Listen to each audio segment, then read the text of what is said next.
get this done.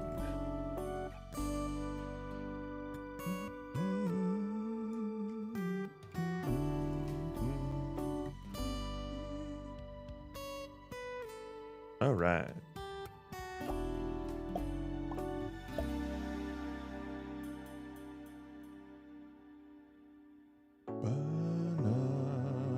That's a little loud.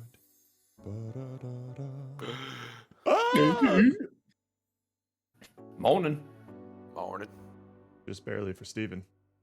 I assume he didn't wake up that much earlier. Nah. When you go to bed at like near 4 a.m. Jesus. Nigh 4 a.m. No, It is nigh. He is nigh. Any big revelations last night? I think I'm mostly still just trying to figure out like what the sort of setting, sort of story is. Mm-hmm. I don't have anything nailed down, but I'm like I have one that like I'm kind of okay with, kind of liking, but maybe I'll run it by y'all and see what you think. Yeah. I think other than that, it's yeah, like nothing jumped out as like an issue. It's mostly just like still trying to figure out what actually is the game outside of just the one like buoyancy mobility mechanic. So then like what are the like expansions on that, right? Like how do we grow from that? Mm-hmm. Yeah. So I did have like a Revelation. thought. Okay. Or just an idea that I might like to spend some time exploring. Let me see if I can open up the old MS Paint here. Oh shit, we paint. A Miro board. Miro board. Right. It's ready to go. And I So can right. do it live. You can do all that stuff and more. Yeah. With as Miro. we have seen. And then this is Jared running a Miro ad on Twitch right now. With Miro, you can conveniently collaborate with your. How do you skip? Use offer code Tasty Treats at Coleslawski. Nope. Don't follow that link. Don't. It's a virus. Don't click that link. Nobody click that link. Steven just keeps adding the link. He pins it. Pin link. I'll DM everyone the link. So, over here, I guess, we have a little... Here's our little thing of water, right? And maybe if we want to get to, like, this little thing of water, there's not enough, like... Not enough distance to, like, sink in to get not your enough propulsion depth necessary. to get in there, yeah. But, hear me out. Here's our little dude.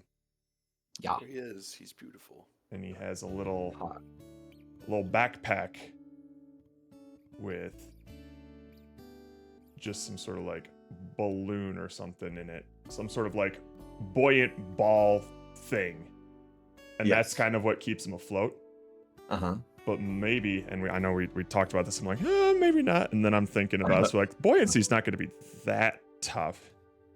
If he can, if he can shoot this thing out, and then that can go up, so then that way he can like shoot up. It goes up here, and then this flies up, and when he shoots it, like he'll slowly like pull the ball back towards him, so it'll kind of just be like it's shooting, it pulls back. But if the ball's like stuck up here and there are enough forces of the water pushing it up, it'll pull him up. It'll pull him up instead, up into the water and stuff. Yes. So like you're your typical buoyant boy that we were talking about when like it's attached to you, but then you can sort of like shoot it off at like, I don't think we'll have like a continuous 360. It might just be like up, down, left, right, and maybe the diagonals, like those cardinal directions. And then like the longer, there'll be like a max distance, but like the longer you press that button, the further it shoots out or something like that. And when you let go, you start retracting it back in. Yeah. I think I'm going to get like the initial buoyancy stuff done pretty fast. And then I'll just be able to attach it to this ball. And then I can kind of just like see what Like that if you were might to do. attach those I things don't know together. if this would be like an inscrutable controls mechanic or if it would actually be interesting, but Yeah. it would certainly open up some doors that we could explore if I just spent a little time experimenting with it. You know? Okay. I don't know. So is the balloon like always on us and we can just throw it? What's that? This balloon in our backpack, so it's always keeping us buoyant, and then we're Yes. throwing it. Yes. So what's doing? Like, are we sinking after we throw it, or like is there like a? I believe so. We would be like slightly sinking. Like we would lose some of our buoyancy after we throw it, but then like we'll follow the ball if its forces are like pulling us, sort of thing. Well, not like follow it, but like we'll be pulled by the ball. We won't follow like the exact path that the ball is going. Sure, yeah. Yeah. This almost just seems like we're just like grapple hooking from water thing to water thing. It might be. Well, that would be in just like this sort of situation. I guess like how would you like use this to jump is what I would wonder. Like how would we like launch ourselves out of the water? You shoot the ball down, and then it goes boom, sort of thing. Yeah, is what I'm thinking. So the ball is the thing that you're controlling. Kind of. You're shooting it out, and then wherever the ball goes physics-wise is where it sort of like yanks you. Or what could happen is like when you connect or like when you collide with a ball or whatever, it reattaches to your backpack. So what could happen is like, here's your little dude.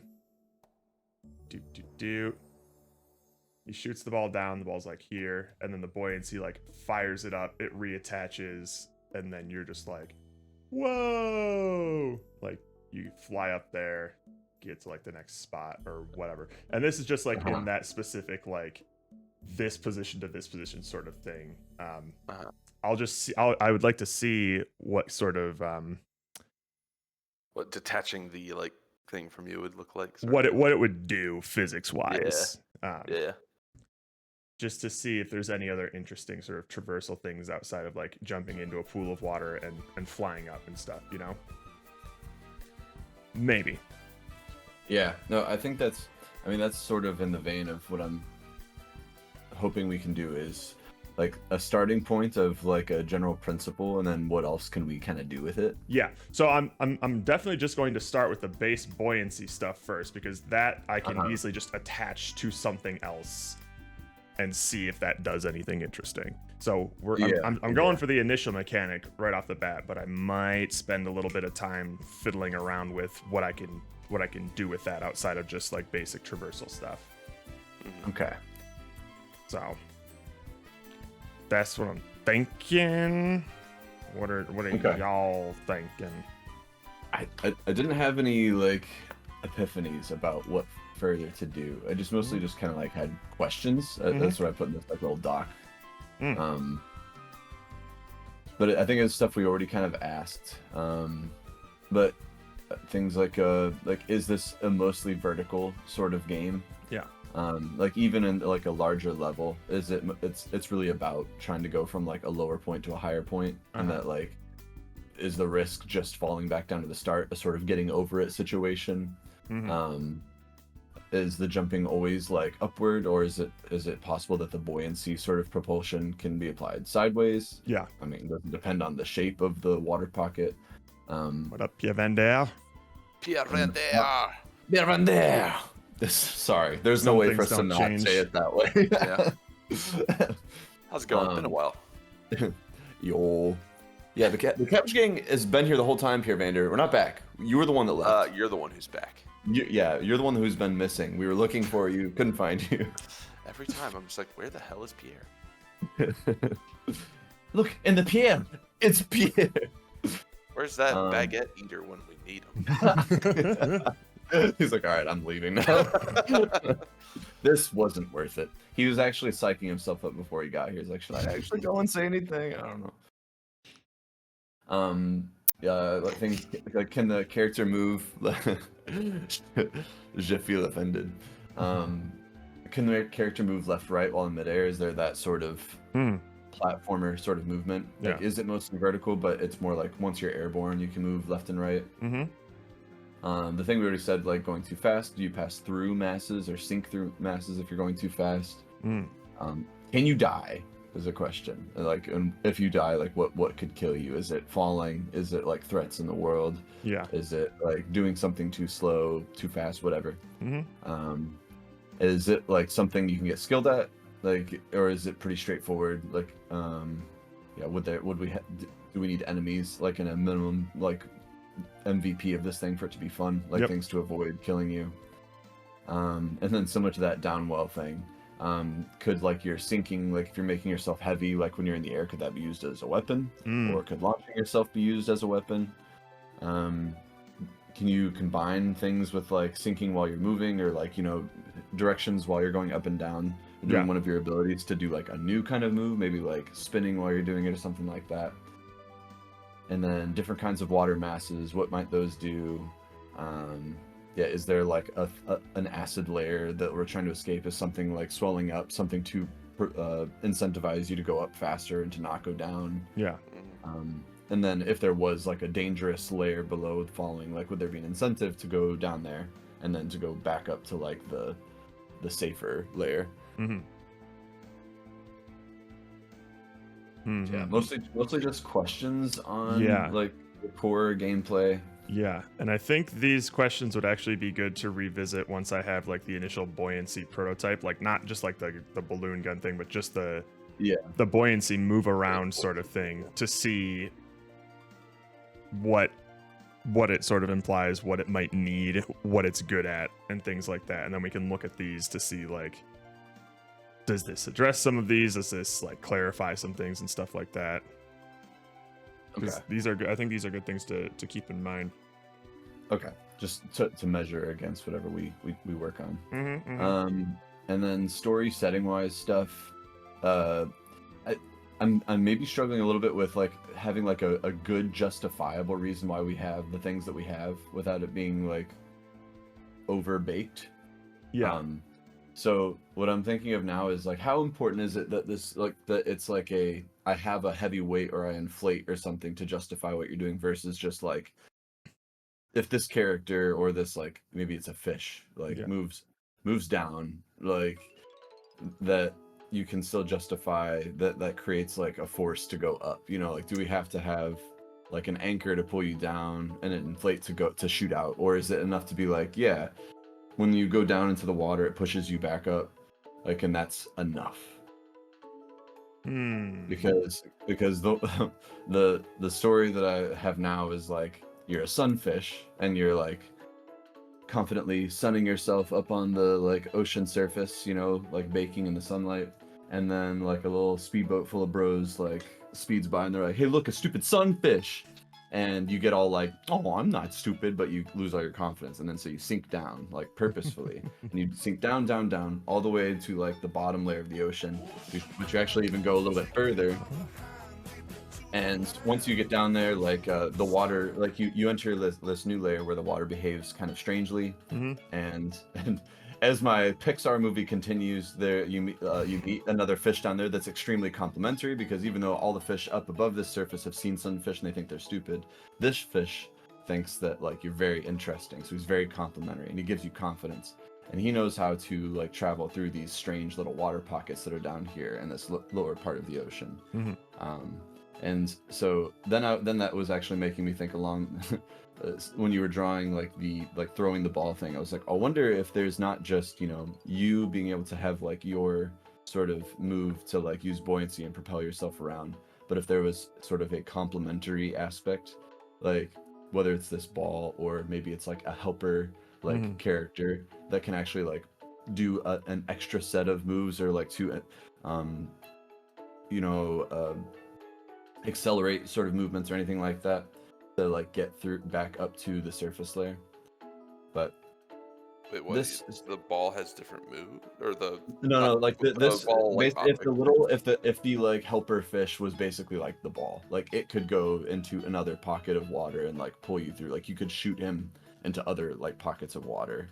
That's just, I think it's getting away from like the main buoyancy mechanic, I guess, but I think you're right. I think I want to focus on the buoyancy thing, like Jared's saying first, because that was like the whole idea of it, and not try to have like extra like move sets that are basically just. I don't want to feel like I'm just grapple hooking up through a water. No, I agree. It's mostly just if the buoyancy alone is more or less just like, I don't know, if it ends up being too simple, like does it need, like how many kinds of movement can you do with the buoyancy? That was kind of my question. Yeah. Like similar to like if you have a character that can both like jump, double jump, like dash, like what are the kinds of buoyant movement? So it doesn't necessarily have to be like a grapple hook is maybe too far removed from just the buoyancy, but are there other things with the buoyancy that can give you just either different directions or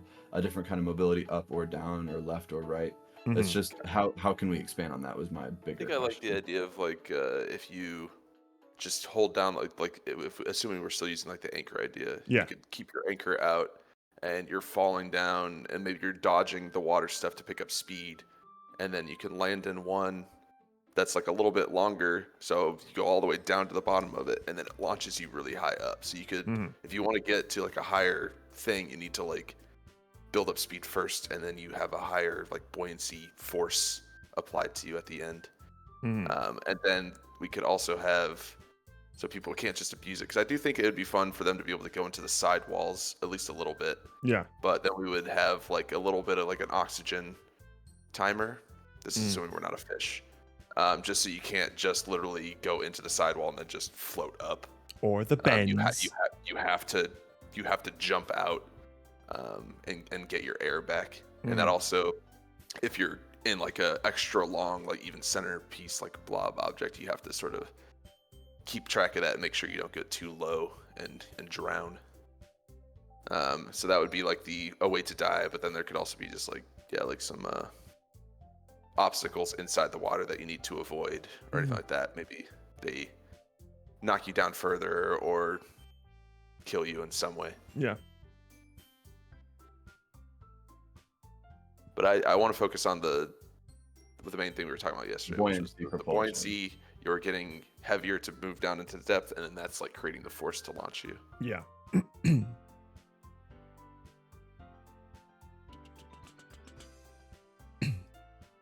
So no to the sunfish. At this moment, yeah. I'm not feeling it, I guess. That's fine. That's fine. I don't know. I'm not picturing this as like we're playing as a fish, I guess. At least when I was picturing it. I don't think that means that we can't do it. No, that's okay. Like, that wasn't what I was imagining. I'm mostly looking for some. I can't currently divine a character that has both a anchor and a balloon and it not feeling just overbaked. So I need some logic to this, or I need to assume that neither of those things matters and that it's just more or less a rule in this world that when you like the water propels you outward, like, or whatever it is, like that. I don't want the player thinking about why does this make sense, you know? It could just be like a current. Everything's just like moving up, and then you're getting heavier to like move down it, and then you launch, and you're not worrying about the. We don't have to inflate. I don't think we have to do inflation and heaviness. We choose one essentially. Yeah. So if you don't have some sort of, or we're constantly floating and we get heavier to go down. Yeah. One of the things, I guess. One of the things that I was considering is maybe you're just like some sort of scientist or something working at like a deep sea base or something, and something goes wrong and you have to like escape or find your way back up using like those little gadgets that you developed in the at the base, or whatever the one gadget is, because I agree with Steven, like we can have just like you're constantly floating or you're constantly sinking and your gadget does the opposite sort of thing. Right. So it would be more of like a humanoid character.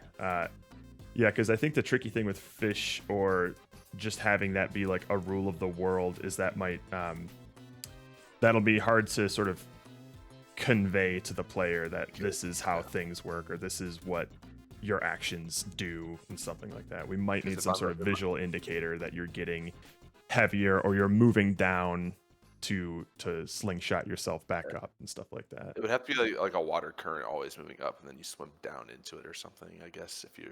But that's like assuming that you could just like swim in a direction is what it starts feeling like. Like you kind of go anywhere technically. Mm-hmm.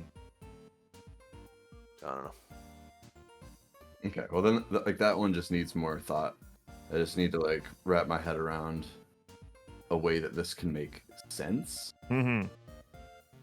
Because what I don't want is that like I want the focus to be on the mechanic and not like what. Mm-hmm. Why? I think your intuition. I don't want it to be distracting. I think your intuition is pointing in the right direction in terms of you saying that you not wanting it to be like overbaked or something like that. Yeah. We don't want to get like higher desire with it, where like we hinge a bunch of faith that the players will understand our really out there sort of concepts, and then not. It has like no connection to like the mechanics or anything like that. Well, ideally, yeah, if there's a character there and a setting there, like it should drive it and not be like a causality of a mechanic that we came up with. I think that usually feels cheap. It'll just feel like a skin over a thing that we made, and then it might be distracting. Mm-hmm, mm-hmm. So, like, I just currently don't have a thing that makes sense. And ideally, like, it would help to have something like this, because I think it could help come up with ideas for like what else you can do with it. Like, for sure, ideally like a good setting or a good character or story and like what they're trying to do, like that plus a mechanic would help give us more variety. Right. Yeah, absolutely. So that's what I feel like is missing right now. That if I have one concern, it's that we have like boxes and spheres right now. I think that's the only confident thing that we have for a prototype, and it just needs a little something more to boost it to the next level. Yeah, for sure. I agree. I just don't. I don't have an answer. What that be. Yeah. I don't know. I don't have an answer. But it sounds like still like what needs to happen is you just need a chance to mess with this a little bit. Yeah, and then maybe once that prototype is kind of there, y'all can play around with it and maybe get some inspiration from that. But it'll be kind of. Obviously, that'll take some time, right? So it'll be kind of hard to work on this. Yeah, I wouldn't want to hold you back right now. And then maybe Steven and I can like dig into this stuff and try to figure it out while you're working on that. Sure. Ooh. We'll go into the depths. Yeah. That's the name of it. Oh, I didn't realize you were drawing on the mirror board. I was looking at your Google Doc. Oh, well, I was starting to think like, well, what if you're not carrying like a ball with you, but like these platforms, like it's a world full of like water pockets and balls.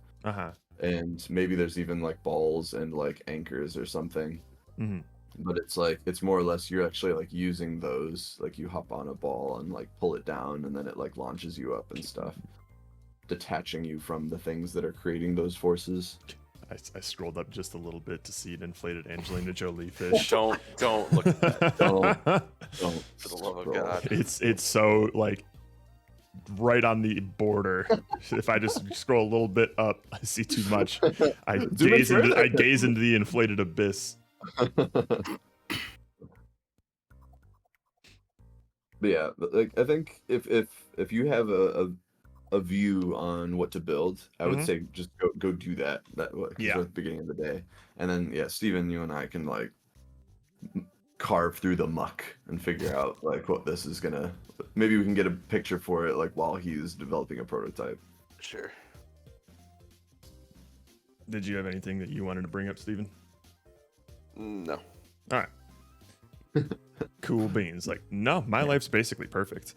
Well, I have a plan for just like what I would do for water shader stuff and gotcha, sick. Making fish and just all of that. I have a clear picture in my head of the environment of this. Sick. And then it's just gonna. I think the character and like what we're using is what is gonna be the struggle, I guess. Yeah. But it's just in general, we're going through blocks of water, and then there's gonna be some fish and some bubbles and splashing. Mm-hmm. So yeah, the art assets that need to be created aren't like too mysterious. no, and that's all stuff that's like I kind of know where to start with that. So I'm down to trudge through a little bit of the other stuff this morning, and then because once I go off, I can just start just working on shit, and I'll have a pretty good understanding of what I need to do. Pomo asks, "Oh, we still doing ideas?" Yeah, this is our idea now, Pomo. Yeah. And this would still not be the record for the longest idea, by the way. This is our backup idea. This is our safety. It's our safety. Our safety. But no, we already have a solid idea, Pomo. We're just like maybe elaborating on it a little bit, or just refreshing our minds, or digging into it a little bit more. But now we're done. And we're gonna go back to back off. Safety seems convoluted. Nah. I don't know. I think if you understood the backstory, it wouldn't feel so convoluted. Name one problem that you have with this idea, Pomo. See, can't even think of one. Wow, suddenly really quiet, huh, Pomo? Weird. Luigi's tongue. It's Lil Wormy. Yes, it is. Yes, it is. Wormy. And we got Boat's thumbs up of approval for it. He said Lil Wormy is a grown-ass adult. He can make his own choices. Okay, I see. My problem that you're not considering this is the main idea. You know what? Fair. Well, I trust Pierre Vander's judgment, so pivot. That's true. Pivot. Yeah, we should probably pivot. Yeah. Fuck this buoyancy idea. Well, maybe are pregnant people more buoyant than others? Did you see goodness. One of the one of the comments on our LD post. Wait, people can't. Oh no. Oh yes, they did. The first comment, the M stands for MPreg. Oh no. And then there's just one person who says Mamma Mia, another one says, well.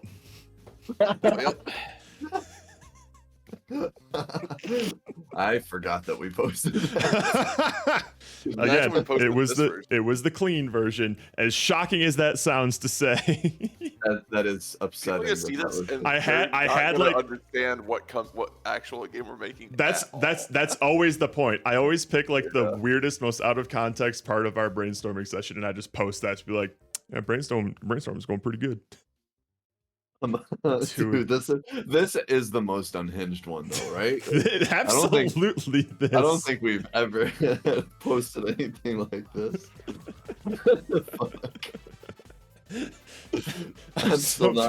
I'm not believing when I see this Ludum Dare page with a Mamma Mia Mario. I don't believe it.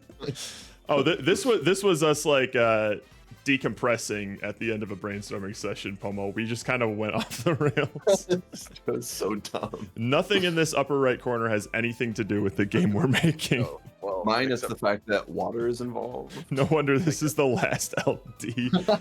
LD is dead and we killed it. We're sealing its fate right now. Our fault. These three images as a sort of collage, just they tell a story.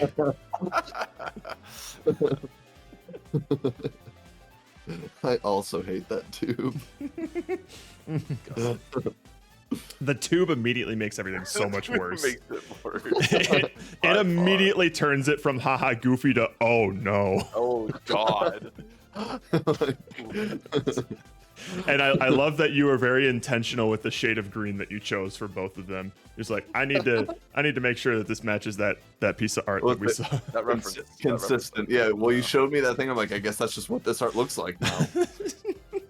Just a green hose attached to the mouth like it's Monsters Inc. Oh my goodness. That scene still scares the shit out of me. It's horrifying. Yeah. It sucks him up, and then it like pulls off, and he's got those like big red lips. I can tell that they were trying to make it look funny, but it always just looked so horrifying. It's still scary. Yeah. All right, I'm gonna get started on some buoyancy. All right, you do that. All right, we will hop over to the closet. Sounds good. Get in your fucking closet. Bye. So why the Peach Pez dispenser? Andrew was trying to draw Peach from memory. He's like, I don't know what Peach looks like. He's like, here, I'll grab you a reference image. And this was just on the front page of Google Images, so I figured that would be a good enough reference for him. And then he's like, oh, he's trying to draw Bowser. He's like, oh, I don't remember what Bowser looks like. I'm like, I got you, fam.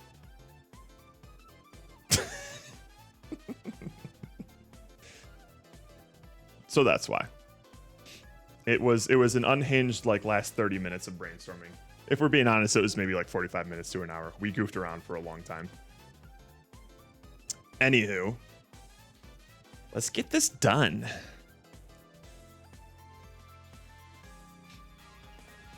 So,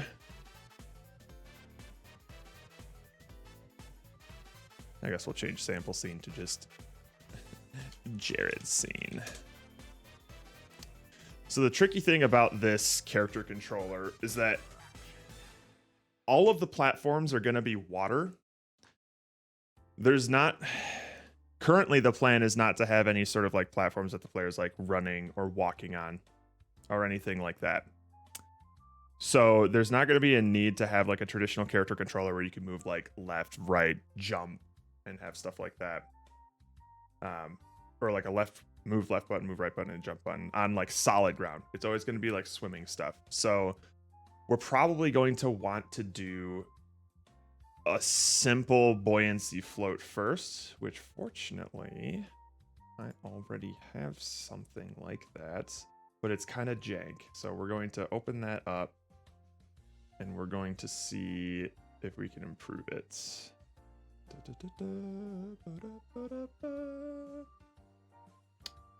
Where did I download that?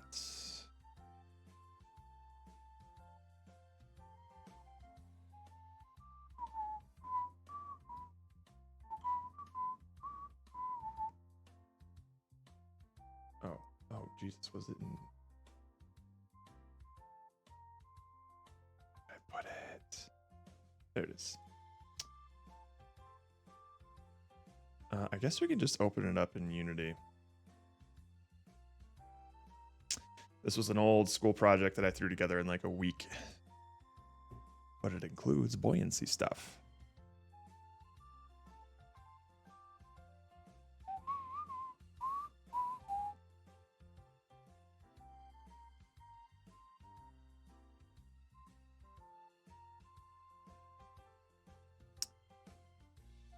Okay. Let's check this out. Idle move underwater state, I think is what we want.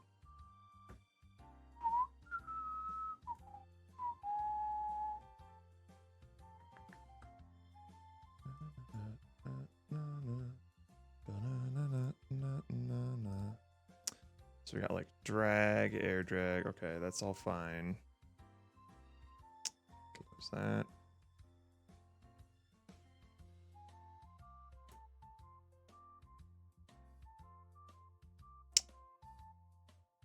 Is near wall. We don't need that. Apply buoyancy force. Okay, so this is the main thing.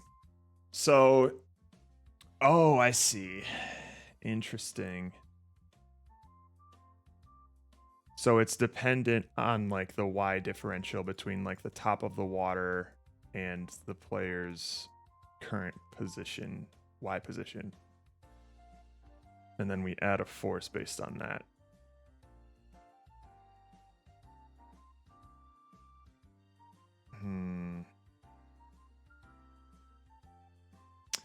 That doesn't seem correct. And then we have a float magnitude. Where the hell is that? Oh, ew. It's a different part here. 50. So I'm assuming that's like the max buoyancy force. This all seems wrong. Let's see.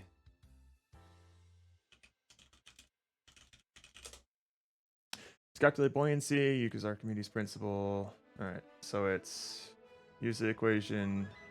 Force buoyancy is the force in newtons. Density of the fluid in kilograms per cubic centimeter. V is the volume of the displaced fluid in cubic meters. And G is the acceleration due to gravity. Oh, interesting. Okay, so it has to do with the size, not necessarily the density or the weight. I mean, we can cheat that. That's fine. We don't necessarily need to Okay, so weight, mass, volume, density, gravity. But it doesn't seem to care about mass necessarily. So this thing could be dense as fuck. No, because density has something to do with it, right? Volume of the fluid displaced, gravity, okay. I would imagine the volume of the fluid displaced is like... It has to do with like the size of it though, right? Because you can... Yeah, because you can have like a really dense ball bearing that'll just sink. And then you can have a balloon... Oh no, this does make sense.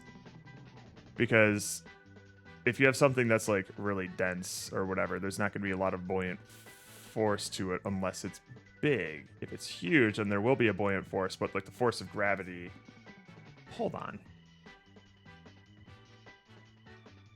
That's interesting that gravity plays a part in this. As like the buoyant force, which I'm assuming is pushing up. It's interesting that gravity has like an upwards force to it. So you'd have acceleration due to gravity, because it seems like it's directly proportional to gravity, which is weird.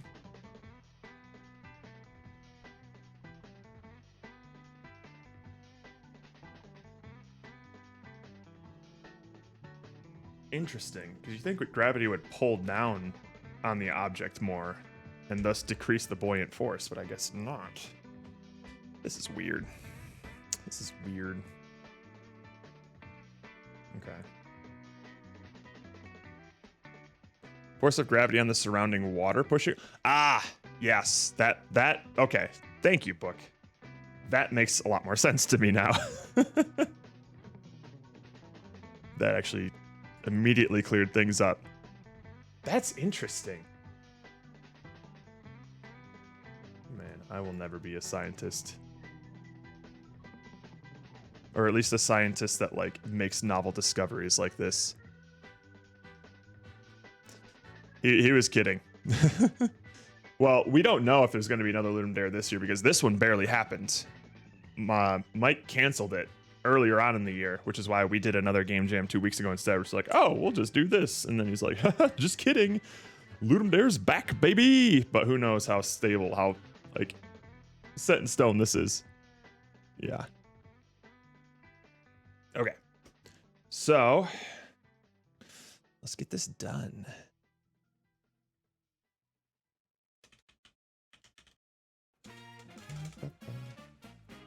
Buoyant object.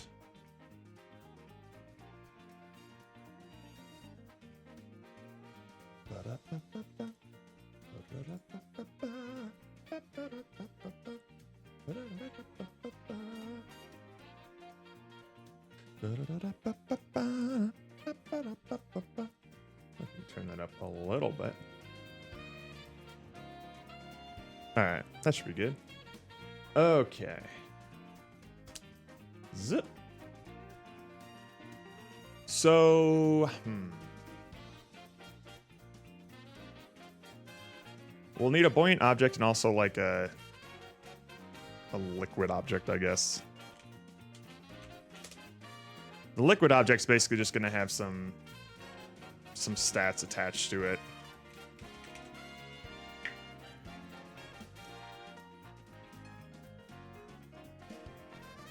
Yeah, I think we can just do this.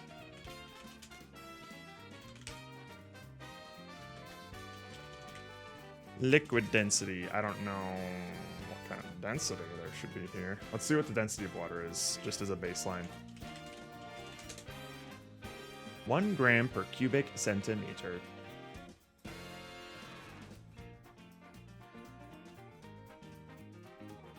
Fuck it. We'll just set it to a gram then. That makes sense. Let's do density of oil. Whoa. 700 and 900 kilograms per cubic centimeter. God damn. Oil's thick as fuck. Oh, I know the game, Rook. Don't you worry.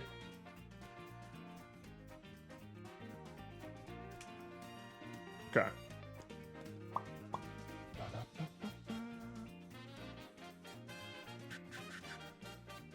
So I'm assuming the weight of the objects is going to impact... No, acceleration due to gravity is going to be its own thing.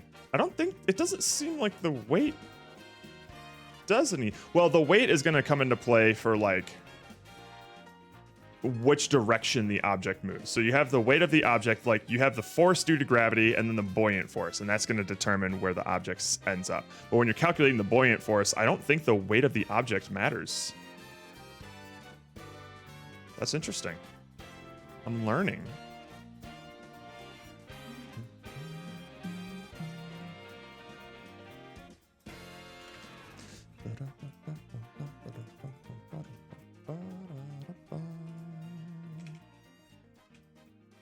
Okay, so volume of the object displaced. Let's see. We'll just do like a...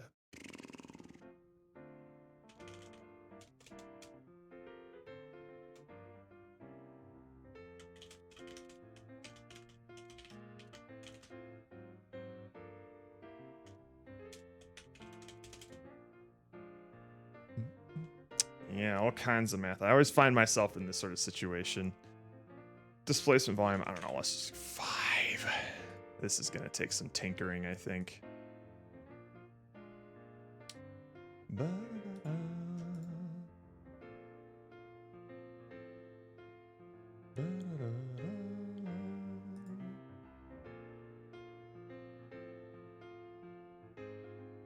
Getting rid of that.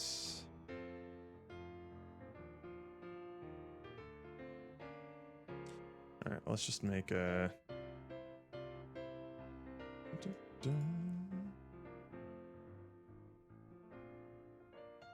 flare. And then we'll do another thing here. Water.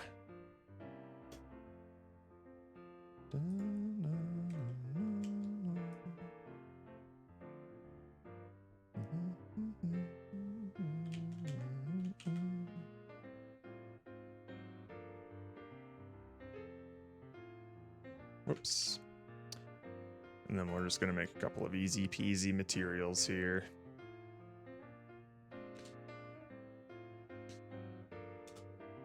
Layer test.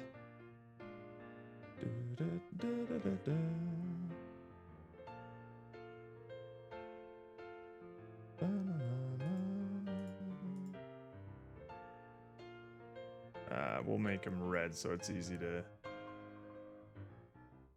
see it.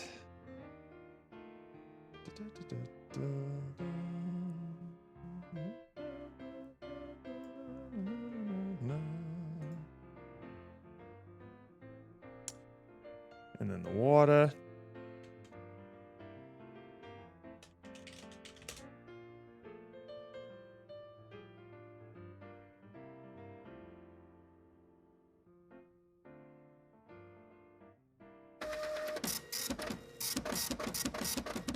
Yes, I did.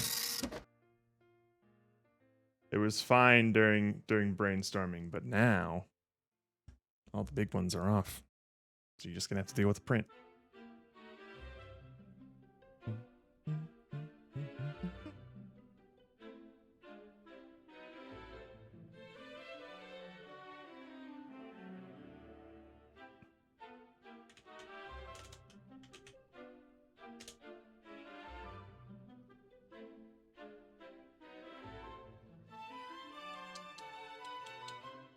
So I'm gonna say actually the displacement volume, well, we'll call this like the displacement factor, because the volume displaced is going to be equal to how quote unquote big the object is versus how deep into the water it is, right? No? Yes? No?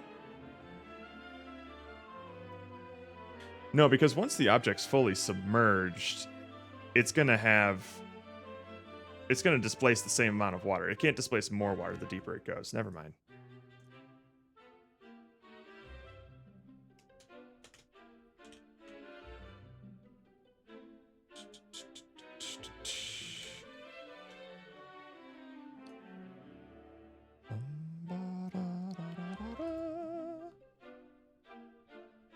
This is liquid objects.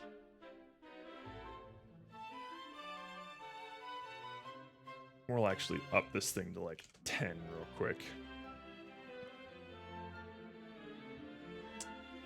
All right, let's just get something floating.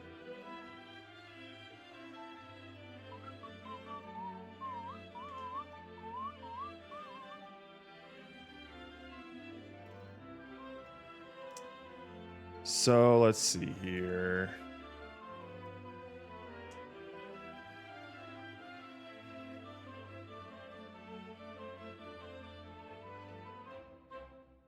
How do we want to do this?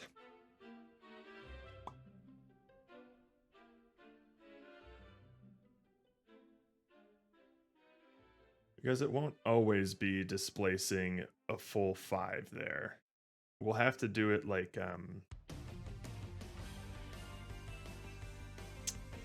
based on the percentage of the object that's submerged.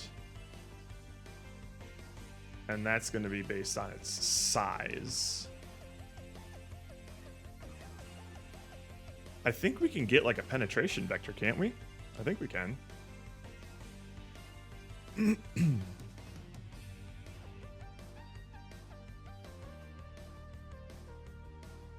A penetration vector, Gorley. Penetration vector.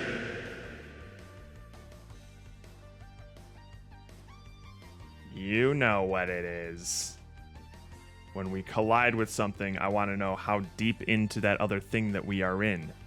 Not sex. It's a little sexy. So, if it's like, say, 30% penetrated, then we only apply 30% of the displacement volume to the buoyancy force. But if it's fully penetrated, then we do the full displacement volume. Is it shaped like this? It is. It's exactly shaped like that. See, I'm glad at least somebody has... say penetrated. Okay. Penetrated. Sorry. Oh wait, that didn't even... That goes there. Oh no. My camera's in the wrong spot. Fuck, I can't make jokes anymore. That's fine. I should be working.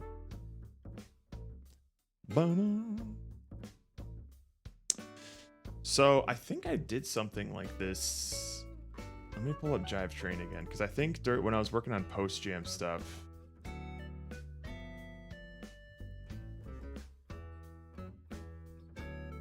I did something like this.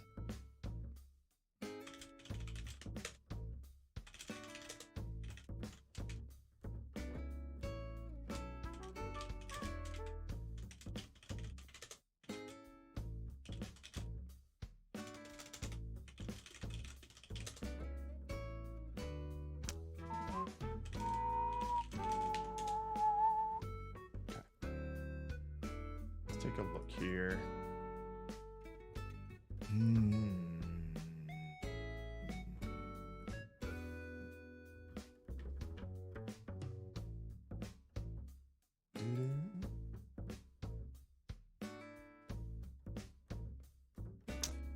Another streamer doing LD, they had a whiteboard with big letters saying no buttholes. You know what? I respect standards like that. It's like, not again. I can't make another game with buttholes. I just can't. I can't be known as the butthole guy. Maybe one butthole. No. Unless. No. Daddy like. What up, Mastiff? All right. So I think it was in the collision. On collision, enter. Latch to magnet. This was the thing that had... Oh, God. Okay. No, the latch is fine. What we want is the latch velocity direction, so we raycast in that direction. Get some hit info. Collider. Yep. The normal. Wait, do I not? Interesting.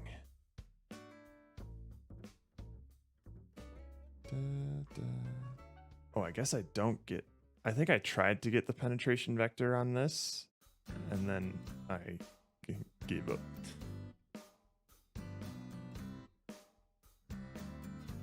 Okay. Yeah. So we're going to have to calculate that. How does goes? It does goes good. Here's our latest brainstorming board.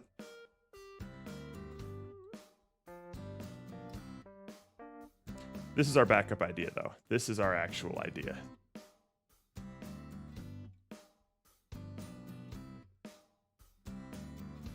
So it has to do with buoyancy and floating in water. Obviously, I hope that was clear.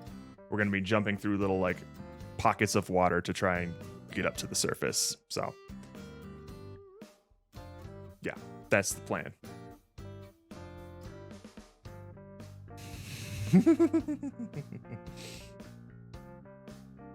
They're the same picture. Okay.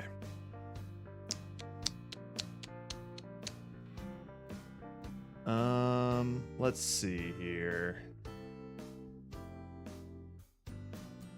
Hang on. I need to think through some math.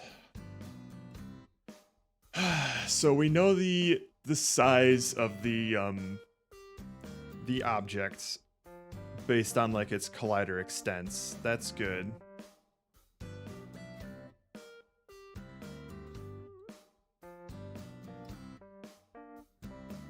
So I think we can use that to calculate the penetration vector. So as it stays there,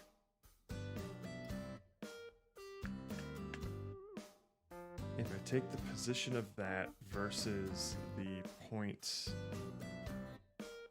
because you know what's going to be tricky is we'll also need to calculate like the buoyant force if it collides with water like this. Because this is also displacing a certain amount of liquid. Say like this is like 30% displaced. It was like 50% and then 100%.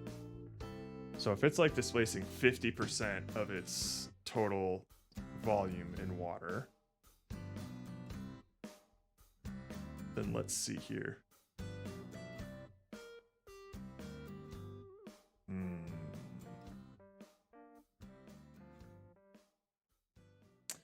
And then also, you would have to calculate this as well.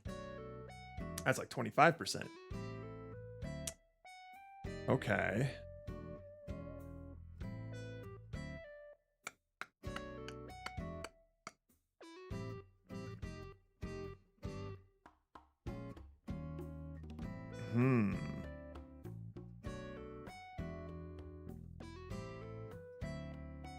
So I would have to calculate like the vertical and horizontal displacement of this. Let's see.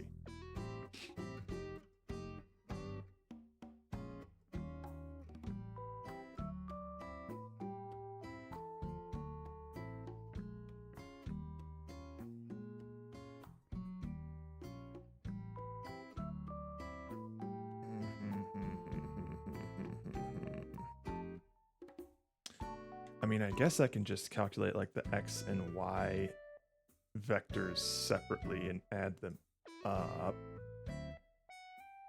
And it would have to be like a normalized sort of calculation so that I can use it as a percentage of how much of it is in the water. So let's see here.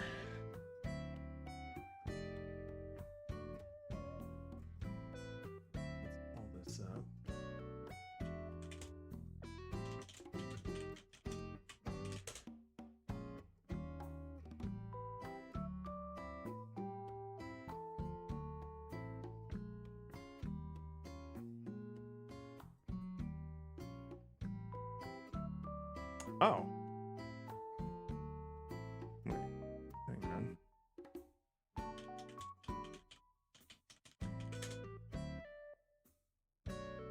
Uh-oh.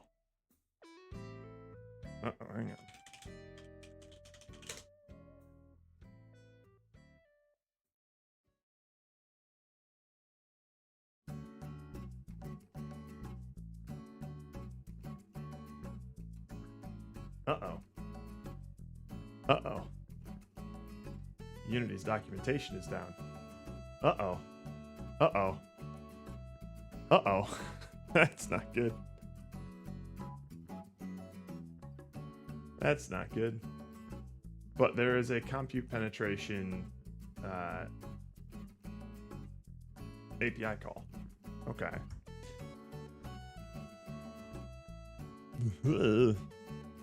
Everything's on fire, and that's okay. Okay.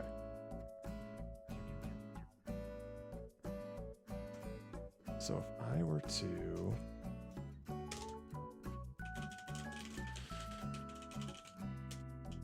on collision stay, or on trigger stay, I guess.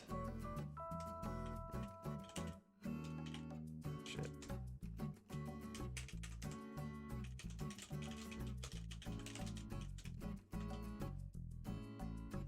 Seems up for me. Uh-oh.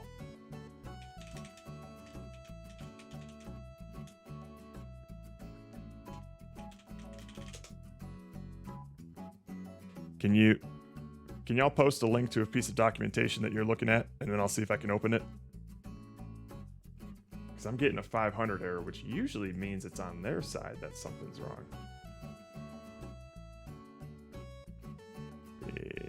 Yeah. Yeah. Like this. I'll click it.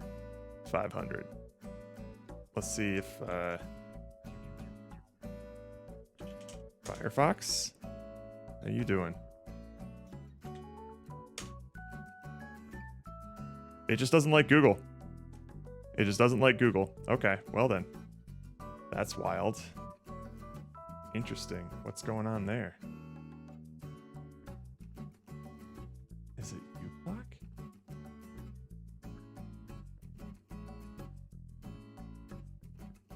No. That's weird. It's a Google thing.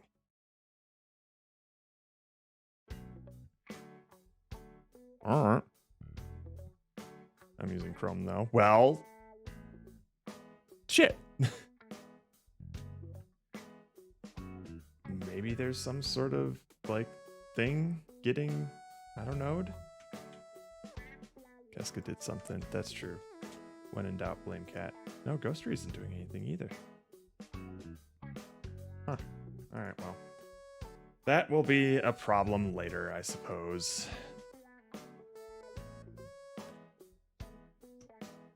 Yeah, usually a 500 error means something went wrong on their side, but it's something wrong with my machine.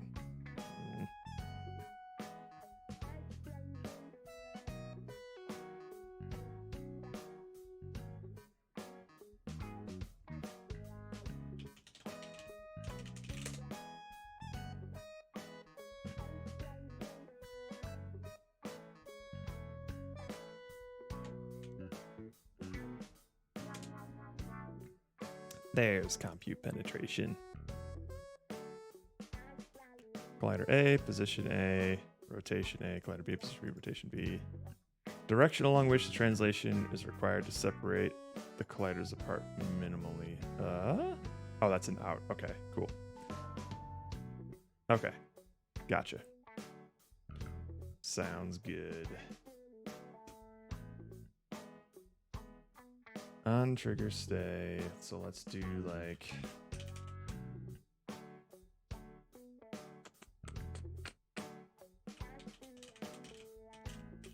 penetration direction.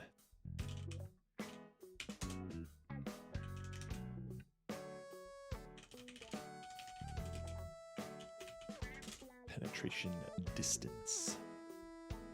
And we'll just do physics.compute penetration.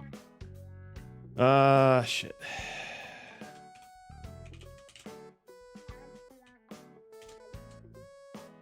Collider.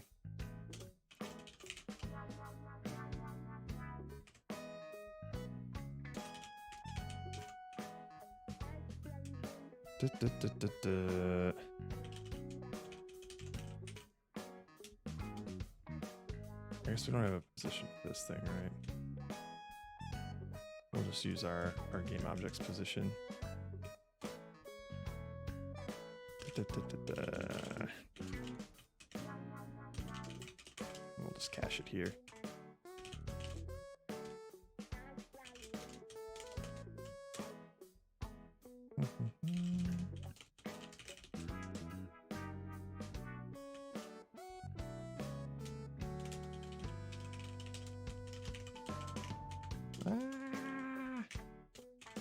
There we go. I think we could probably get the collider the same way. Would we want it? Nah, we'll just put it here.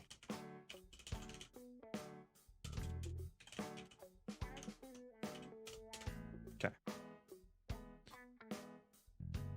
This class, transform, position, and then collider B. Other game object. I think I can just grab transform right there. Penetration direction, penetration distance.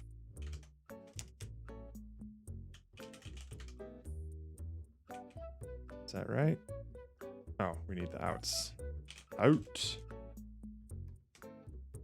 Out. Right, does that work? No argument given that require. Oh, we need the rotations too. Ay, ay, ay.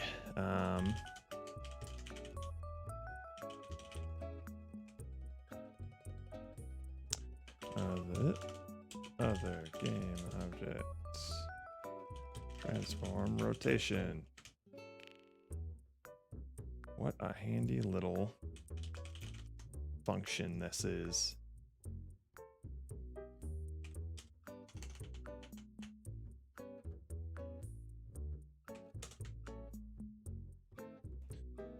Okay, so this, oh, interesting.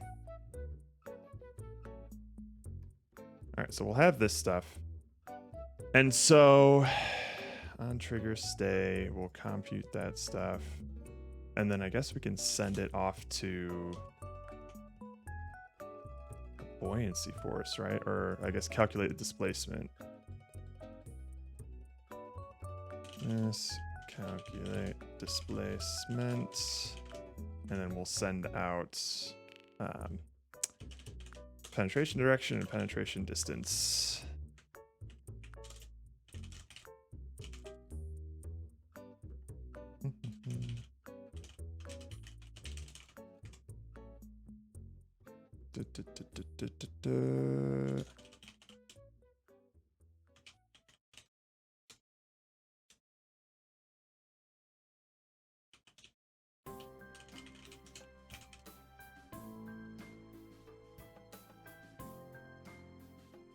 Actually, I'm pretty sure the direction is normalized. Direction along which translation required to separate the colliders is minimal. Okay, so what we'll do is we'll just normalize this. Jesus. Normalize times penetration distance. There we go. So we'll just have this one vector here. So that's the pen vec. And then we'll just take the X and Y components of this. And let's see. We'll compare it to the extents of the collider to calculate a percentage.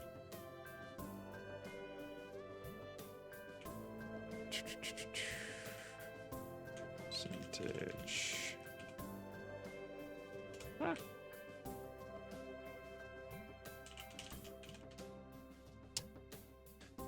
Okay. So now let's see here.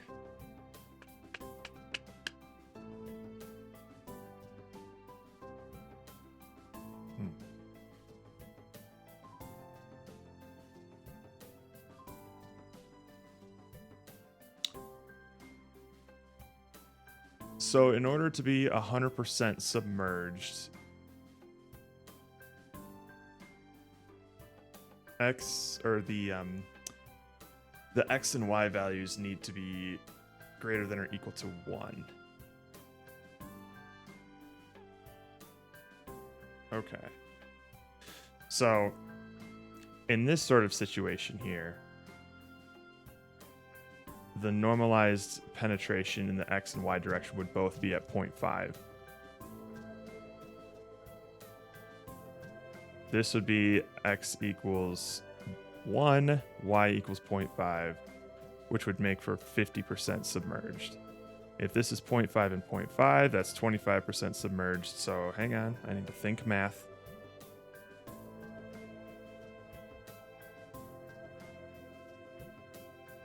That would mean that fully submerged in the y direction. If it's fully submerged in the y direction, it would be fully submerged. No, this is fully submerged in the x direction. So each of these would account for about 50%. So I basically have to normalize it by half, essentially. Right? But not entirely. Because if I just divide it by 2, this is 50% submerged in the x direction, so it's 0.25 total submerged. But then 50% in the y direction, it's 0.25 submerged in y. And that would say that it's 50% submerged, but it's not.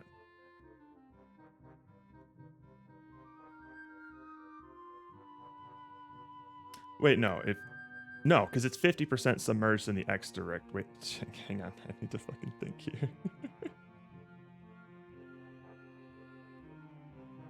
Maybe it's a quarter.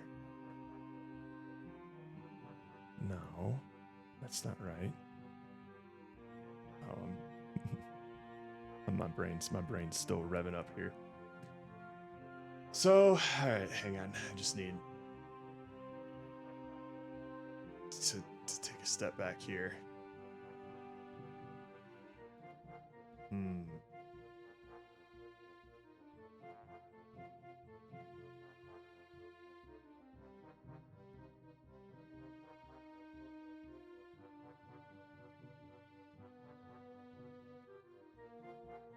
This is also assuming that it's like a uniform size. So like I need to do this in a normalized sort of way, because if the size was like this, then suddenly being submerged in the x direction, if I'm doing it like percentage wise, this 50% submerged in the x direction is going to have a lot more buoyancy force compared to 50% in the y direction, I think. Or the other way around. It's going to be different. So let's think.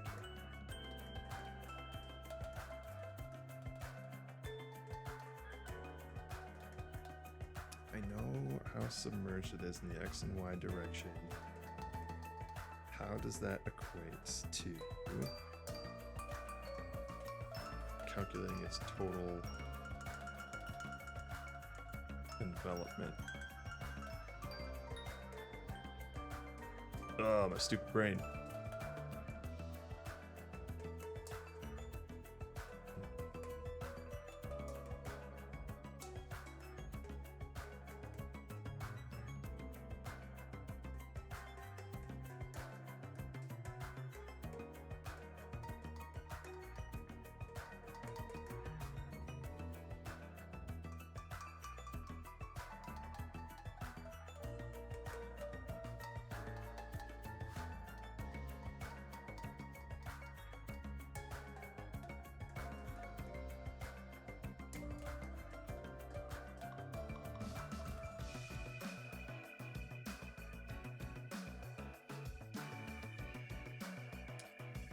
Not do like x and y component sort of things.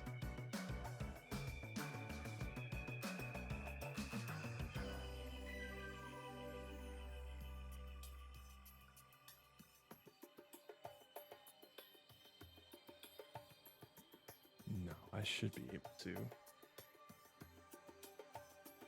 me see if I can draw this out. Wait, hang on.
I think I'm calculating the x and y components as 2 variables, and I might need to do all 4.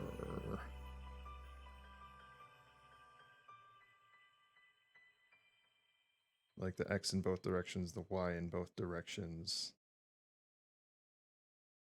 So each direction contributes... No, if each direction contributes 25%, then that still doesn't make sense.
Oh, thank God. This actually seems like a fairly tricky thing for people to do that doesn't have like an immediate answer. At least not from what I'm Googling.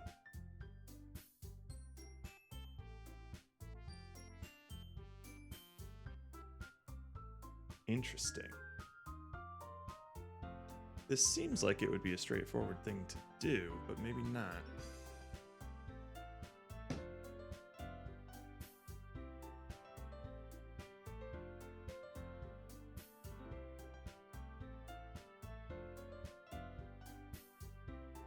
Oh wait, the penetration vector for this though would be like just a straight up upwards force at 50%. Interesting. And then this would be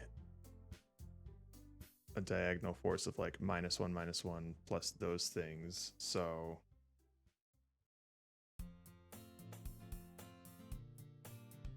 okay. Hang on. Hang on. And I would have the distance. I would compare it to that and to that.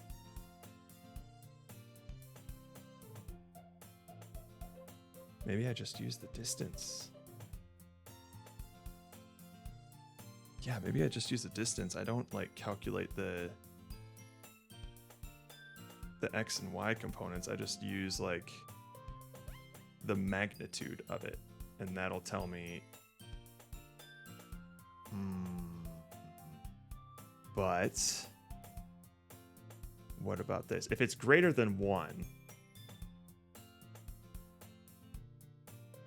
then, or if it's greater than the size of the extent, then it's fully submerged. I think that's all I do, actually. Okay. In that case, then, we might have it. I'll think he's got it. We'll see. I swear to God, I've learned more about physics doing game development than I ever did in like 2 semesters worth of undergrad. Those physics classes were awful. I'm calling you out, University of Michigan. Your physics program, well, I don't know about your physics program, but your undergrad prerequisite physics courses fucking suck. Or at least they did back in 2014. I went to a different college to get that second physics credit. Shots fired. Yeah. It's hard to say whether or not it was just based on like University of Michigan itself, or just that's the nature of like required prerequisite courses in an undergrad class where you have a classroom of like 300 people and there's maybe only so much the professor can do. But I still feel like it was there wasn't a lot of teaching going on in that class. It was more like, here's the assignments, you figure it out, I'll give you the grade, and then you can move on. So I struggled hard in that first class, and then I took a summer course instead of the second semester of physics that had credits that transferred, and that was a classroom of maybe like 40 students. And I'll be damned, I learned some stuff, but not nearly as much as making balloon physics and magnet physics and now buoyancy physics for games that I make, where I actually have to like Google stuff, look at the formulas, figure out how it works and stuff like that. I just learned by doing a lot better.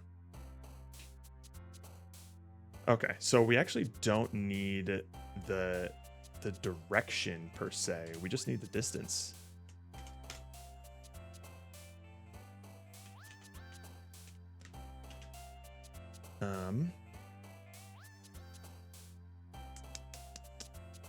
And then I think we'll just do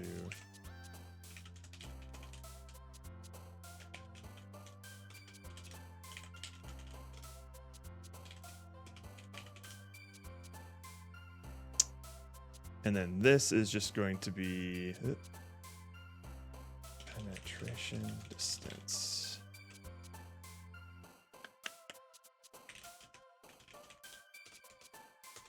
Displacement percentage is just going to be equal to, I guess, the shit.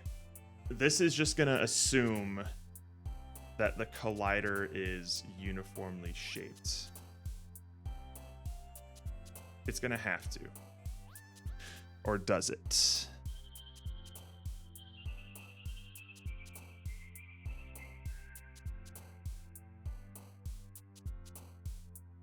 Maybe it will. Because the penetration vector distance from this is going to be the same as the penetration vector distance for this. Shit. We're back to square one.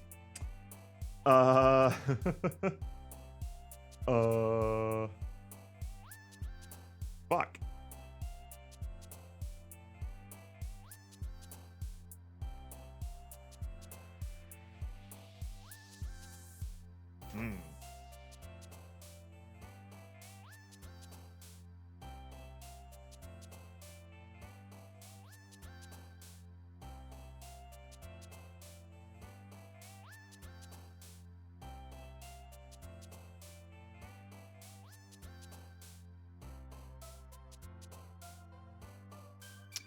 Do I only care about the Y penetration? No, I don't think so. Because I think this is going to be different from this. I mean, I could double calculate it and it would probably be fine. I don't think there's a harm in that. Maybe, right? I'm already breaking the laws of physics anyway by having floating chunks of water that you can go sideways into. The thing that makes this tricky is the fact that I can do this at all. So why not double calculate it?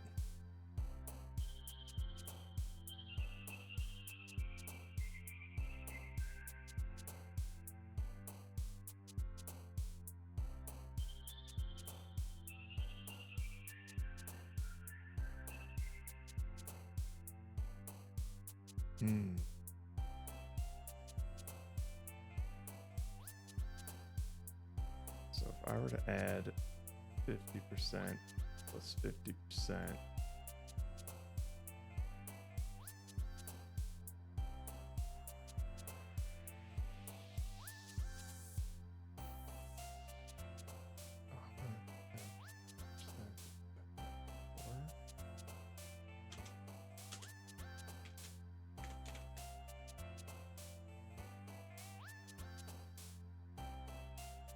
okay, we're just gonna eyeball this thing here.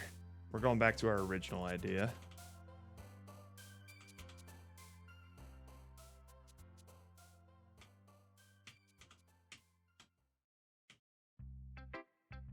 Oh god. All right, we got our vector here. Okay.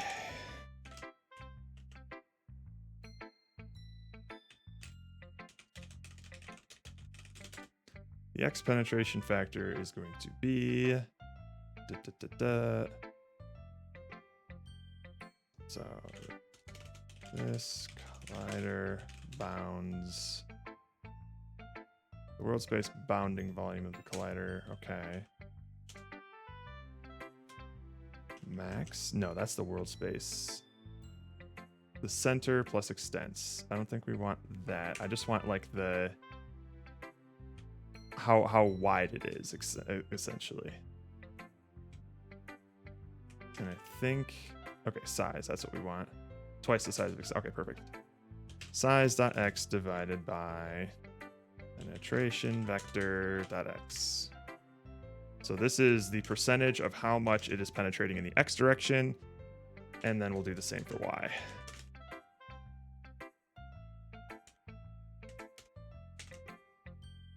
So this isn't going to be 100% accurate because it's not going to account for like, because this is 50% penetrated in the x direction, 50% penetrated in the y direction. Take a shot every single time I say the word penetration this stream. And that would essentially equate to, this is 25% submerged, but that's not going to be what this calculates. It's going to say that it's like 50% plus 50% is 100% submerged. But if I just divide that by 2, then that would say that this is 50% submerged, but I think that's fine. Maybe. And then this would be 100% plus 50%. Yeah, it's just gonna be slightly off, I think. But I think that's fine.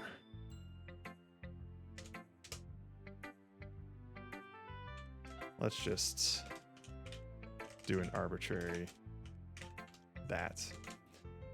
And then this,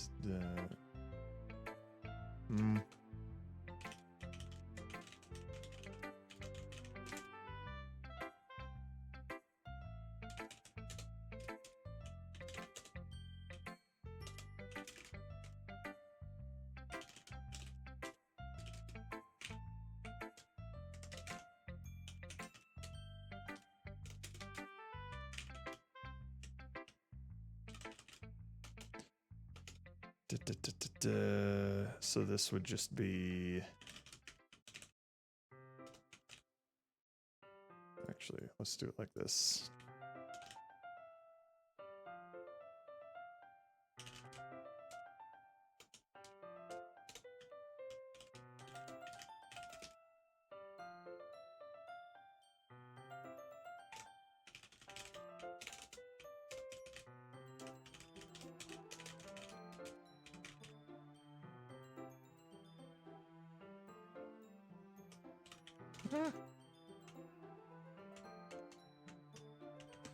There we go. Okay. So while it's in some sort of water, and we're going to need to, if other dot tag does not equal liquid, I guess, return. Otherwise, we'll calculate all this stuff and update the penetration factor. So then, not an update, but in fixed update, we'll calculate the physics, or we'll apply the physics forces. I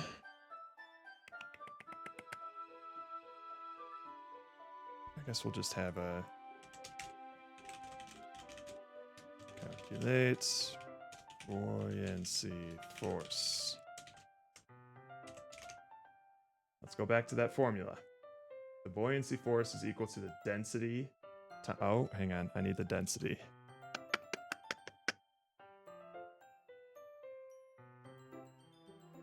So we need to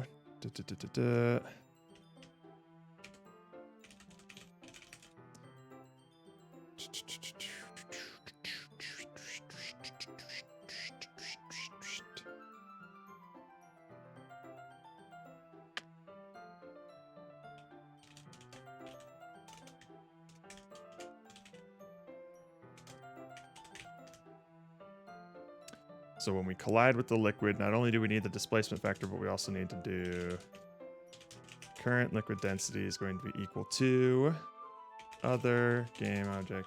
That. Oh, I don't want to call get component every single time.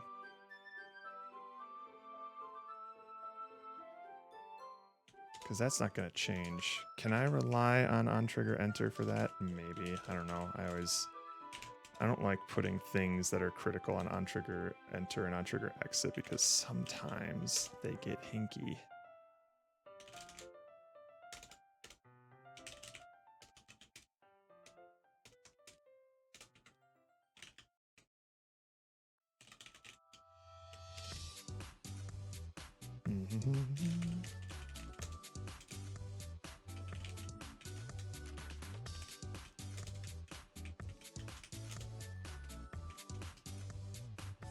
Liquid object dot liquid density, and then on exit,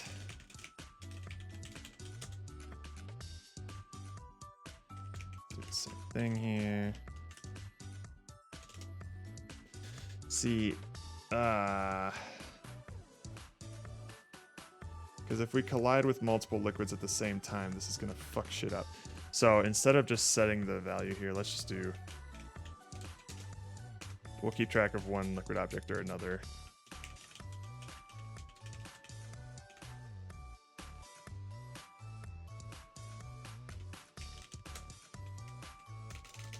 And then we'll just reference its density if it exists.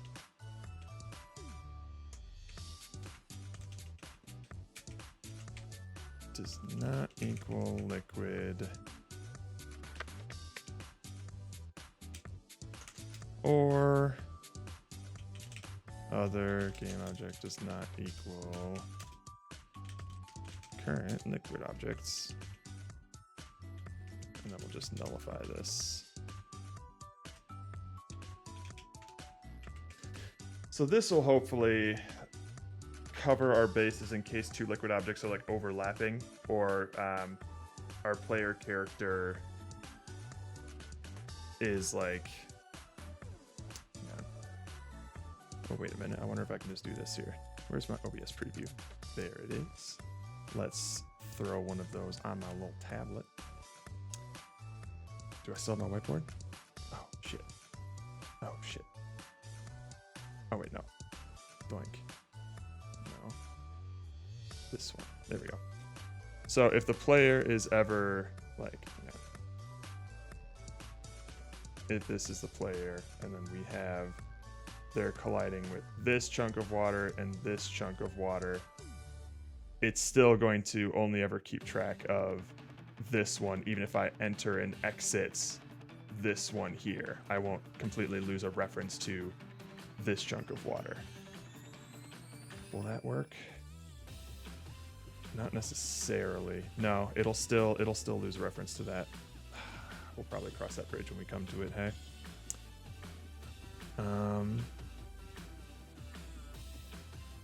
On trigger enter, and then we enter another one. I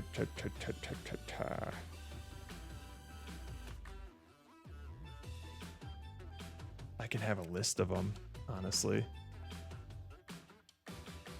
It wouldn't be that hard.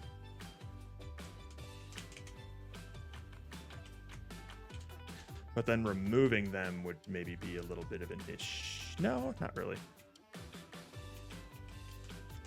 Current liquid objects, yada, yada, yada. So on trigger enter, well, first of all, we're definitely going to want to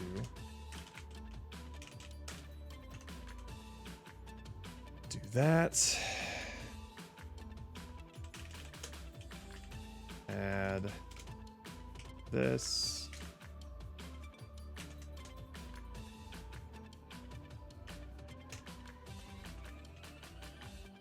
Do current liquid objects dot remove.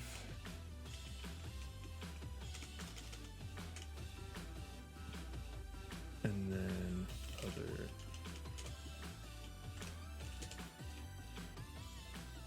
Oops.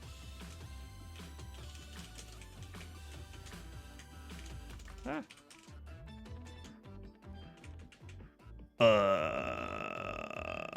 Hopefully this doesn't get weird. I don't think it will. We'll see. So the buoyancy force is going to be, we're going to calculate it for each liquid object that we're in. So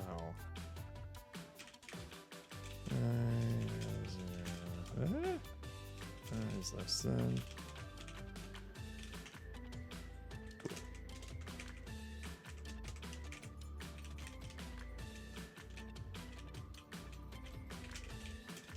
I'm gonna get so good at spelling buoyancy by the end of this.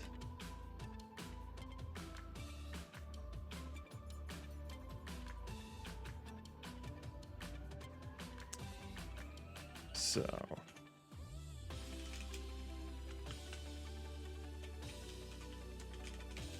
buoyancy force is going to be equal to current liquid objects at I density times can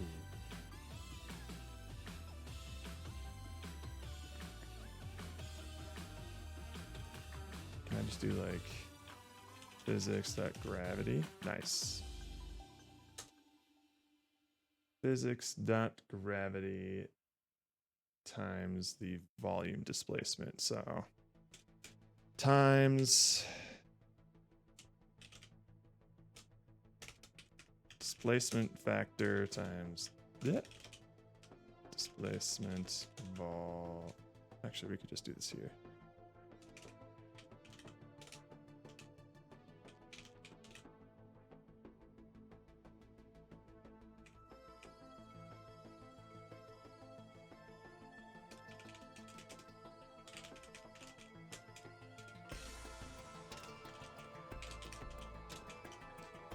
There we go. Now we can simplify this.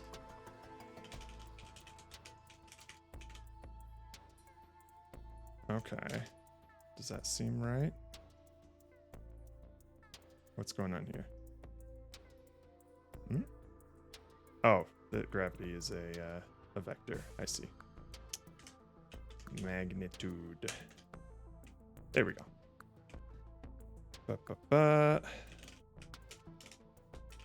Total buoyancy force plus equals buoyancy force. And then we just return total buoyancy force. I think that should do it.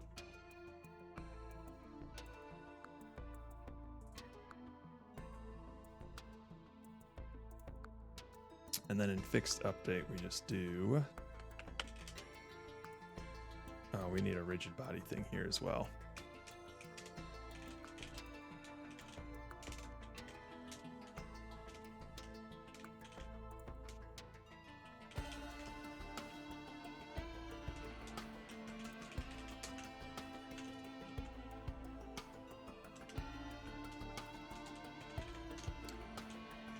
Add force. Do vector 3 up times calculate buoyancy force. And then the force mode, I think the default one's fine. Using its mass. What else do we got? Acceleration. Ignoring its mass. I think we want to ignore its mass.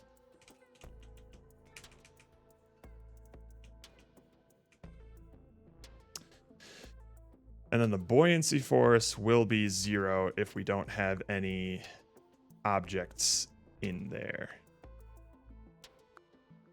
And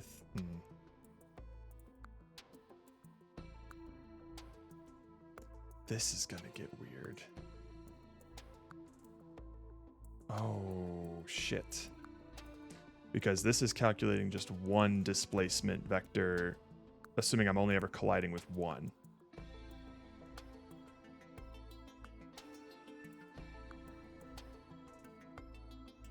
Shit. Okay.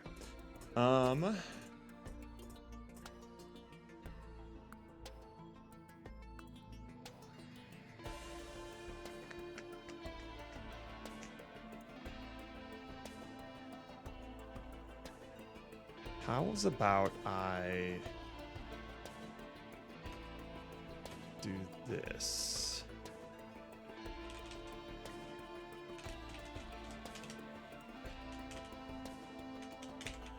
I have the displacement factor there instead of here. So now what I can do is Shit. Shiz. Maybe I don't do on trigger stay here. Maybe I'll do this in... I could probably do this in update, right? No, I should probably do it in fixed update as well. So we'll do...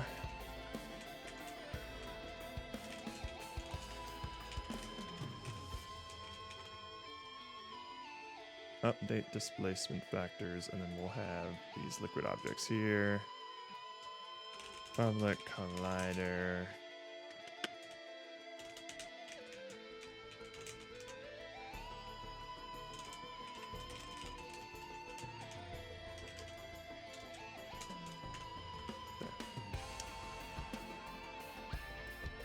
Do.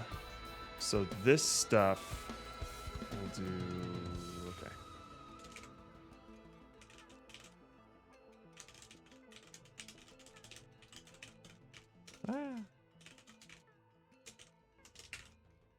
This will be the same thing for like the for loop. And then basically what we'll do is what we're doing in here. Yep. I mean, I guess we can set these up here. That's fine. And then we'll do this collider, transform position, transform rotation, and then current liquid objects at I. That's liquid collider. And then we just do that everywhere else as well. Boink and boink. Jesus Christ. What a function. Holy shit. Okay. That should be fine.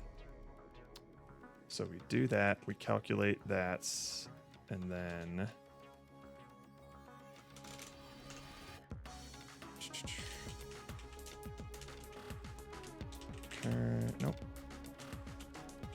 current liquid objects at I, displacement factor equals calculate displacement.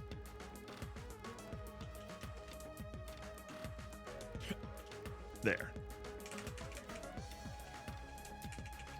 I mean, honestly, we could have this.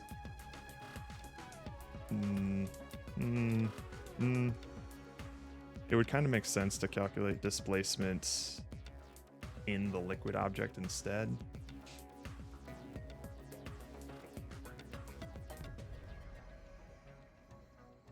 Maybe we'll do that.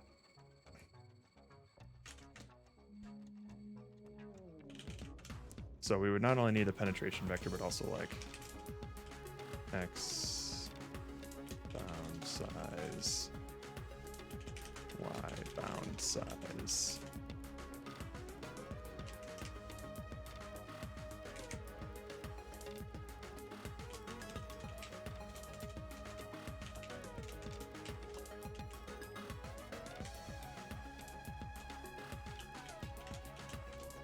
There. Then we'll go over here.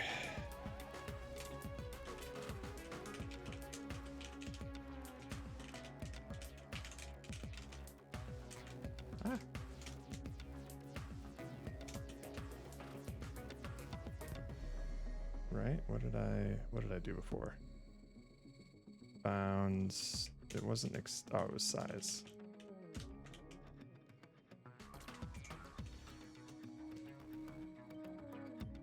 All right.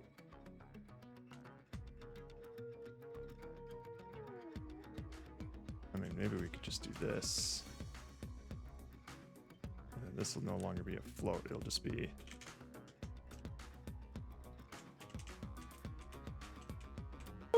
Oh, fucking Christ. Hi, Roka.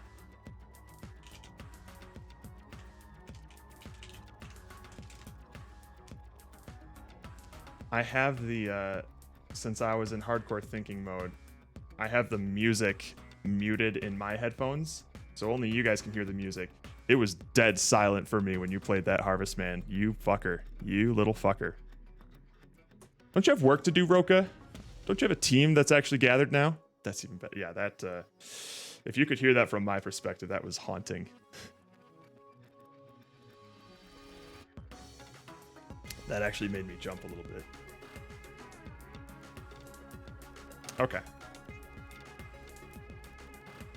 Right, so we don't have a definition for displacement factor now because we're going to be calculating it every single time now.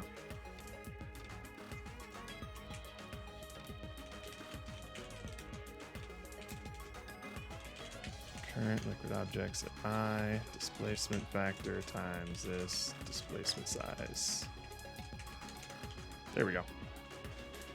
All right. That was another nice long session of coding a bunch of math and physics without actually testing it. So now, let's see what happens.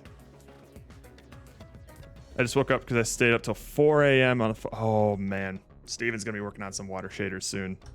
It looks cool, so I'm happy with it, and I got pretty good stuff. That's awesome. That's sick. I love a good water shader. I want to learn how to make my own someday.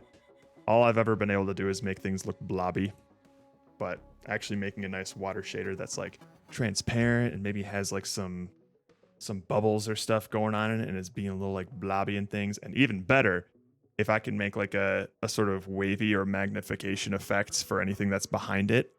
Oh, that's my dream right there. But that's a lot of different steps. All right.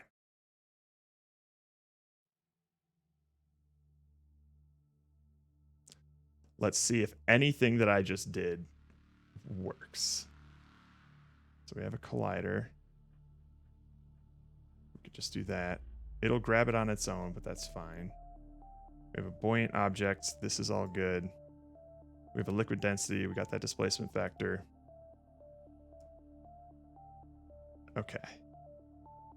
And we need to add a rigid body to this thing with gravity. On-max, center mass, constraints. We're going to freeze it in the Z position. No rotation whatsoever. Okay. This is going to be a mess. But we'll see. Let's see what breaks. I forgot to make the water a trigger. We landed on frozen water.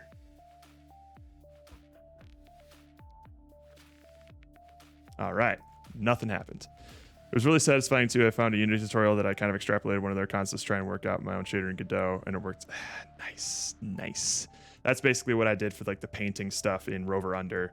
There was like a really specific sort of like painter shader that somebody did in Unity. It's like, here's like, you can add like glitter to it and add like volume and stuff and make it look all blobby. And it's like, nah. I just need to know how to draw in a texture. And it ended up looking real good. It ended up looking all creamy when they're all like overlapping with each other. I just wish it turned out a little bit more stable. But that's fine. I was still happy with it. Okay. Let me see if the displacement factor is even happening right now. Oh, wait, no, it won't because this thing is not tagged as water or liquid.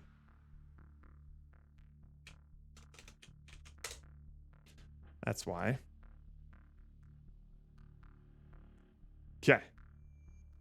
Okay. Whee! Uh-oh. That's not what we wanted. Unless that's physics working exactly as intended and my values are just way off. Let's do this. We'll do a little frame by frame here and see what that displacement factor ends up being. The displacement factor was 1 immediately. Okay. So that's wrong. Oh, right, because the magnitude is always going to be 1. It's a normalized vector. UX! Shut up. We're just landing outside. That's a pretty buoyant object right there.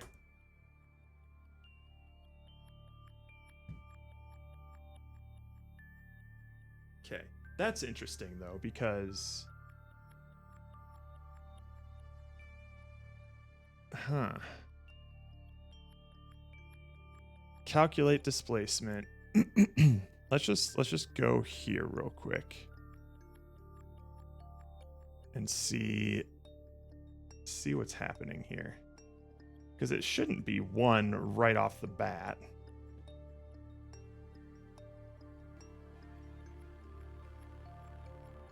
Okay. Locals here. X penetration factor is infinity. Cool. Am I...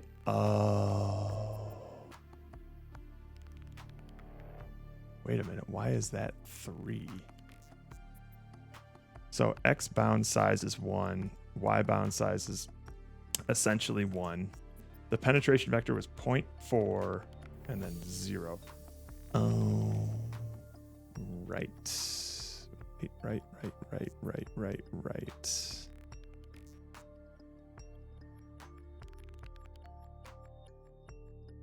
Right. I'm dividing by 0. That's why it's flying off into the ether. Okay.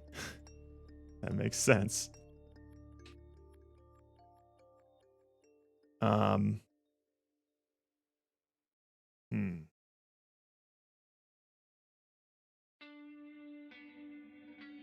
My source is that I made it the fuck up. I basically am. I'm making my own buoyancy physics. What of it? All right. Let's see here.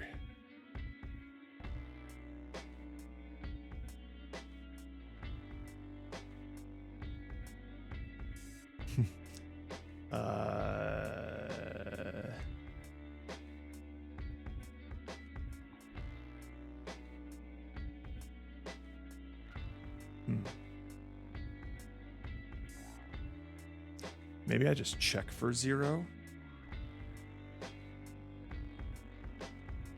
Because if I just use the distance to determine how submerged this thing is, then it's going to rely on the fact that the collider the submerging object has like uniform dimensions on its collider. And I don't want to box myself into that.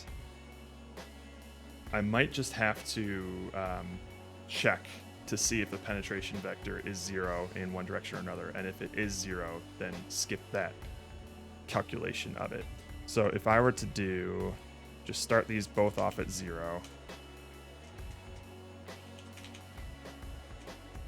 And then grab you, put you down here, grab you, put you down here. If penetration vector dot x does not equal 0,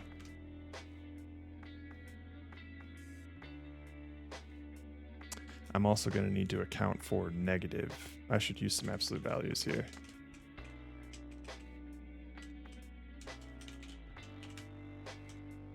I don't think I need to check it for... If it's... We'll just do that for now. And then... For this, we'll do math f dot absolute value of the penetration vector x. There we go. Is equal to that.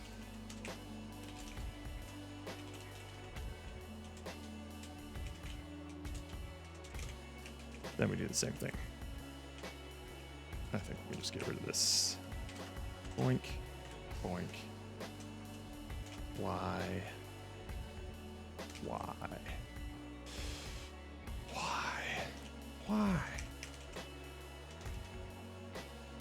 Hello, Lupo. How you doing? What you got?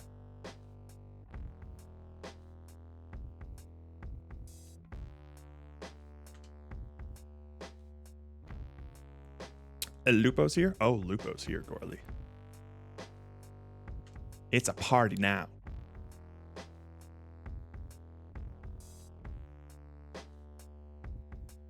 Physics. Whee! Whee! Oh, it's going to get even more because it's penetrating more every time. Whee! Hey, that's actually buoyancy physics. It's just maybe tuned a bit too high. I wonder, will it go completely under, like past the water? Let's see. Will it ever come back down? Yay! Okay. So I think if we just change the buoyancy factor here, or like the displacement size.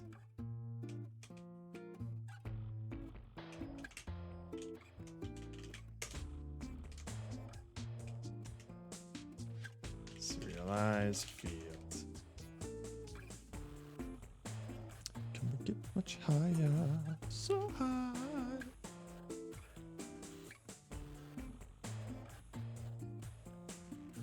Right, I didn't change it at all. I just serialized it. All right, let's change you to like 1.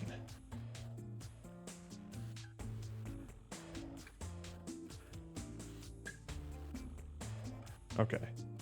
So the tricky thing is it is like sort of bouncing up, which I don't necessarily want. I kind of want it to like reach an equilibrium at some point.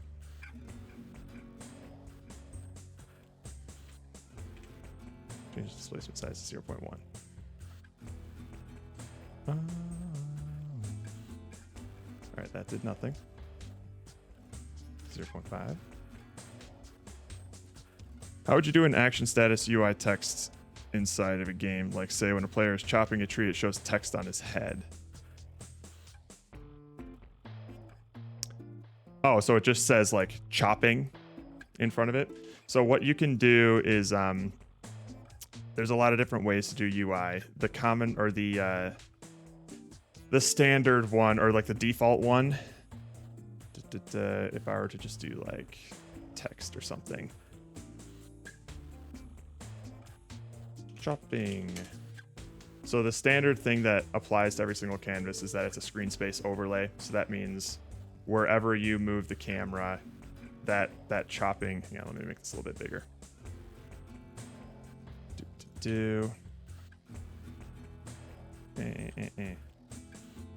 That word is going to be, it's just going to follow the camera, obviously. So if you want it to be on top of something, what you would need to do is change that canvas to world space. You might need to, where's my player at? Zoom. Yeah. It's going to be a massive canvas, but you can shrink this thing down. Meow. Meow. Meow. Where's my text thing? Let's make this thing stretch with everything else. Where is my player at? Oh, it's way down there. Shit. And then my canvas is where? Oh my god, I have lost the plot here. Okay, and then chopping, where'd you go? Jesus Christ, bring it over here. Oh my god. Bring it over here. Player. Alright. It's a bit annoying, but you'll just make like a world space canvas, and then you can put it on top of, or you can parent it to the player. How about I just fucking do this? What am I doing here? 0, 0. Where's my canvas at? There it is. So you have this massive fucking canvas here that you can shrink down. Maybe make this text super duper tiny. There. Shrink it down. Oh my god. There's chopping, right? It's kind of hard to see. But you'll make that super small, and then now it's tied to wherever my player is rather than wherever the camera is. You move the camera, the text stays above the player. So you'll just need to make a world space UI element and make it super tiny, however big your character is, and then you can turn that on and off like a game object. Maybe a timer like a time. Yeah, I started doing that now. That thing is not a child of the player object, is it? If I rotate the player, it rotates too. I want it to not do that. So another thing that you can do with that is what's called just like billboarding. So you can just write a script and attach it to the UI object to make sure that its rotation every single frame updates to point towards the camera. So then that way, anywhere that it like rotates, if the player rotates and the UI rotates as well, the update frame will override that and point it towards the camera instead. That's generally what I would do for something like that. You might want to put that in late update just to make sure that that's the last thing that runs on that UI element, so that there's no like race condition between the player rotating the UI element and your billboarding script pointing it back towards the camera, because you don't want that billboarding script to run and point it towards the camera and then have the update loop from the player update the rotation of it again. So that's probably what I would do with that, if that makes sense. UI is a pain in the ass though, so you have my condolences, especially like world space UI. As you can see, I was kind of having some troubles just getting the size to look right. But that's generally how I would do it.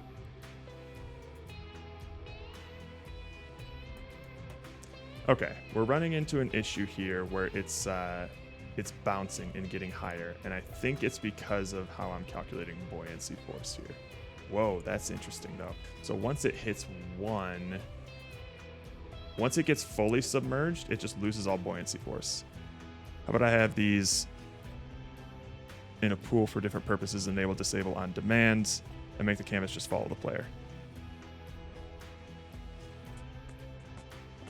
Yeah, you could do that. You could totally do that. That would work too.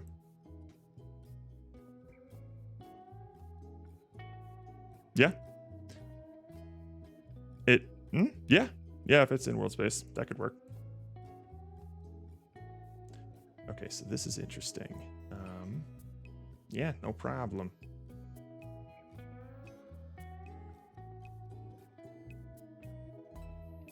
Let me see what's going on here.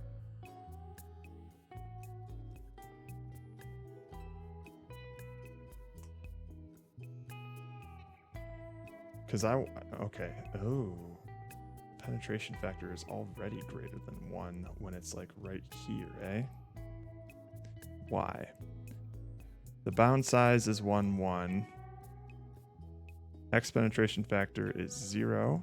Y penetration factor is 1.65. Why is it 1.65? Because it's 0.3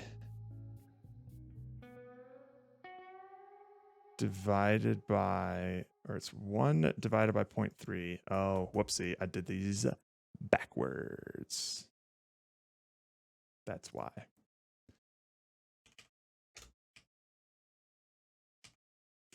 Which basically means I don't need to have these 0 checks. I just did the division backwards.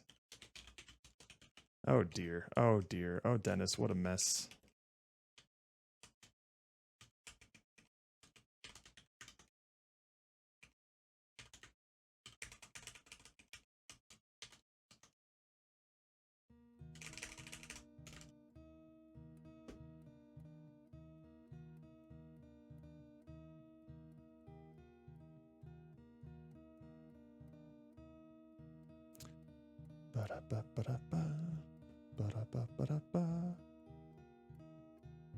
Okay, it's still bouncing. I don't want it to bounce, so let's try this again.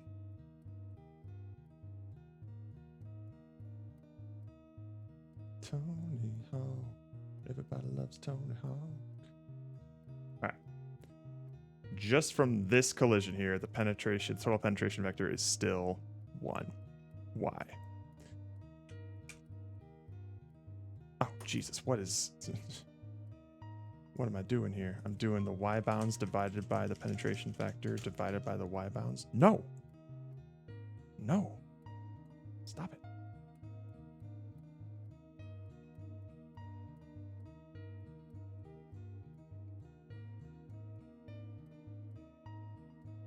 Okay. So let's change this back to like 5. Because it was not very buoyant. And it still wasn't.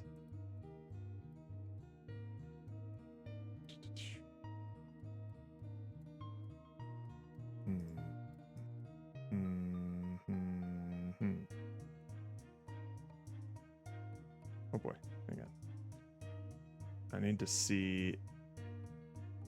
Okay, the displacement factor is 0 right now, and it should not be that.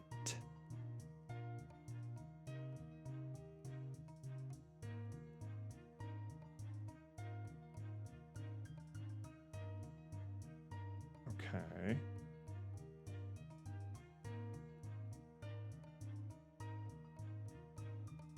Tonal penetration factor. Yep. Okay. And then Bob. This displacement factor is 0.06. Not a lot there. And that's fine. And then if we were to go ahead more,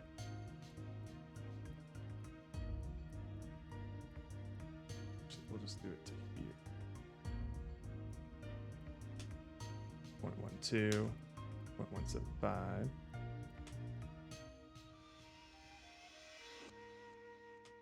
Two, 2833. And then it hits 0 for some reason.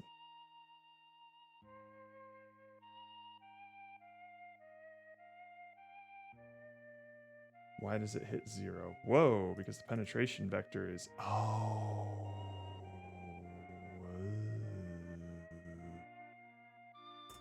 Ooh. Suddenly the shortest route... Oh, I see. Okay. I need to do something real quick.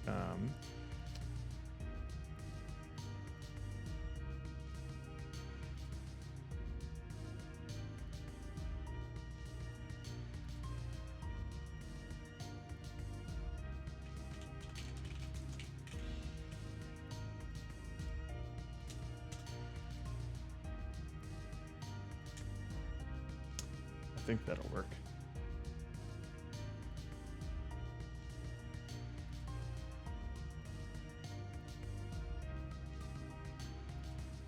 Yeah. So there's our problem.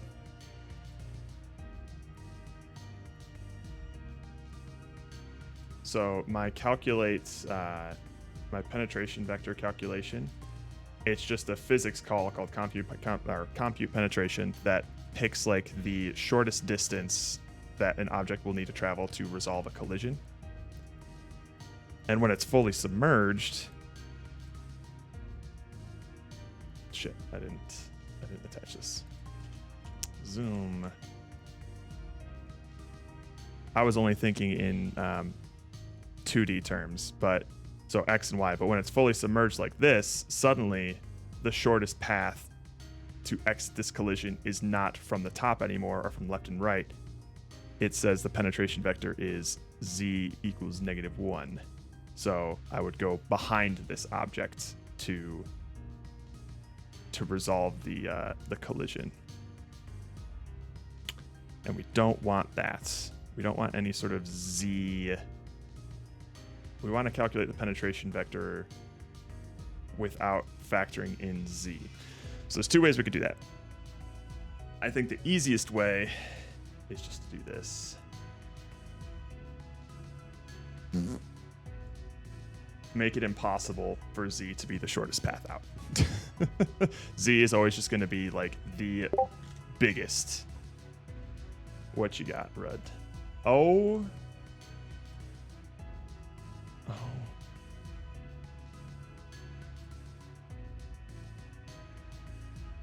Oh.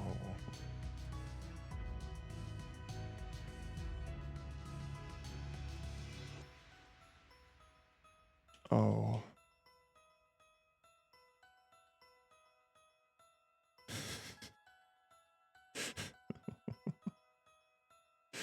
Oh my God. New character design just dropped. Jesus fucking Christ. This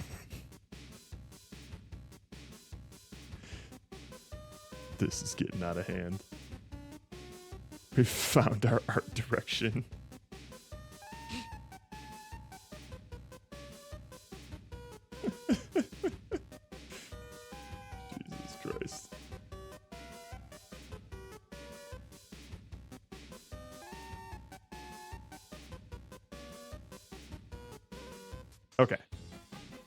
We'll see if this does anything.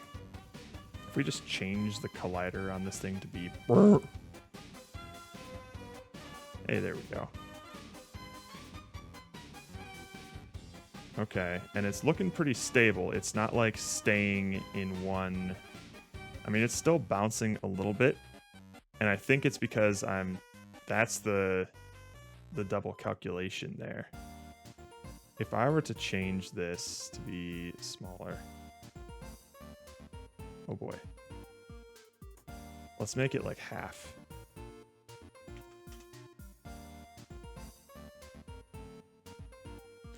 Tony Hawk. Yeah, it'll just determine how much it like sort of goes underwater, but it'll stay at that specific. I could modify the gravity when it's in there.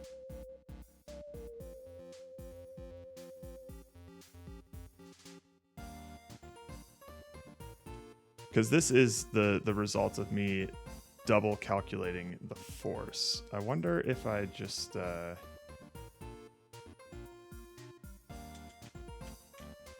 Because there's no real way, or at least easy way, for me to calculate it otherwise.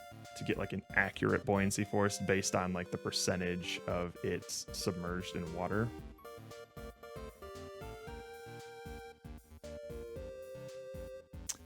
Yeah, did too much there.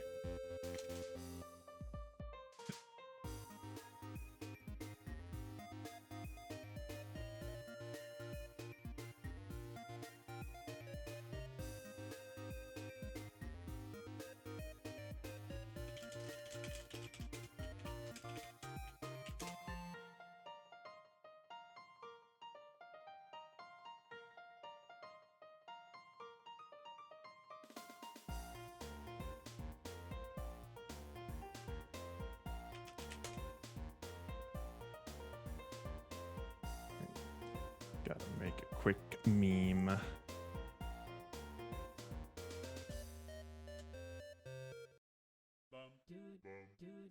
Actually, how about I just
all right. That's still very small. Okay.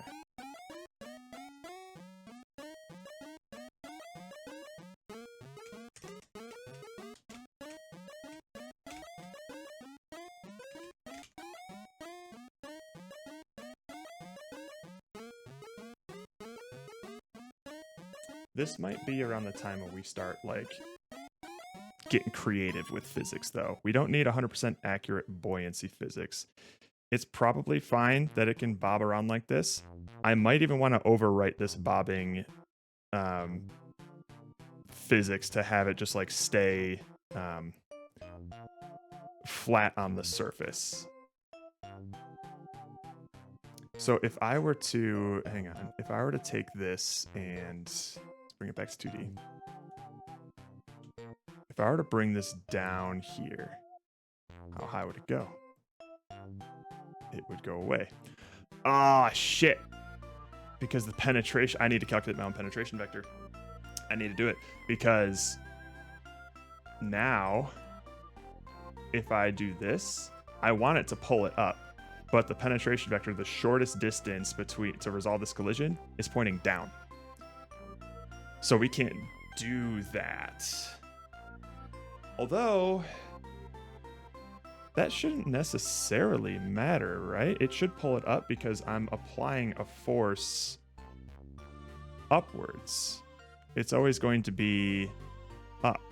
Calculate the buoyancy force. So what's actually going on here? Does this work at all?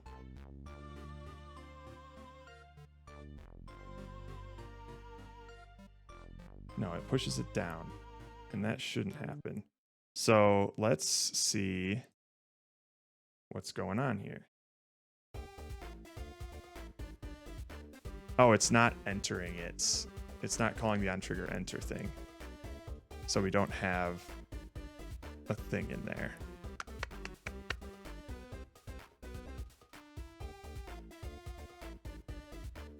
Ugh. This is going to be difficult to test.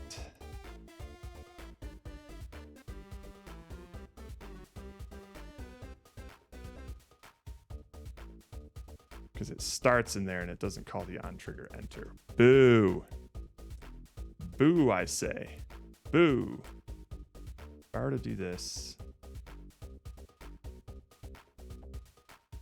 and then move it up here and then, yeah, that still doesn't call it. Okay. I might need a little debug script here.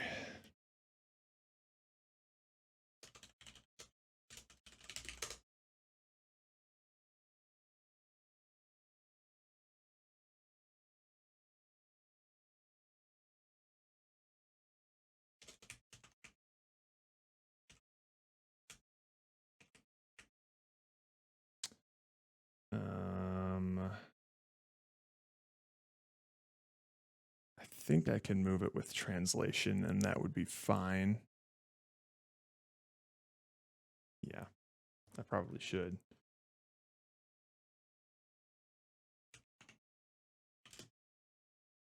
This is just so I can get it to, well, hang on, because it would have to go against gravity too. Oh.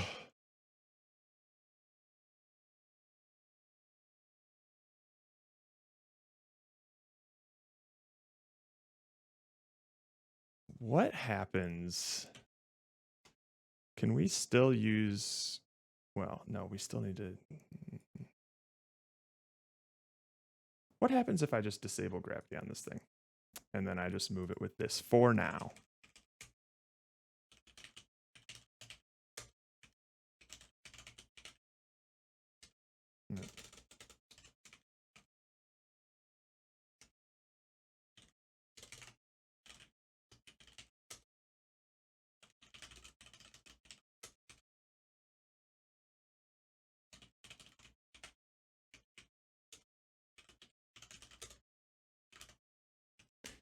That'll be fine.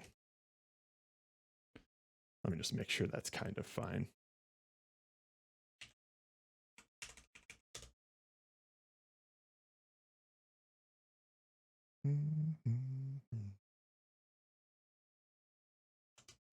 Yeah, that'll serve my purposes just fine.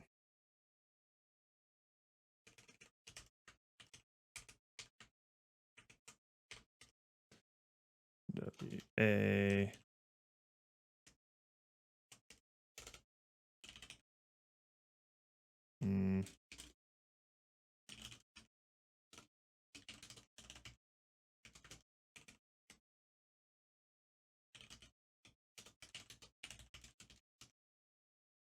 I need my music back. It's not playing music. Oh my gosh, it's just been silent this whole time.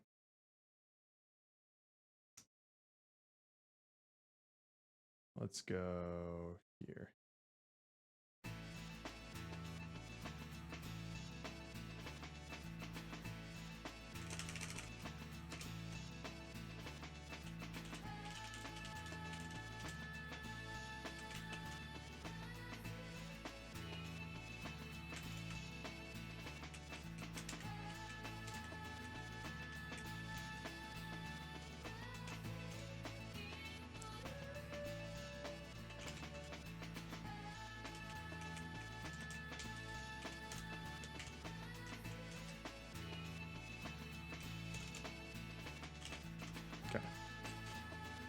super duper simple, just translation stuff so that I can enter and exit the water at different angles here.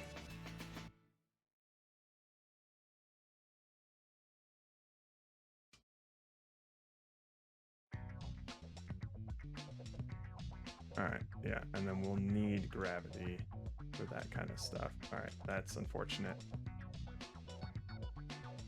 Yeah, so we do need gravity.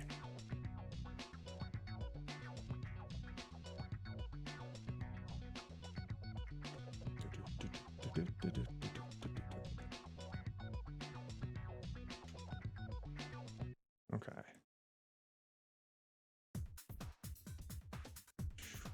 Move this up, move this up, make it bigger.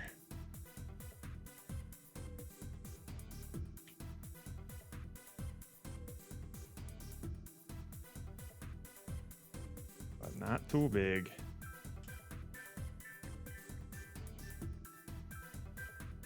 Actually.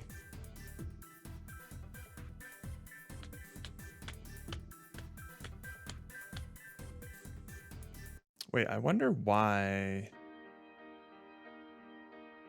Oh, I guess I know why.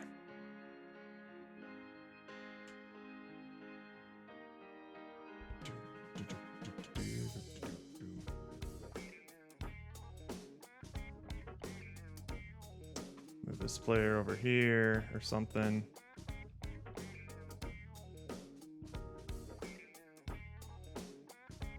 Get in there.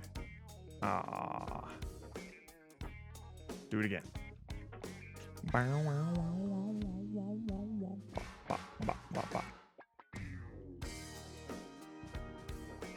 That's wrong. I'm pretty fucking submerged at this point.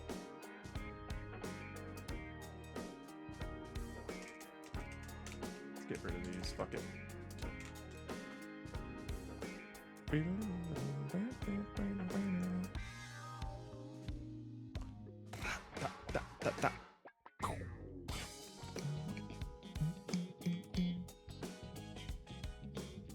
Whee!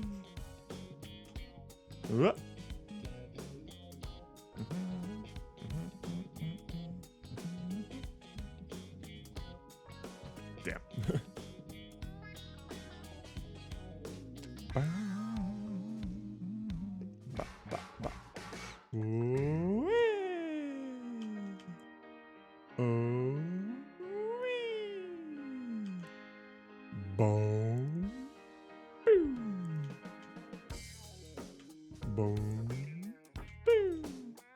And then what happens if I... Yeah, okay, so you can fall out of it, which is nice.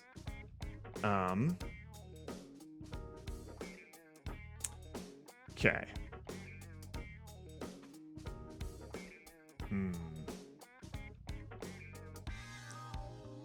What if I were to up the liquid density to like 100? What'll that do? 10x the liquid density. Yeah, that's what I thought. Holy shit, it sends it flying. And then... Voing! Okay. We'll set that to like 20.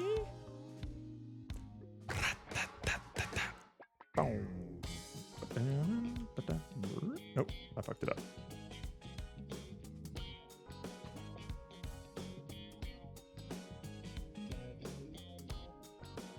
Okay. And then if I set this displacement size to like 0.01, let's see what happens. Then it goes right through because it's... Okay, so that's what we're going to want to change when we're like doing displacement or when we're trying to change our buoyancy and things like that. Hang on, let me update the RUDs on something here.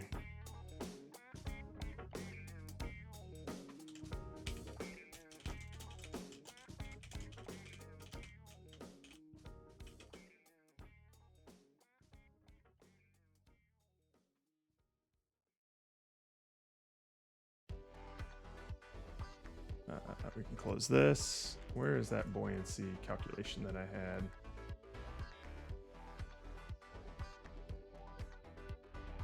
Oh, I don't have it up anymore.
Just teaching the Reds how buoyancy works, much to their chagrin.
This is so upsetting.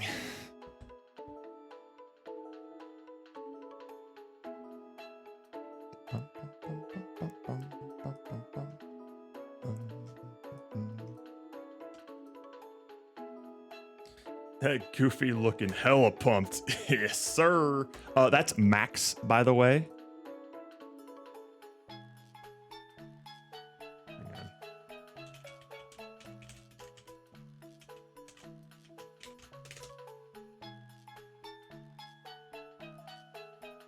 This shit is actually in the movie.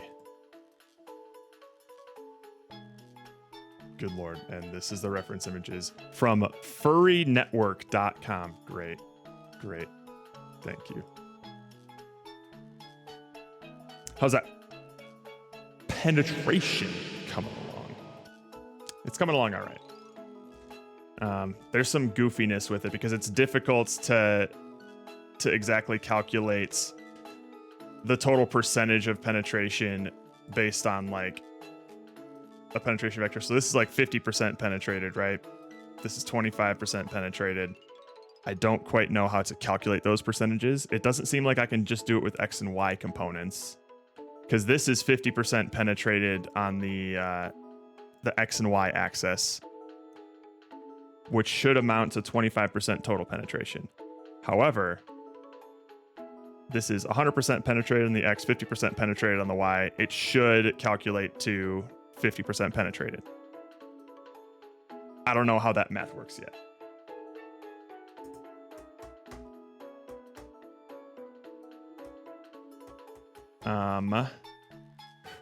What was I thinking about though, in terms of the buoyancy force and things like that? Right.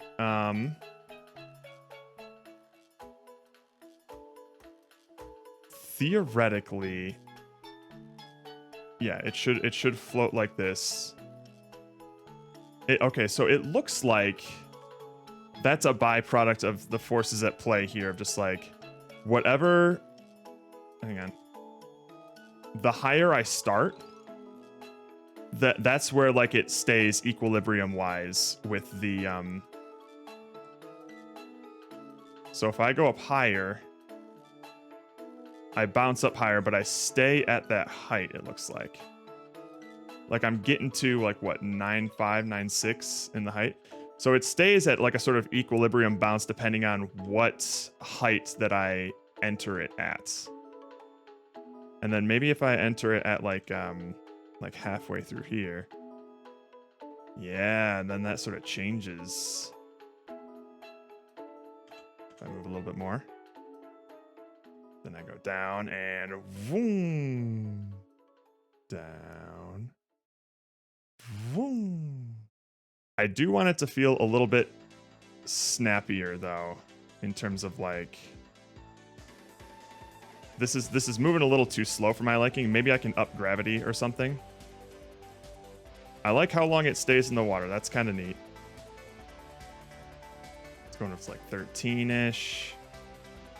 Still staying at 13. Does it reach 14? Is it slowly going up? No, I think it's staying at the same. Yeah, it's getting up to like 13 and a half. So that's interesting.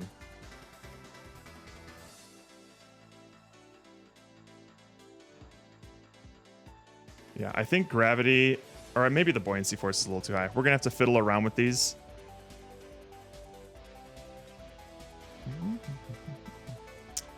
But first I need to go to the bathroom. Actually, let's throw this on a loop just to see if it stays bouncing like this. That'd be neat. But if it keeps getting higher and higher, depending on how long that takes, we might need to fix that problem. Okay. I will be back. I'm gonna get some tea, go to the bathroom, do some shit. Be right back.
So it's doing what I feared it would, where we could just like constantly loop it and it keeps getting higher and higher and higher and higher. Can it get much higher? That might not be an issue right now. Like if this is meant to be, if we have like some obstacles in the way and things, we can maybe prevent that, but it's not reaching an equilibrium.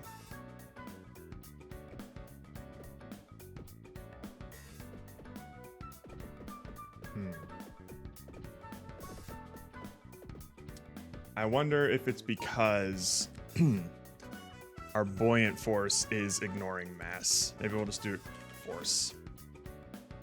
Let's see what that does, hey? Bye-bye, Plinko. Hello, Funbase. How's your stuff going?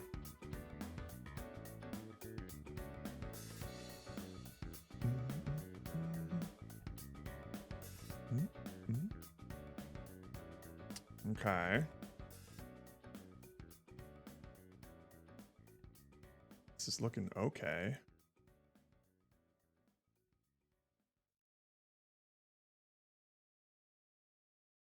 My stuff, I've made nothing to be honest. Oh wait, are you doing? Whoa! Are you doing this? I think Pomo was saying he wanted to recruit you for some audio for his thing. 21. 22, yeah, it's getting higher. Yeah. Have y'all decided what you're doing? Yes, we're doing a buoyancy platformer essentially, where you'll be able to change your density, your size, whatever, to navigate through these little water platforms. So you can like make yourself heavy to get low down, and then turn yourself into like a balloon or something, and launch yourself up into like different parts of the level and things like that. This was a big inspiration.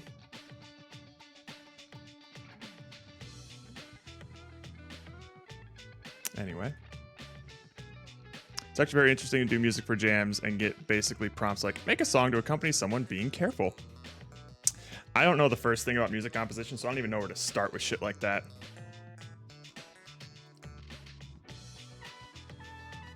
A high-speed submarine. I actually have no idea how submarines work, because from what I can tell, the buoyancy calculation has to do with like the density of the fluid, the force of gravity, and the volume of the liquid displaced. And I don't know how submarines submerge if like the weight of the object doesn't matter as much. I guess that will determine how far it sinks actually. So no, that does. Do you just increase the density, I'm assuming? Surely it's a pressure thing, but God, I don't know. Yay! Hopefully you get it in a couple months. Okay, I did forget one thing, and that was the fact that we're going to be able to change our density, essentially. So, well, I'm just going to call it density because it's easier to think about, but really what matters is our displacement factor, displacement amount. Leaderboard manager, what the fuck are you doing here? This. Our displacement size. We're basically just going to be like pretending that our object is getting bigger and larger. We're going to be manipulating the variable that impacts buoyant force without actually like visually manipulating that variable, because we would have to like have a character that like gets really wide and then shrinks down and stuff like that, and that might get weird, busy, clustered, whatever. As long as it makes like intuitive sense that you're impacting the buoyant force, I think most people probably associate it with like weight. So we might have a character that does something like this from the Goofy movie, where like it's just like an expandable suit and then they fly up a little bit. That I think will be enough to make people understand. It's like, oh, we're doing that thing where like you hold an inflatable ball underwater and then let it go, you know? So I need to do that for this. If I were just to do this, Player controller. So I kind of want to see what it's like to manipulate that and maybe jump between a couple of like bodies of water and things.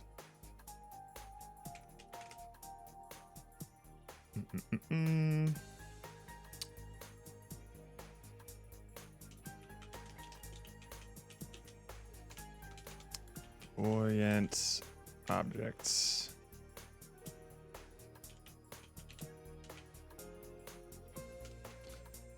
Buoyant objects. These will probably, this displacement size will probably need to be public.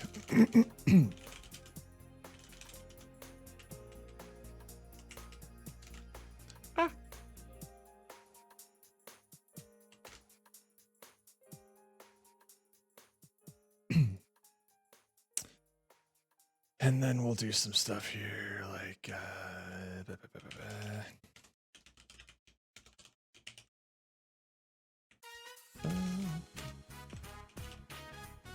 get key down. Yeah. These are just temporary input things for now. Buoyant object dot displacement size equals, let's see. Excuse me. If I want to make it quote unquote heavier, I lower the displacement size. So currently it's what? It's 5. So if I were to set it to 1.0 or something,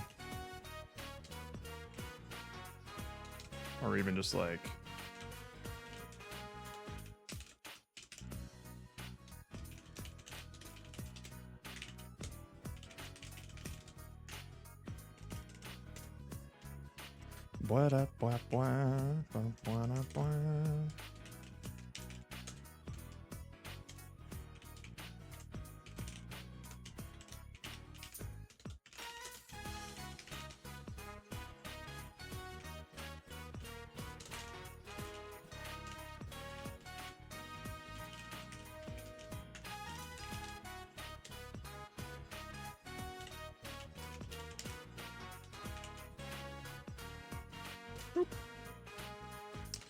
so that's all we'll really need there, and then that will, hang on.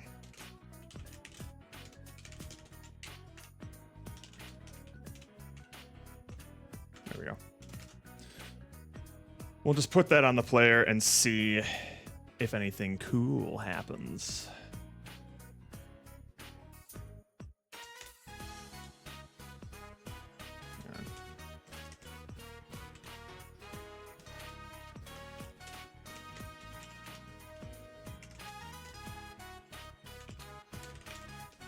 Change the debug movement here. There we go.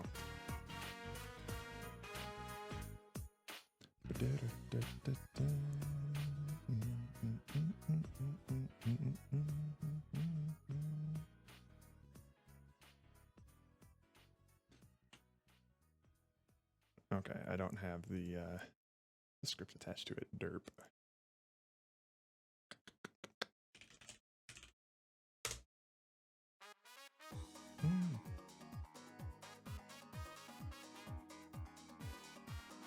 Just throw that way up here. Buoyant object, way up here. Debug movement, way up here.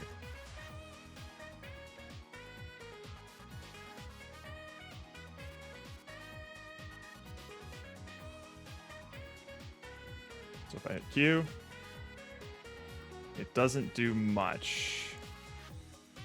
So what if I were to like, whoa, set it to like, low displacement values. Oh, hang on.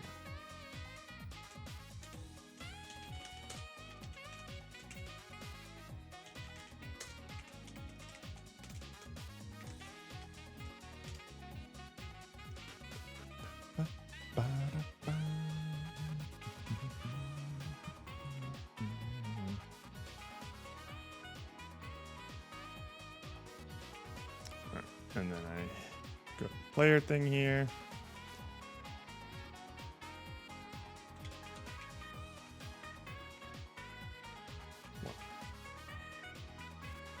if I were to hit this, okay.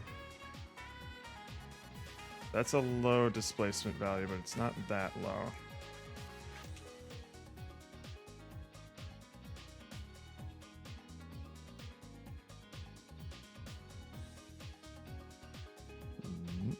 Boom! Ha ha ha! Holy hell. Alright, let's change the gravity a little bit. Let's fuck around with that, hey? Actually, let's maybe not fuck around with gravity. Let's fuck around with its mass. So if its mass is like 5.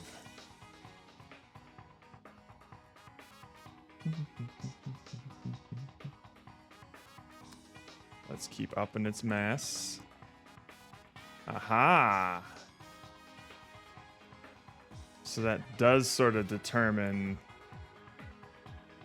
where it's going to end up here. If I said it's like 500.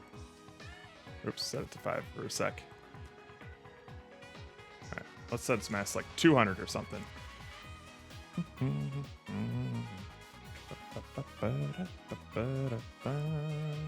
200's too much. Alright. 100 perhaps?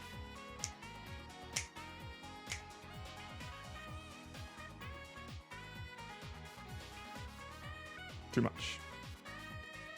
But maybe if I set its displacement size to like 10.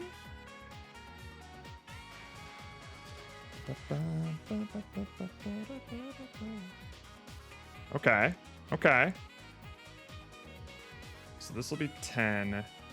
This will be like 5, I guess. So now if I were to and then boom. Uh-huh. What? Okay, okay.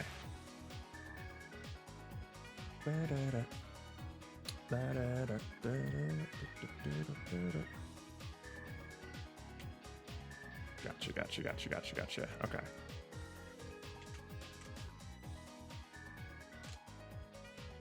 We're going to have a lot of values to mess around with here, which will be interesting. So if I set that to do, and then, yeah, okay. Let's do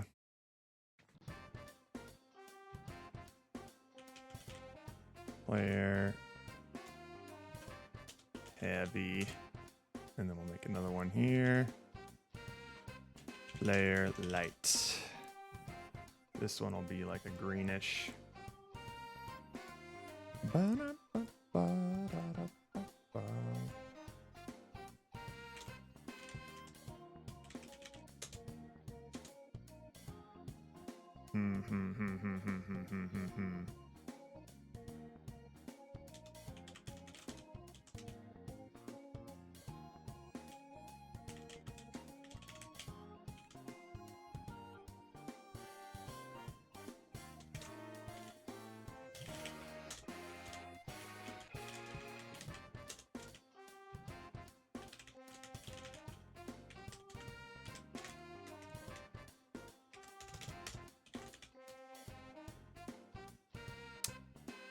Just a little bit more debugging stuff here.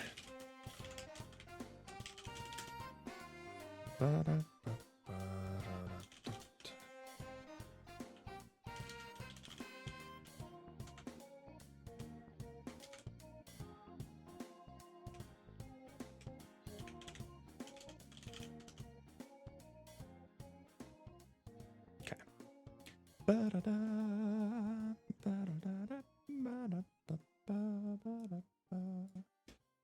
Alright, we got the heavy material and we got the light material. He'll start off heavy. Oh no, he'll start off light actually. Your gymnast. Boom.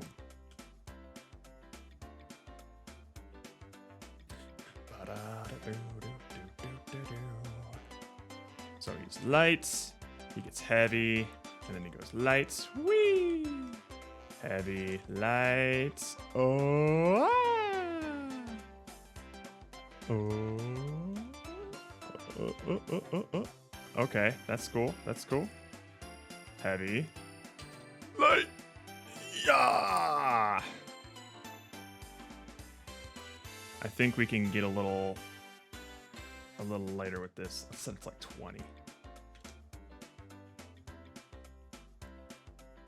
Because another thing I want to do is I want to change the mass of it so it'll impact like how much gravity affects it in the air. And then go! Whee!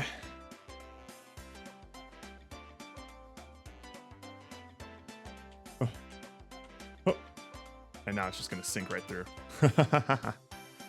Okay.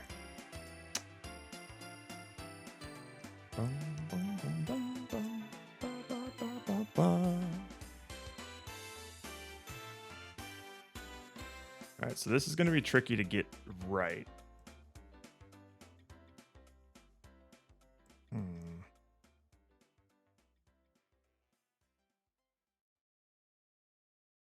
Because we don't want it to fly up way too high.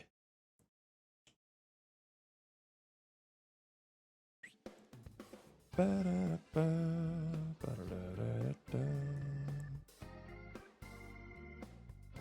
add a little water here.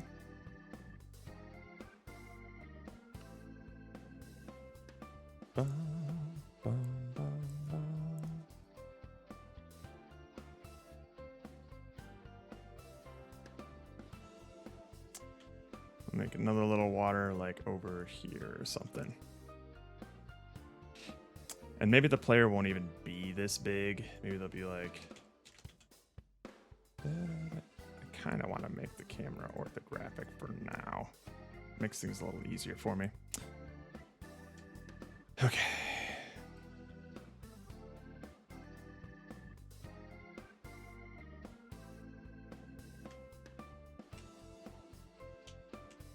Woo! That launches them way too high.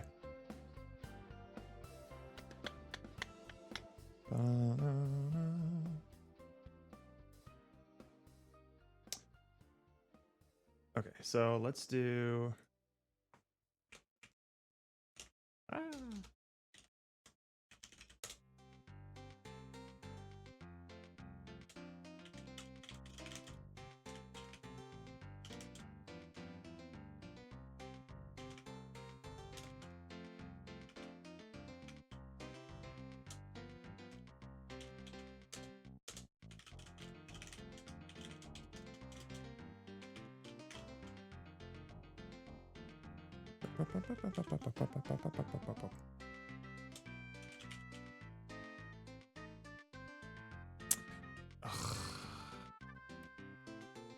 Buoyant objects. This is also going to need to be public.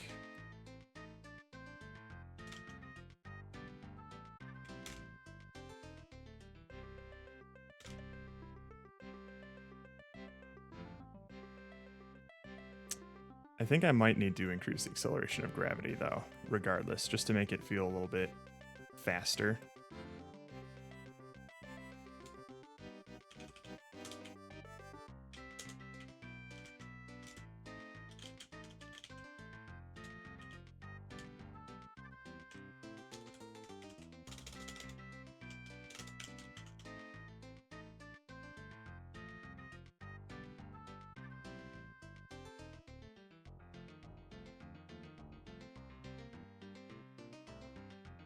Okay, so that's at 100.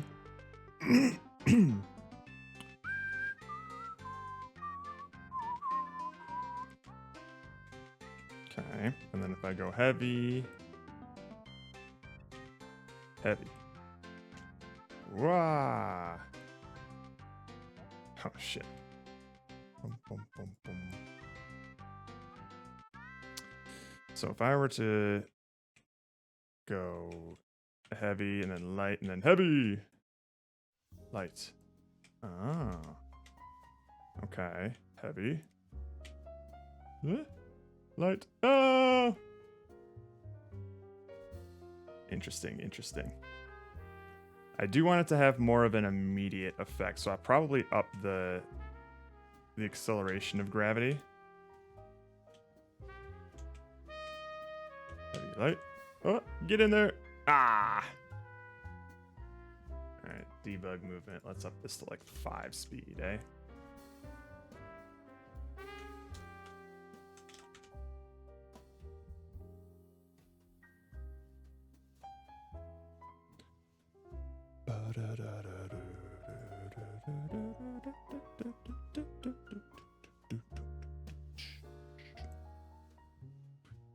Boing, boing. Heavy. Light. Nope. Shit. Shit. Shit. Alright, let's add a restart here.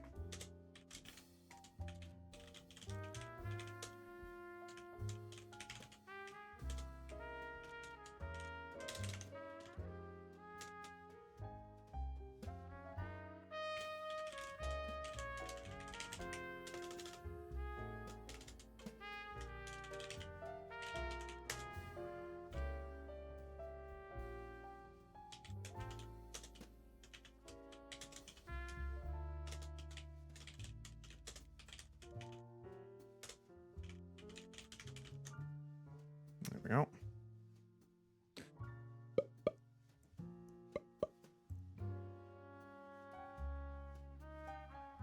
Okay.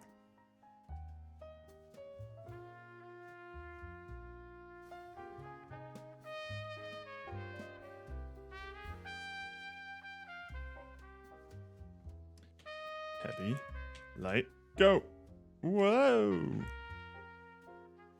Okay. We'll do a little heavy. Oh boy.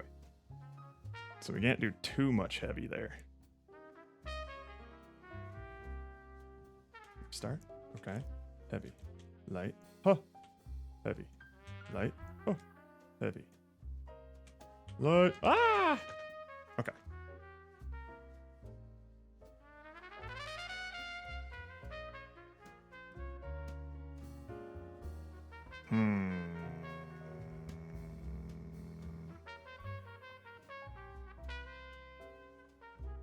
Let's fuck around with gravity.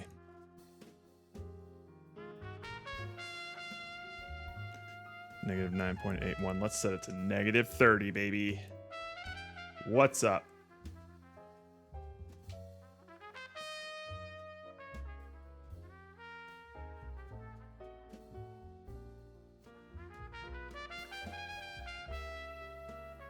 Okay. That's looking a little more interesting. Heavy. Whoa! Wow! Whoa! And then we're gone. Okay. Alright, the buoyant force might be a bit too strong. Let's set the high displacement value to like 10.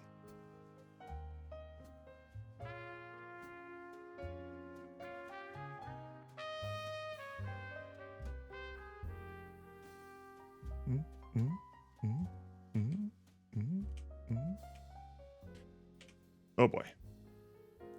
That heavy is real heavy.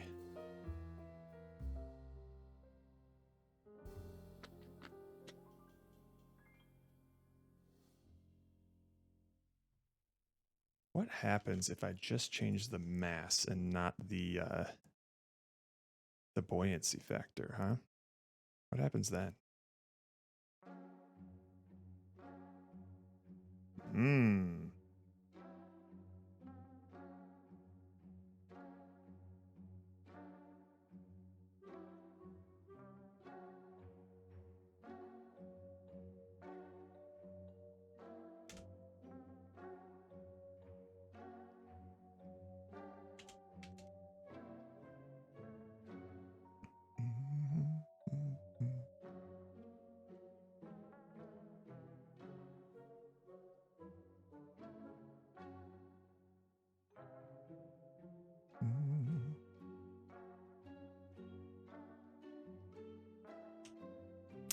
This is interesting. Oh wait, I didn't change it here.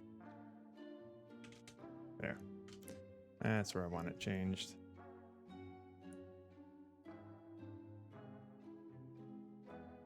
It might honestly be enough to just change the weight of it. because that kind of just determines how low it goes. Yeah. Let me, what's up the density on this thing? It's like 50. See what happens.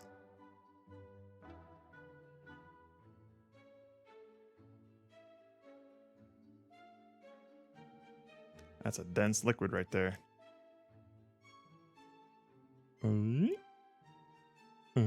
Ah. If I were to set it to like 10 or something.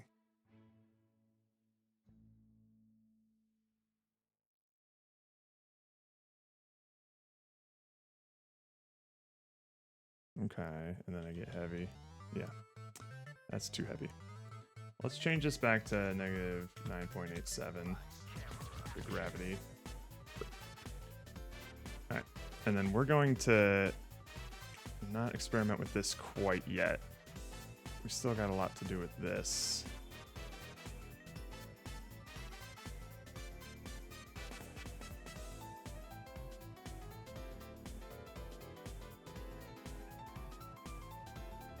Okay.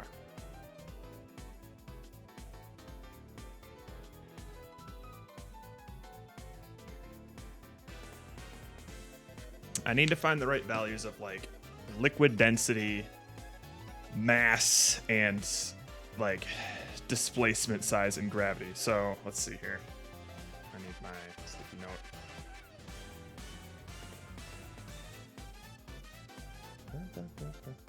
Liquid density, player mass, gravity, player size, density.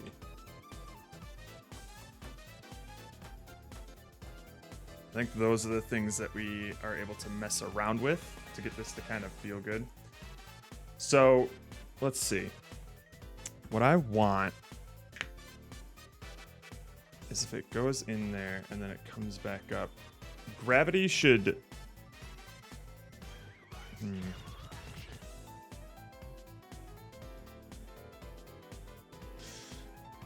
There should be, I think, some sort of... Well, the deceleration force is going to be the buoyancy force.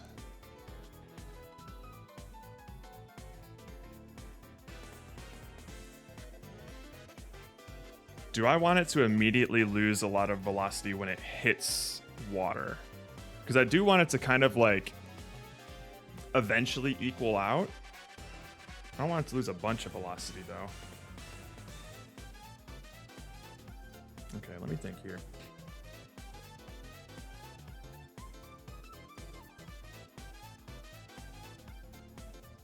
Because I don't know if I like this aspect of it yet, where it will constantly oscillate between these two. I kind of want it to equal out at some point.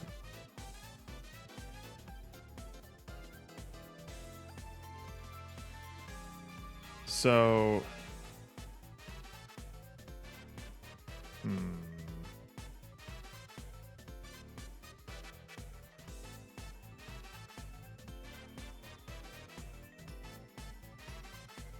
because right now it's gaining force, right? It's gaining energy because it eventually keeps going higher and higher. And I want it to like slowly, I want it to be able to like launch like this. Like I like this aspect where I can make it heavier and then, oh, that's too heavy. That's too heavy. Is that too heavy?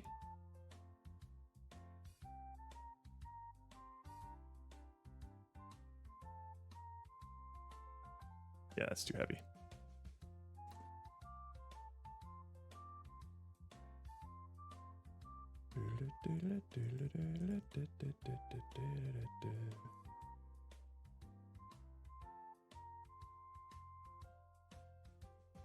Really though?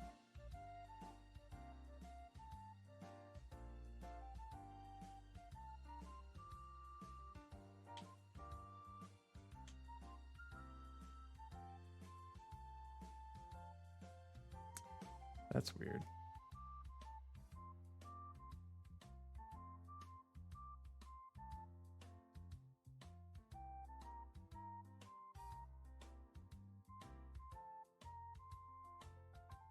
once it's fully submerged, the buoyancy force isn't enough to bring it all the way back up anymore.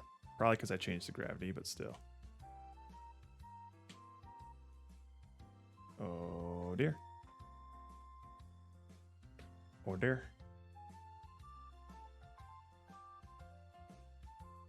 Oh. Right, because I'm changing it to 10 instead of 20. I didn't change the buoyancy displacement. Okay.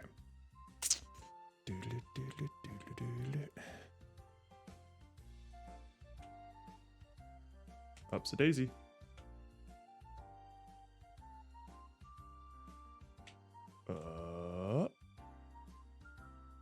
Schlunk. Boom. Schlunk. Ooh. Okay.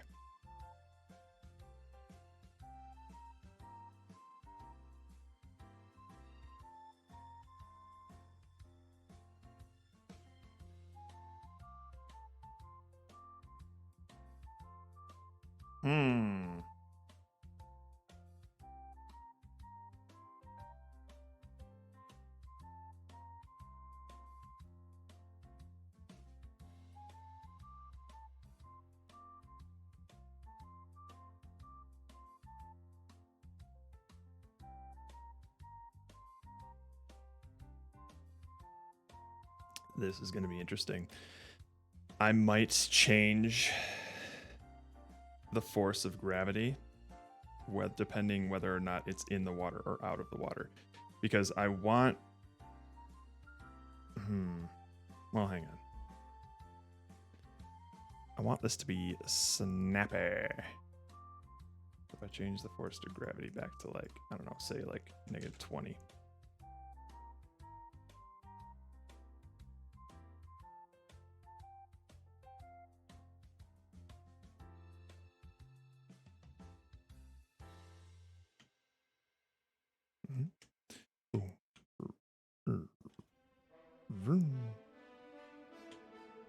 Okay. Okay.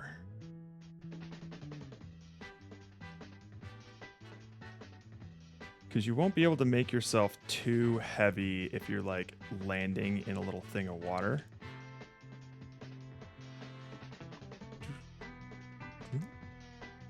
Yeah, I might lower the gravity when you're in water.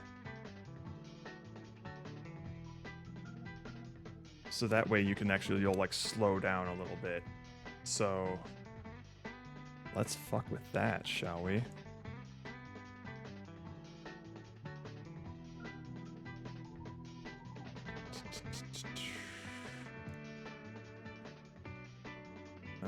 Player controller in update, I guess.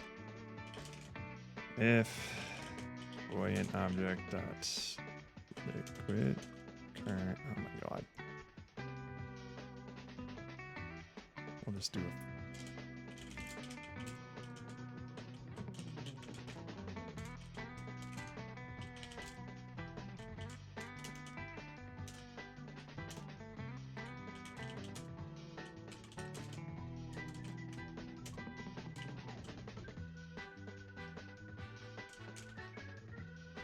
this is gonna be weird.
This is gonna be weird.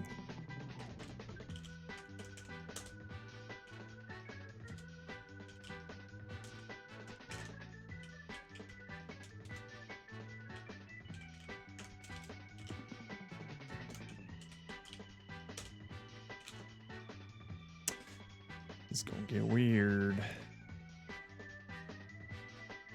We're manipulating gravity based on whether or not it is submerged.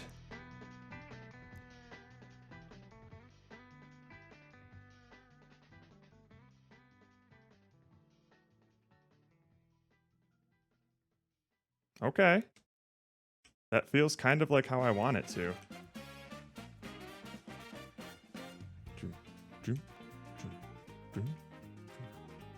But it doesn't look like gravity is changing anymore. Hang on. Hang on. It was working for a sec.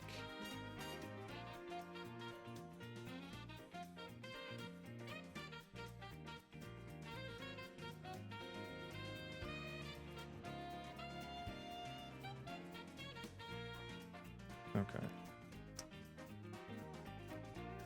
Hold the phone.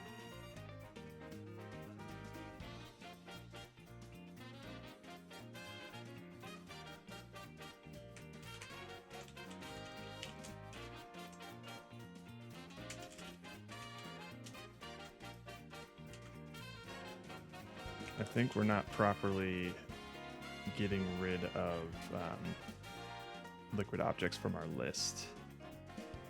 So it constantly thinks it's submerged.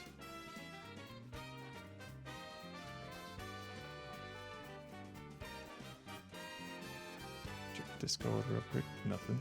Okay. Let's collapse these, eh? Whoa, low gravity. What are you talking about? If it's setting it to low gravity, then why did the physics say it's high gravity right now? Hang on.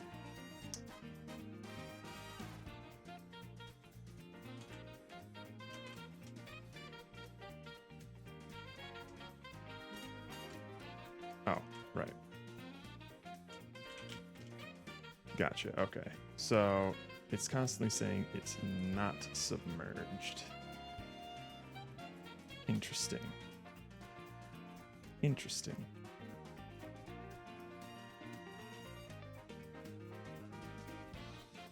Oh, shit. No. It's got to be greater than 0, not 1. Silly me.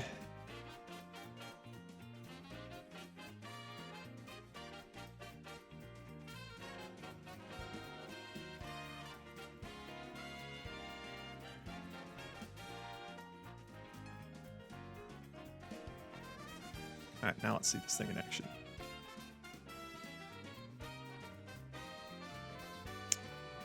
Interesting, interesting, interesting.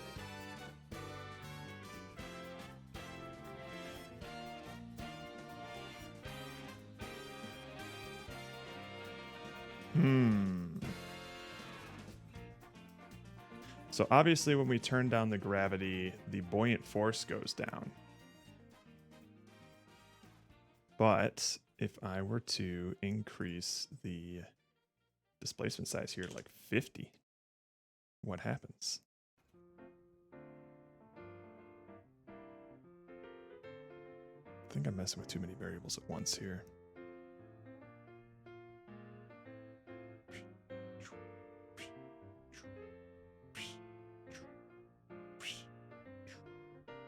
Yeah, that's not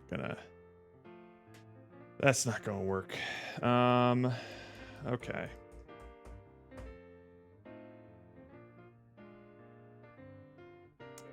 Let's see here. I do kind of like the gravity where it was at negative 50. That was kind of neat. It was kind of neat. I do like the speed of that.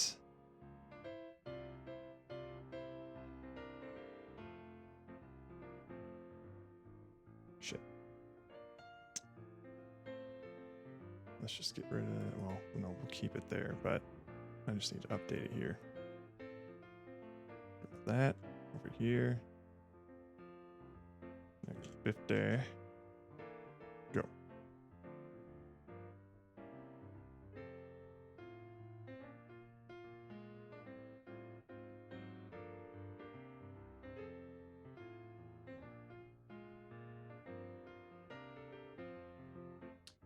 I just don't like how it keeps getting higher. I don't like that. And then if I make it heavy, there's no recovering that. So that's a tricky thing. Let's see.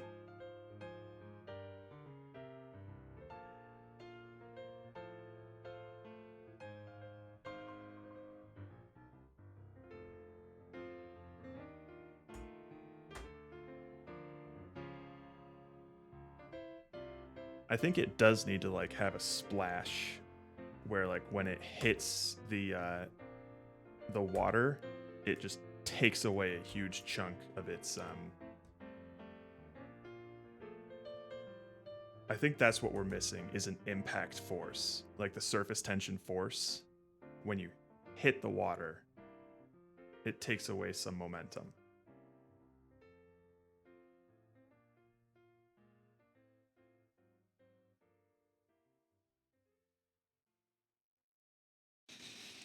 Obviously, that only applies to like the vertical side of it.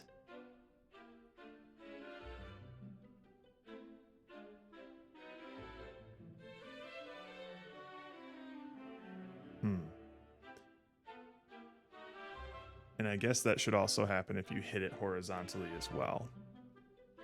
You shouldn't just like slide right through it. So I think that's what we're missing right now.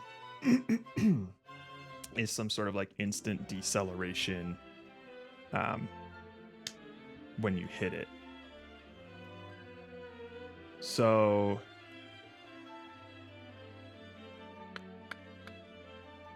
seems silly to do it as like a linear thing. So like as soon as you hit it, like decrease its velocity by 50% or something. Because if you hit it at like a tiny little amount, like if you kind of just like brush into it, that surface tension is not going to actually do that much to it. So it should probably be some sort of exponential thing. Okay.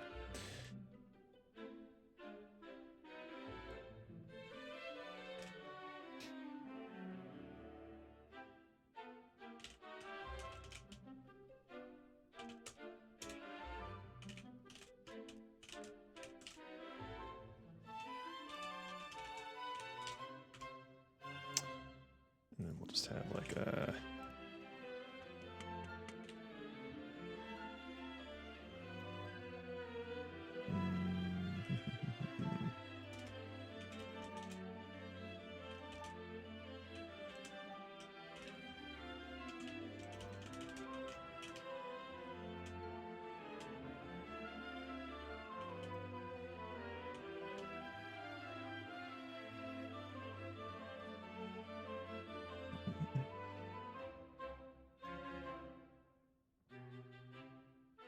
And then how do we want to...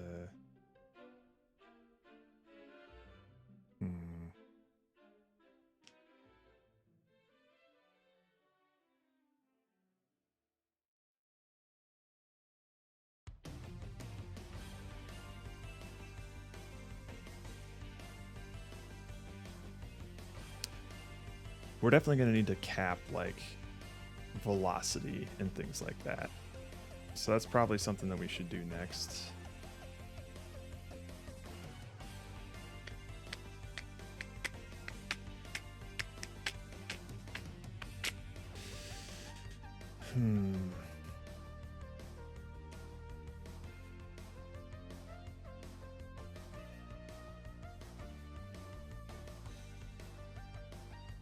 Let's see what the current velocity of things are, though.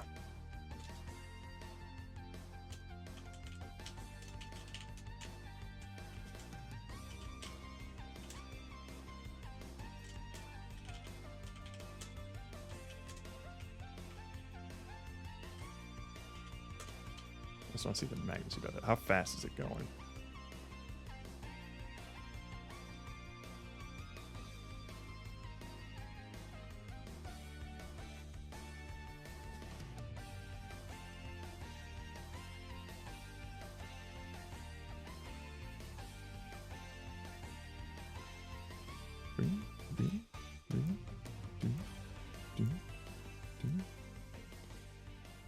Okay, it's looking like 20-ish to 10-ish. All right, let's set max velocity like 15 or something.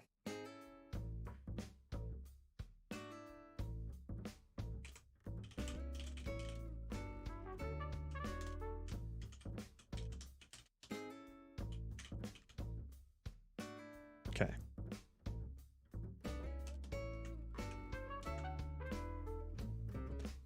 So now in fixed update here, we'll add that force, but if this dot rigid by velocity is greater than max velocity, this dot rigid by velocity is going to be equal to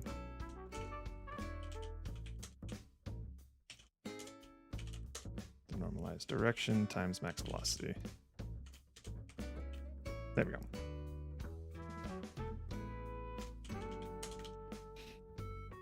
Okay. And now for the on trigger enter, if it's a liquid, then we decelerate it.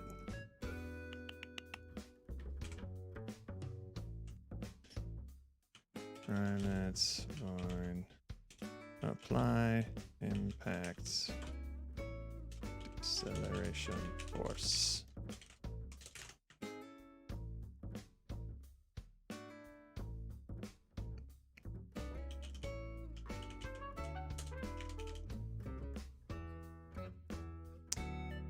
So this will basically be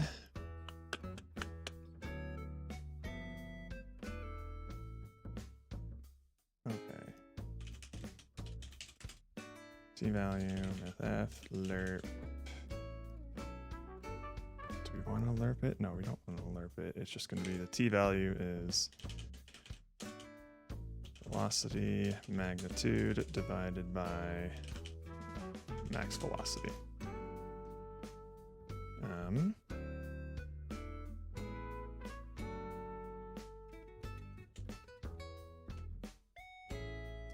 Do we want to apply a force, or do I just want to? I'll try and modify just the velocity first.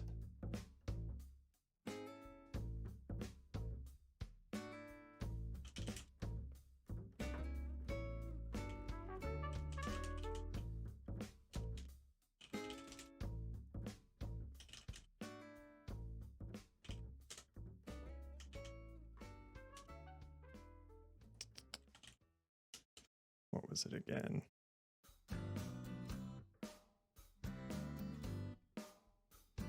Analysis, clear keys. How do I get a value again?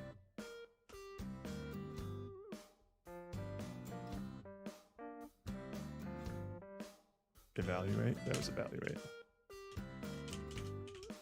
There we go. And then we just do rigid body dot velocity. It's going to be equal to this rigid body dot velocity times deceleration amount.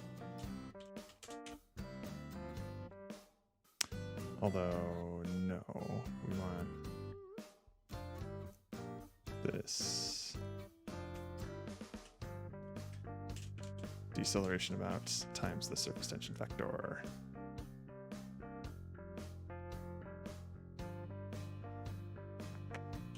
Not quite this though.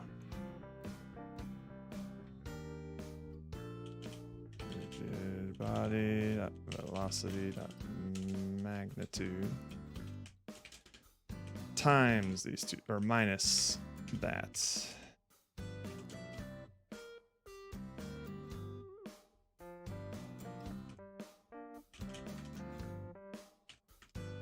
the direction, but at that reduced velocity.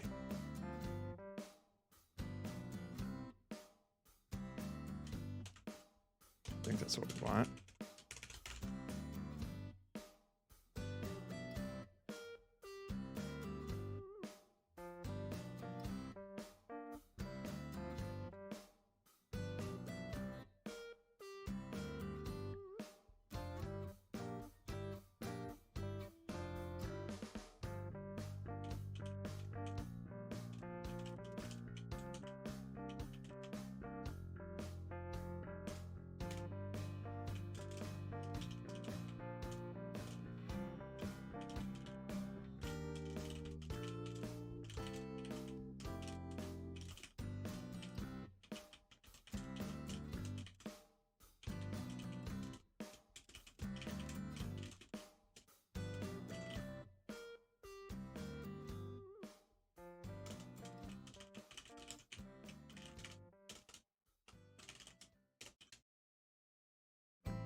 Okay. Let's just see what this does. Oh wait, I didn't add an animation curve or anything like that. Shit. Hang on. Hang on. Let's get this curve. Let's get this done. There. That should be good. So now if you hit it at a low velocity, it's not going to decelerate you too much, but if you hit it at a high velocity, it'll just be like, bam. It might feel shit because it's an instant force change, or it's an instant velocity change. Or it won't do anything.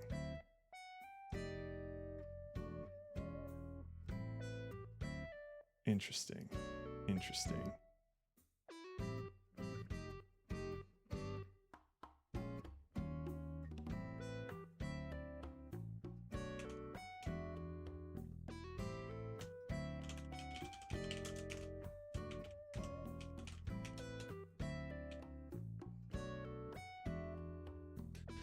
I guess that makes sense.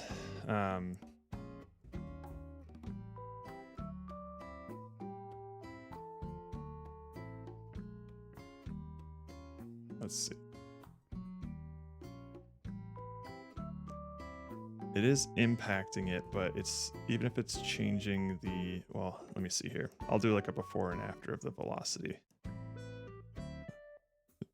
So, yeah, okay.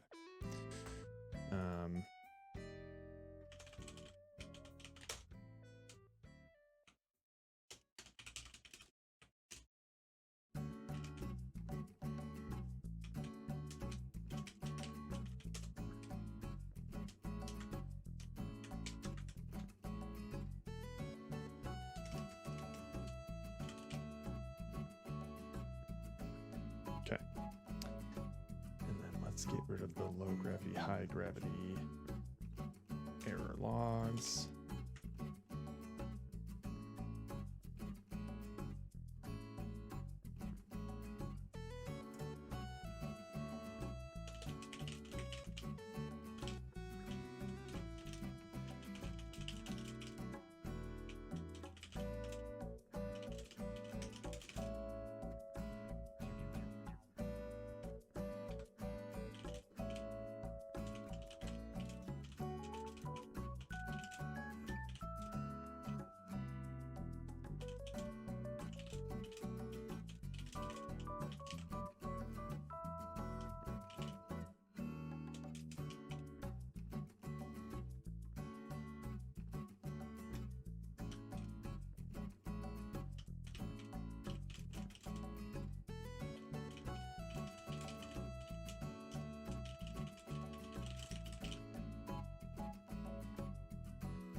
before, after, before, after. All right, it's not changing that much. And that's probably because our... Huh, that's interesting. Because before it's at like 13.4, and then... Oh, I think I see.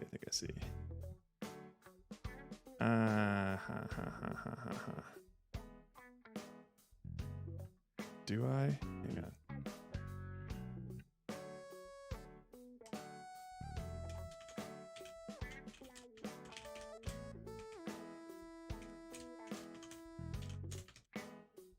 How much is it subtracting from that?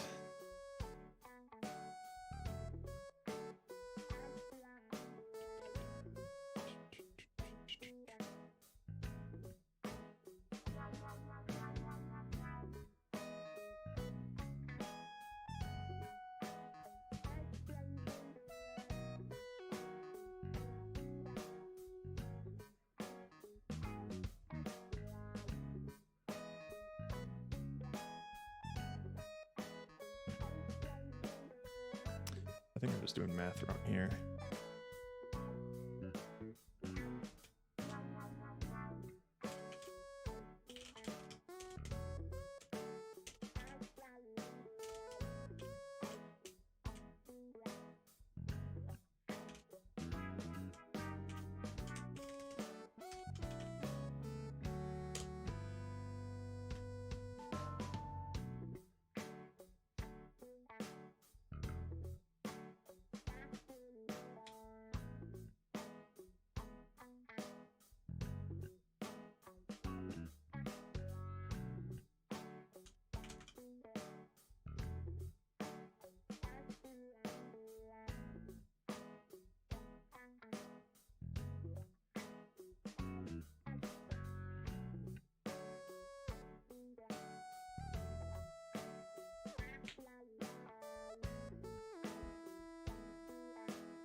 Oh, I think I am doing the math wrong here.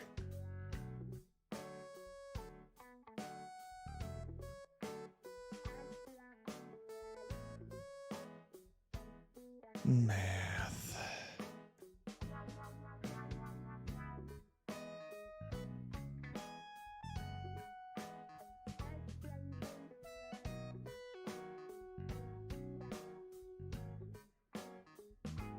Yeah, I'm doing it wrong. Okay.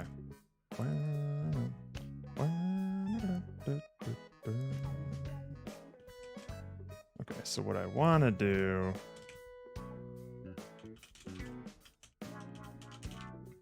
How's your stuff? It's fine. I'm fucking around with physics right now, doing some like buoyancy things. I want it to feel snappy and fast and not just like...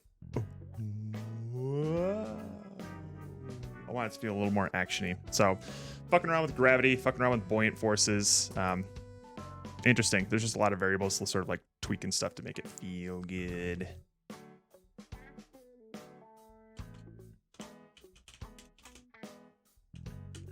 But I'm trying to make a deliberate effort to spend more time on this core mechanic than I did for something like Jive Train, where I'm just like, all right, cool, magnets work. Next, let's do all the UI and stuff, and let's set up the levels and the scores and all that stuff.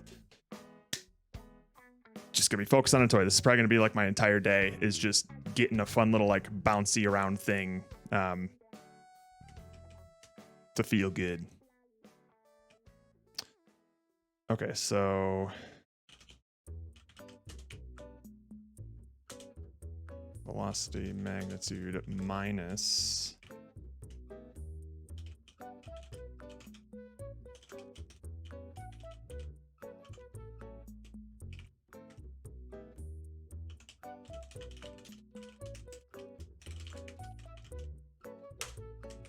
I think that's what we want.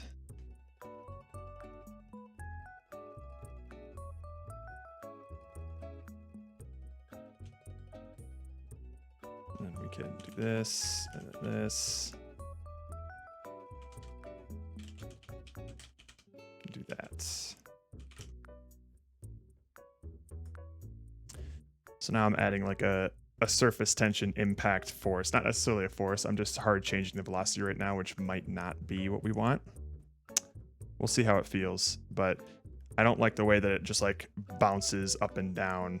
It feels kind of lame. Doesn't feel watery.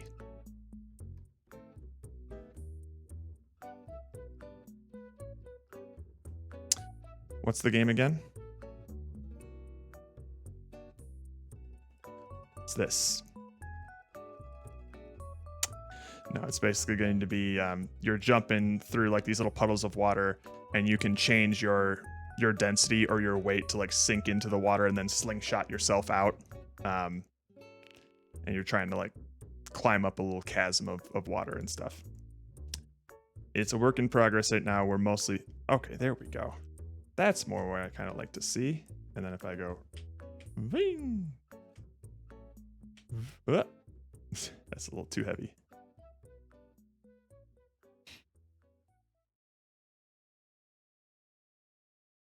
So how are you doing the density part? No, I'm not changing gravity because gravity actually plays a role in buoyancy. The power of the gravity also determines how strong the buoyant force is. So what you do instead is you change the, I'm doing some trickery. You change the volume. So hang on, a buoyant force is equal to the density of the liquid times the acceleration due to gravity times the volume of the object. So I'm changing the quote unquote volume of the object without really changing like the size or anything like that to determine if it's like has a high buoyant force or a low buoyant force. And hopefully that'll be, you know, intuitive to people who might not understand how buoyant forces work. It's be like, oh, a heavy object and a light object, and then a light object will go whee. Currently, this is the Red's idea of having a character in like an inflatable suit that you can like deflate or inflate to like change what looks like your weight or your density or your surface area. I don't want to mess with anything that's actually like changing a character's size, because that could cause some technical problems, but more so it kind of will limit our design space in terms of like we'll have to account for every sort of like character size that the player can be and stuff like that. It would kind of just be annoying. So we're going to go for more of like an intuitive faked buoyancy sort of physics thing, and not necessarily and then we go heavy, and then we go wee, heavy, wee. Oh, interesting. So if I'm heavy,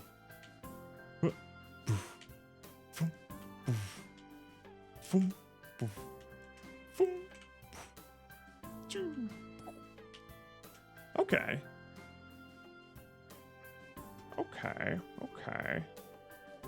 I don't think that velocity change was that bad. If I were to maybe set the surface tension deceleration factor to 0.5 instead of 7.5, let's see what that does. Because that did feel like splashing on the surface of some water, which is kind of nice. And then maybe if we're extra heavy, we can like break through that surface tension a little bit. No, I didn't. I'm good. I sometimes just ask questions to myself.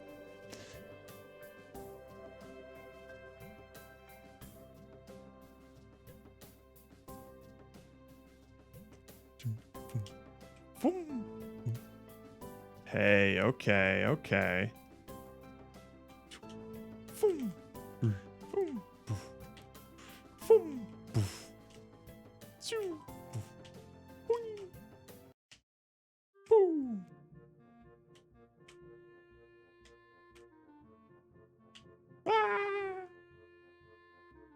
Okay, in this case then, I think I can really ratchet up the we'll get rid of the high gravity, low gravity stuff. It'll just be minus 50. So Mario's baby could change into a more dense material, weighing down the hole without Mario's body changing shit. Exactly. See, Logic, I'm glad you're coming back in here with the solid ideas.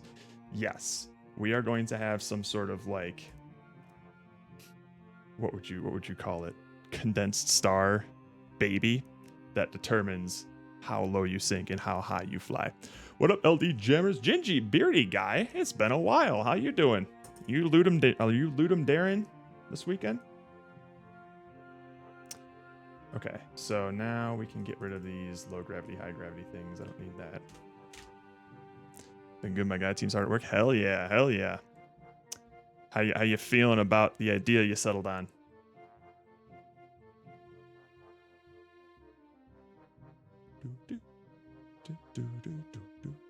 Pretty confident. Sick. Looking forward to it.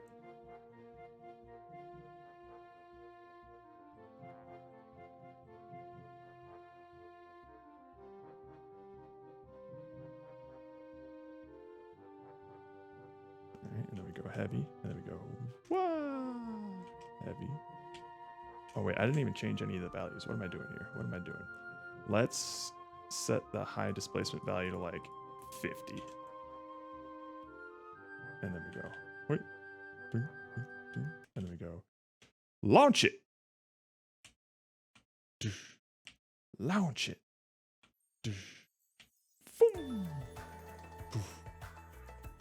Okay, and then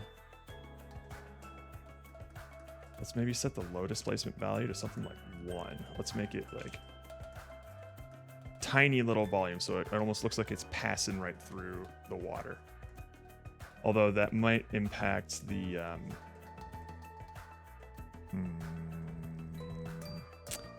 velocity change will still affect it, and we don't want that. So we might need to do something about that.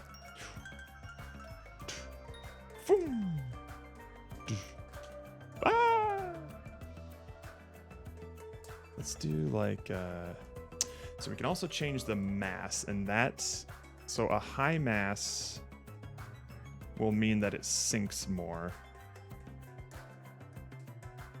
Yeah. Let's change that to like 20 and this to just be like 100. Long way off from any jams, still deep diving Godot, but Ludum draws out a lot of good critical thinkers from, oh nice, a lot of good critical thinkers from me to help learn good process flows from.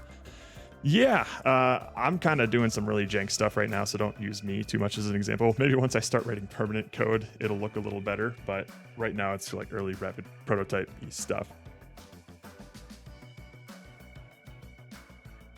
But yeah, I feel you. Sometimes it's nice to see other people do work that kind of just like lights a fire under your ass. You're like, oh my god, I feel motivated now. I experienced that. I didn't go this year, but I experience that every time I go to GDC and look at all the cool stuff that people are doing. Yes, as JC Mookie says, or bad ones. Woo! Whoa, uh-oh, it's doing the bouncy again. But at least it goes into like a little equilibrium thing. And then it just stays on top of it. We don't want that. Okay, so this displacement value is a little too high. Let's go with like, I don't know, 30. That's still a lot. Maybe it's my mass as well. That's a little bit low. Hoi! Boing!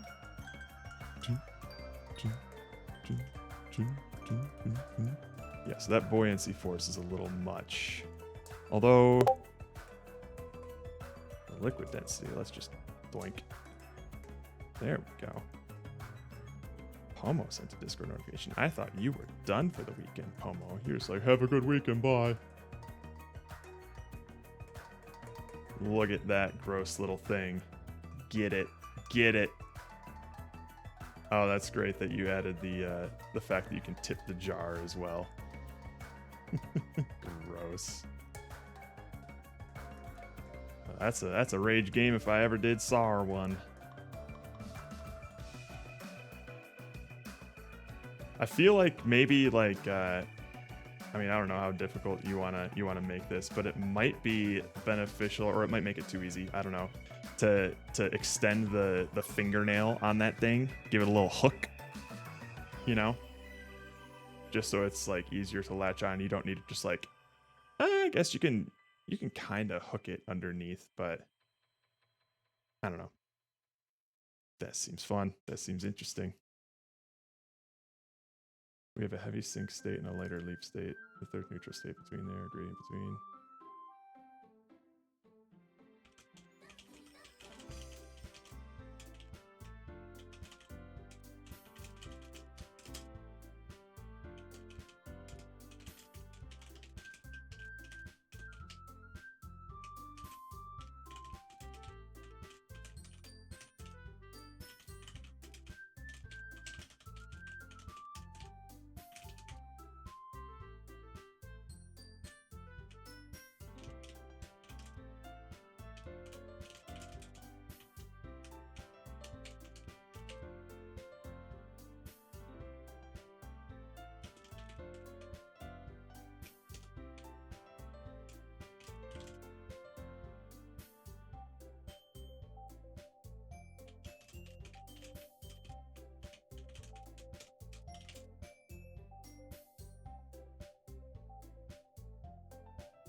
If you struggle for 2 minutes, I'm fine with that. Fair enough.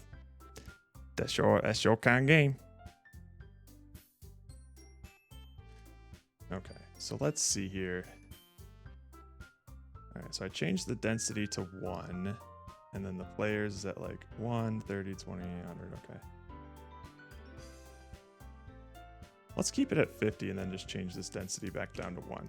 So it's literal water density.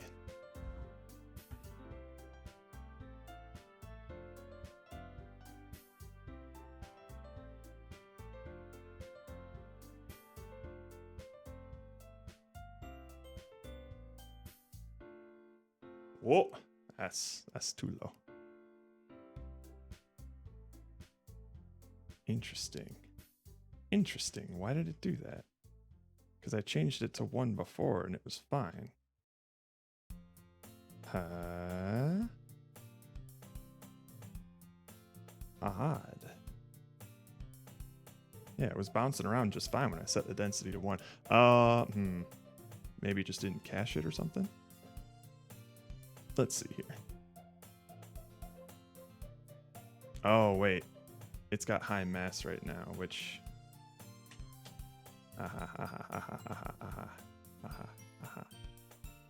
Its starting mass was super heavy.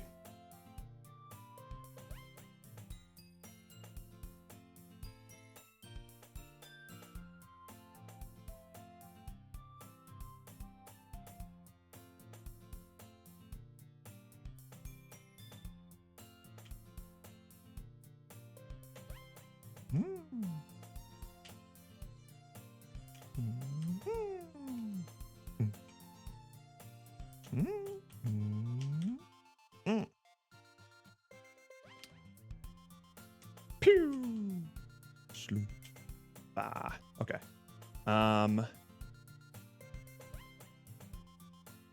Let's see here.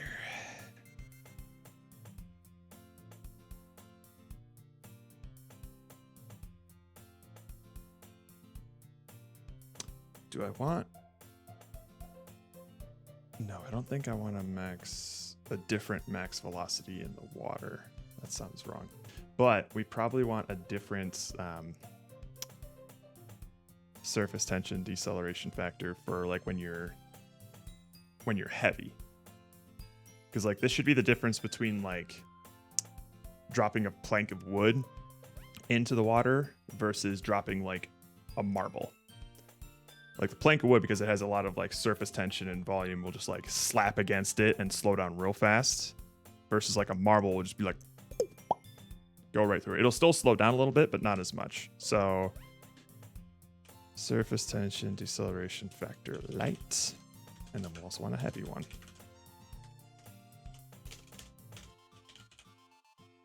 And that'll do like half as much, even maybe like 0.1. No, we'll do like 0.25 just to see what it's like. So now, we'll grab this.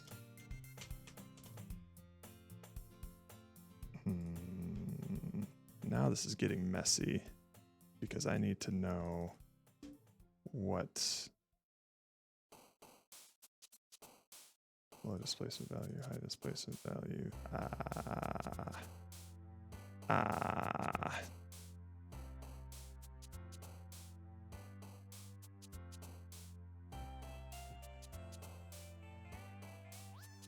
Now I'm really tying together the player controller and the buoyant object, and I don't want to do that.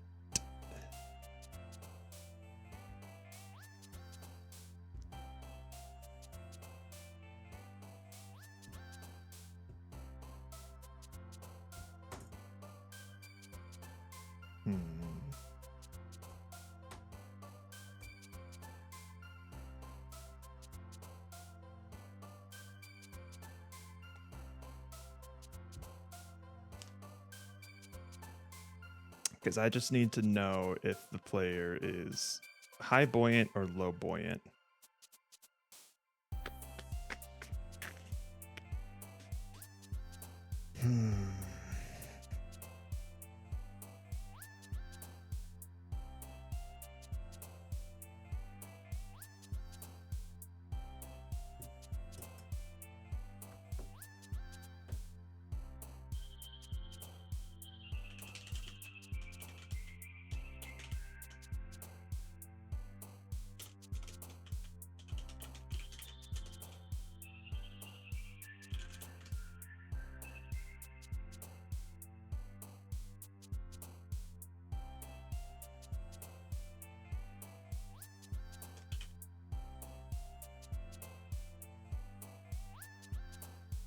fought in the Zoshia fight. Pretty fun. I have not done that yet. Zoshia was just a fun fight in general, though, so that sounds awesome.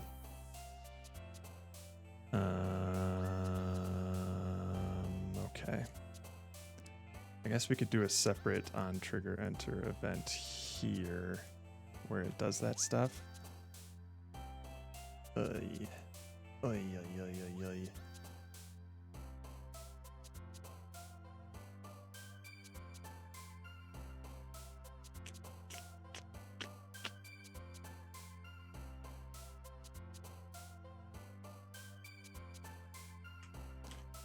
Let's just move these here to buoyant object.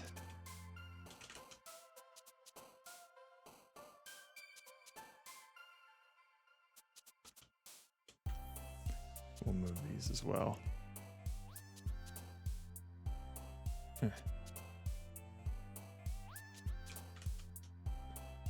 Low mass, high mass, all that fun stuff. And then let's see what our values were for that before we change it up. Okay. So low displacement value was 1. A high displacement value was 50. Jesus Christ. Low mass was 20. High mass was 100. Okay.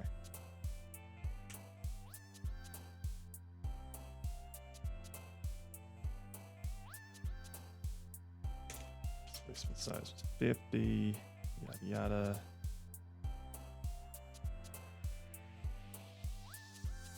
Okay.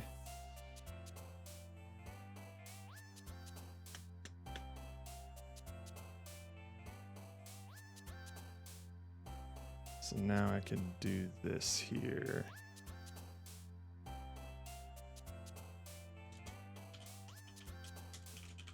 Apply impact acceleration force. Haha, haha, ho, ho.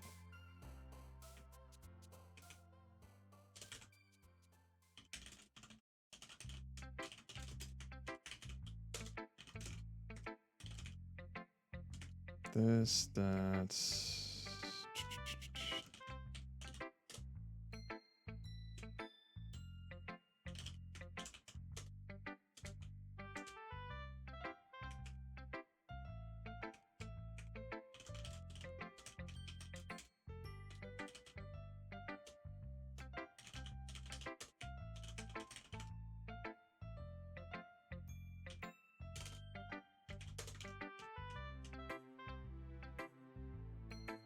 Boop, boop, boop, boop, boop, boop, boop, boop, boop.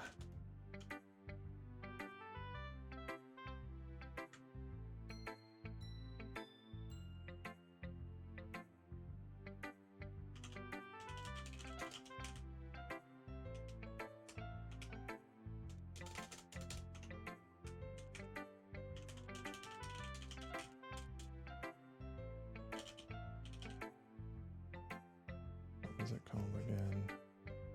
There it is. Oof, these variable names are all over the place.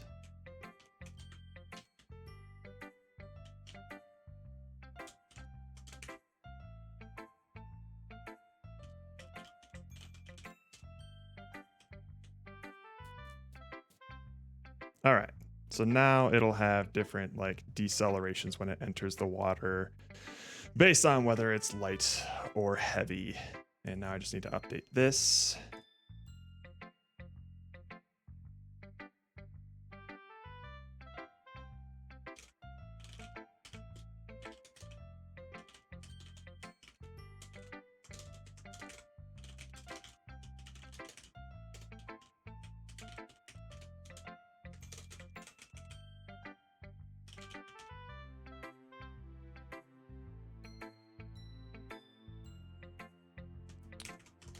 Do boink. Oh, wrong one. Here. We'll get rid of this line, and then we'll set this. Displacement size, low displacement value. Okay. Grab This one, do the same thing here.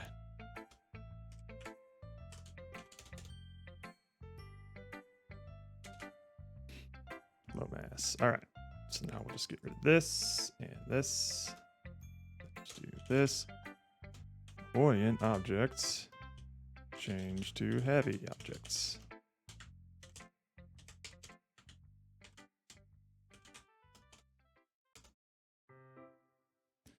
Change to light objects.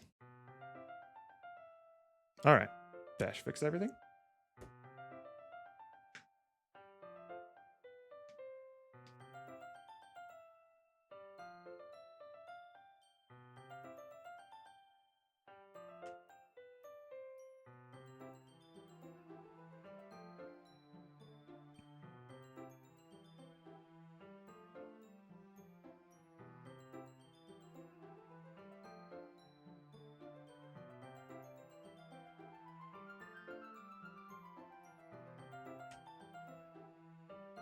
Oops.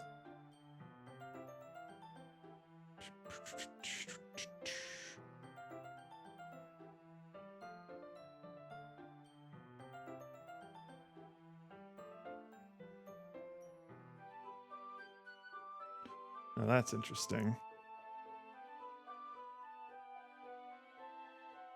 Can I see this real quick? Buoyant objects. Low displacement, high displacement. Oh, I see. All right, these just didn't update is all. The low displacement value is going to be 1. High displacement is going to be 50. And then 20 and 100. There we go. The buoyancy values just weren't updating because they were public.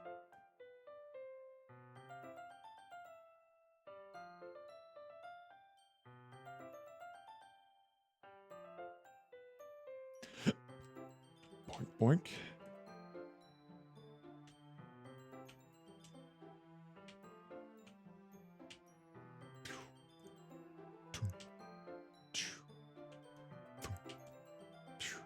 Okay. I don't think it's doing what I want it to do yet.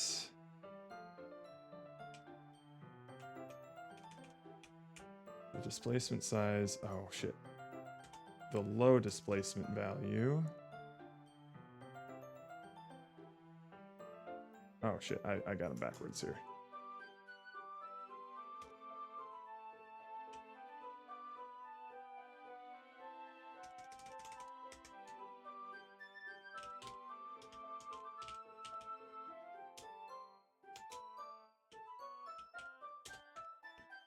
So if the displacement size is greater than or equal to the high displacement value, then we do the light one. Otherwise, we do heavy.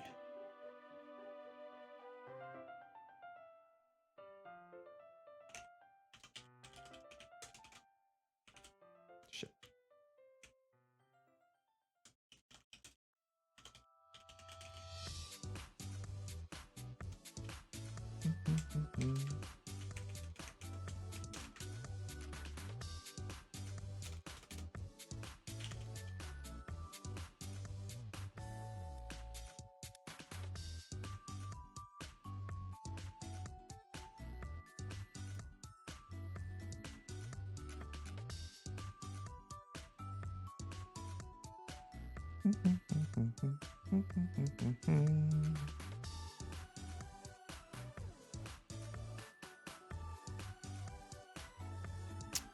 Might need to reopen Unity in a sec. We're completing domains quite a bit.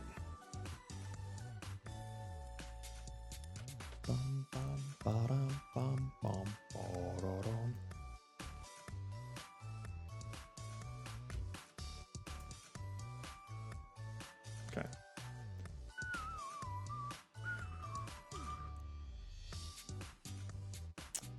Interesting.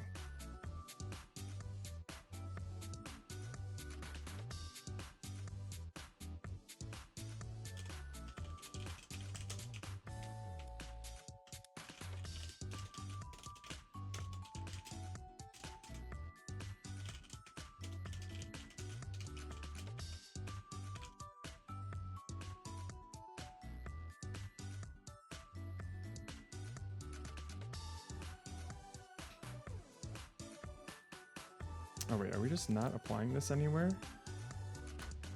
No, we are. Untrigger enter. It's just not printing any logs. That's weird.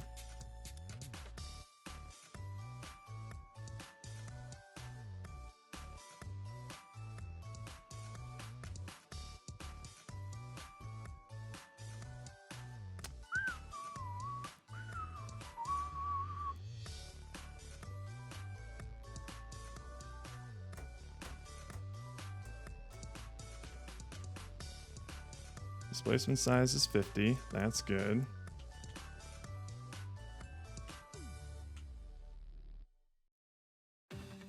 Okay. That's weird then. Why isn't it? Oh, it's printing them in logs, not log error.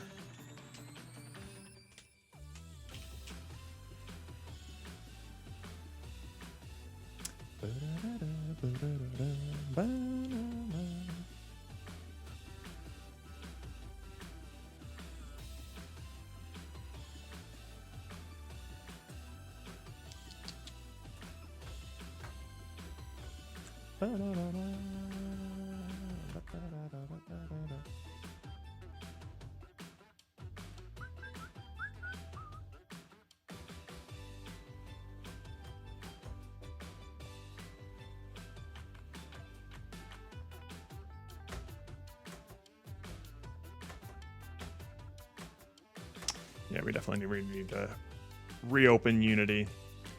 It's been chugging for a bit too long. All right, so we got light deceleration, heavy deceleration. I think it's decelerating it a bit too much there.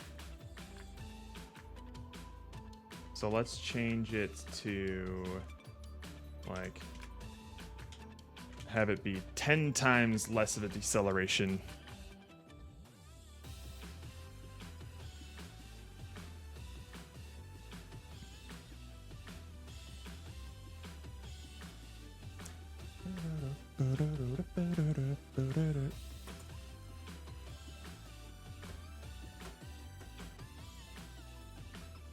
This will probably be a bit too much, but we'll see.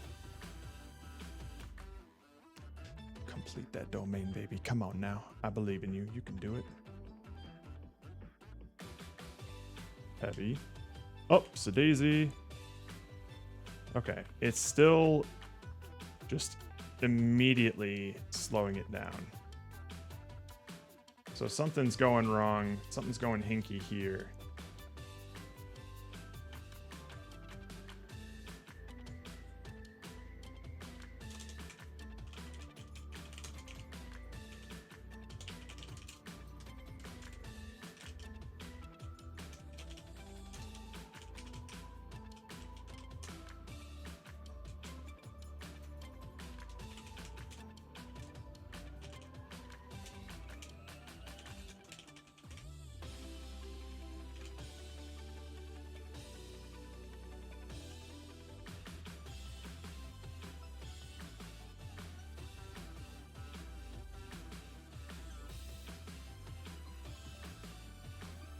Because we should only be taking away like 5% at max. 5% of the velocity of a heavy object. But we're like clearing it immediately, which is not what we want. Okay, so that makes sense. Then we go down and up and boink. See, that's wrong. Oh, interesting. We're just like setting it to 5%. That's all kinds of hinky, isn't it? Why?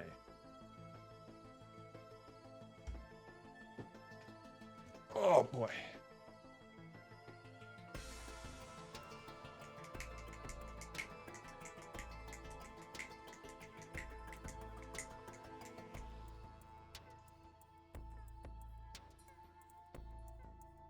So it's 15.399, and then the deceleration amount. Wait, isn't the max velocity supposed to be 15? I have that set to like 15, right? I do. Interesting.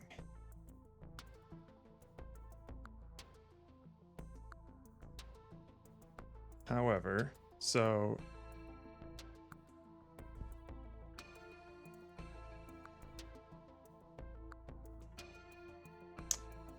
heavy deceleration, and then we're just gonna do this.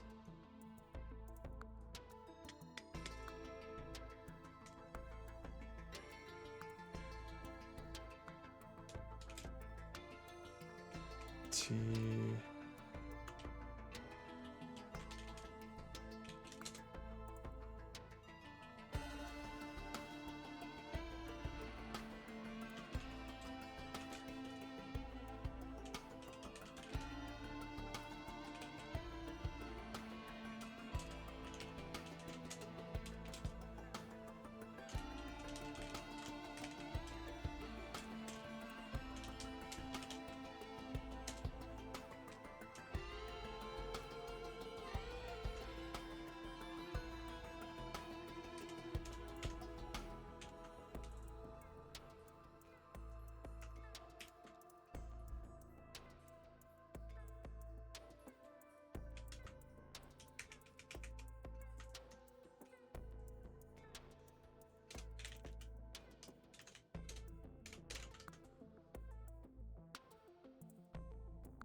What's going on here?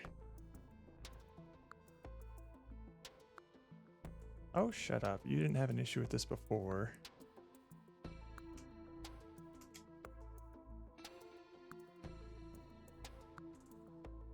Ambiguous reference between Uniengine.debug and system.diagnostics.debug. What are you talking about? Why do I have system diagnostics here?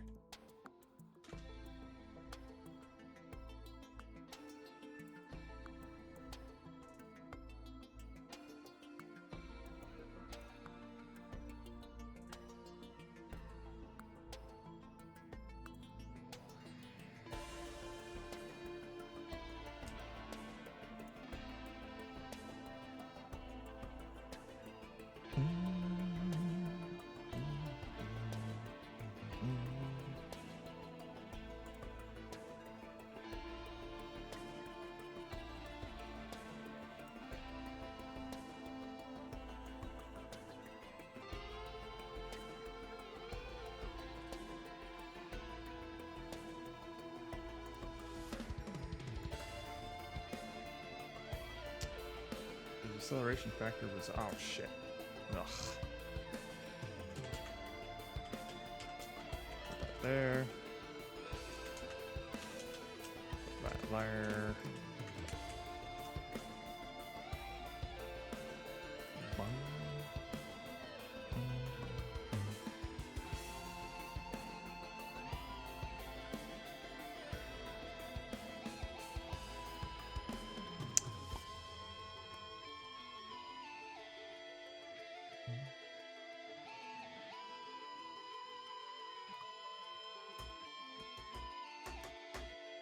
Okay, let's see here.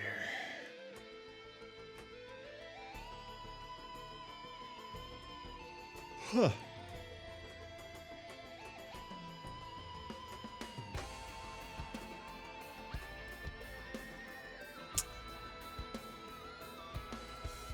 Deceleration amount was 0.33. Deceleration factor is 0.5.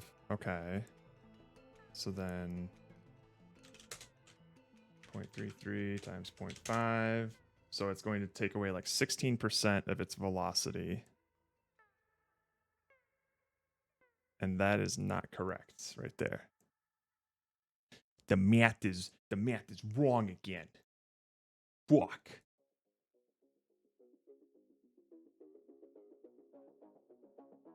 Hang on.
minute.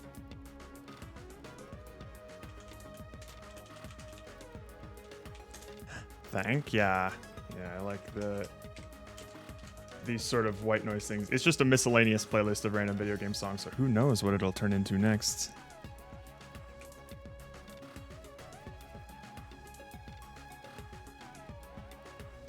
I think we need the deceleration.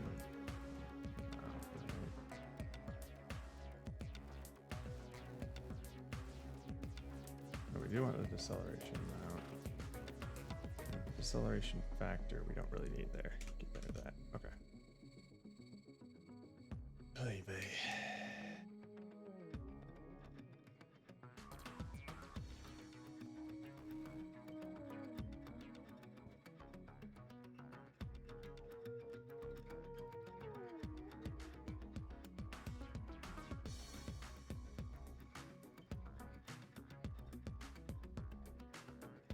Milky from Bomber Room Hero plays in my head constantly. It's my human music. Huh. I like it. Alright, let's take a look at these stats here.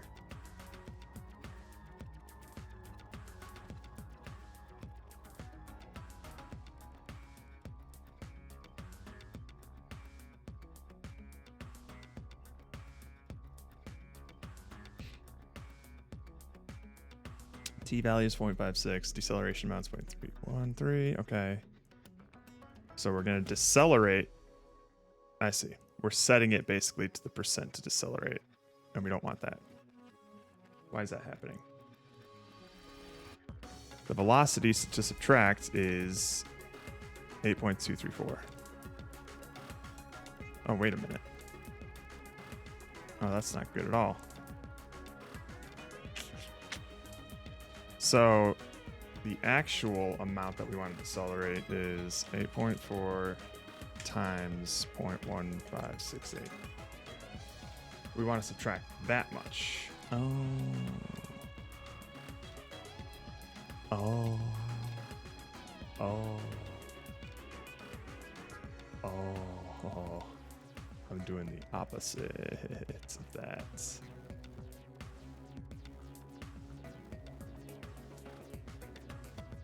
So I just need to, fuck. Where is this thing? Okay. So we got the percent factor here, and then we just, oh, I see. We gotta do this, don't we?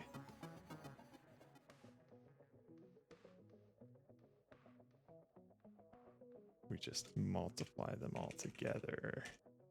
Oh, fuck. Math is hard.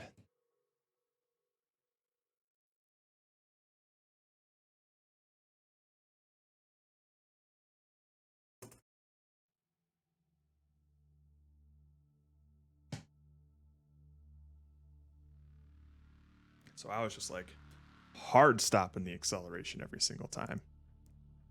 Original value minus original value times the yes. Yeah, I fucked that up. I was doing original value minus the original value minus the deceleration amount. So I don't know what the fuck I was thinking. Silly. Just a little brain fart there, I guess.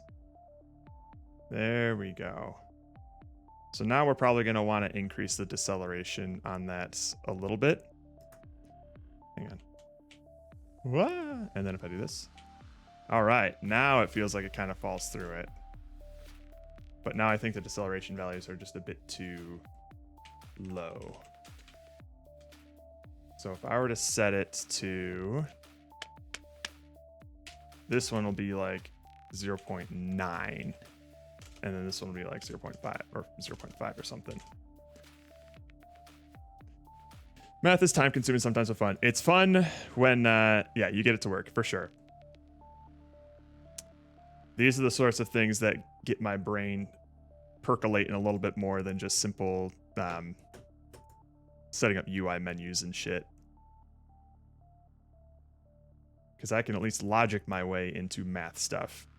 sometimes setting up UI menus and wondering, why isn't this scaling properly, or why isn't this staying where it should be, and blah, blah, blah. It's just a matter of, well, do you know how to do it or not? I mean, there's no way to logic it. Do you know the secret little setting that you need to set to make these UI menus work exactly how you want? No? Get fucked. Yeah, those are the annoying problems that I don't like to solve. But these mathy ones are fun. Okay.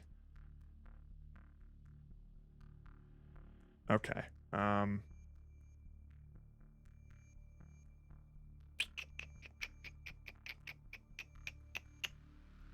Let's see here.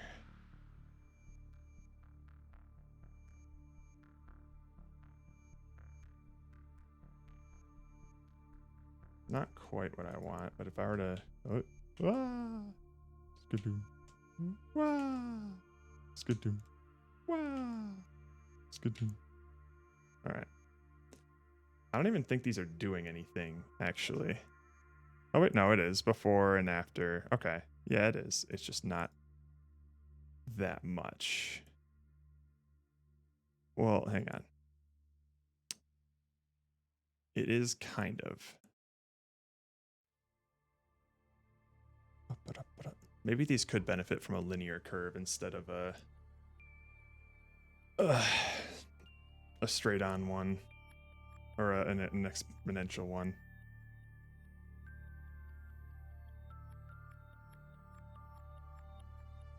I guess it's fine with how it bounces like this. At least it's not like gaining bounce velocity, you know? It's slowly slowing down to come to an equilibrium. So if I were to do this and bounce it really high and then bloop. Okay. I think that's fine. Vroom. Push. Ah! Okay. That's looking neat.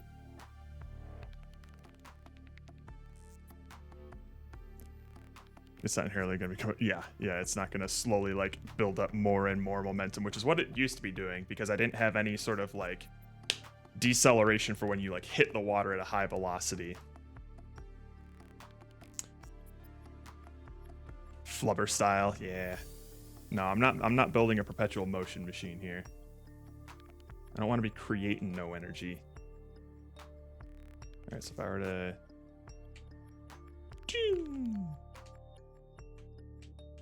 Boom. Fuck. Pew.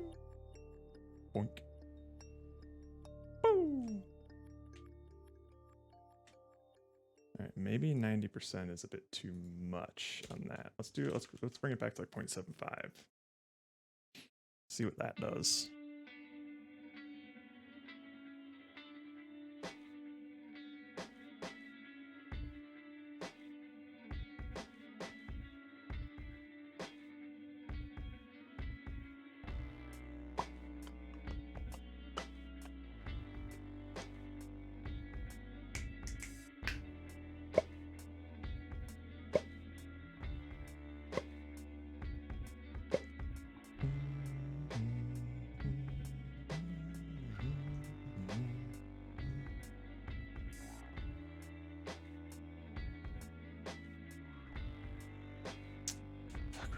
Reopen Unity.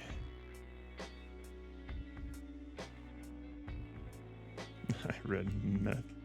Sometimes the heart sees what it wants. Boom. Boom. Boom. Boom. Boom. Boom. Whoa.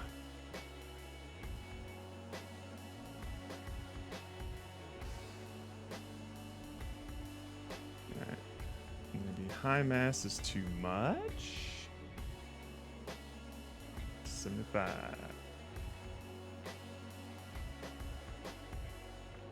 Fuck it. Let's change the low displacement to 5 just to see what happens. Now that the math is set, it would be helpful to have an on-screen debug overlay to let you change those values.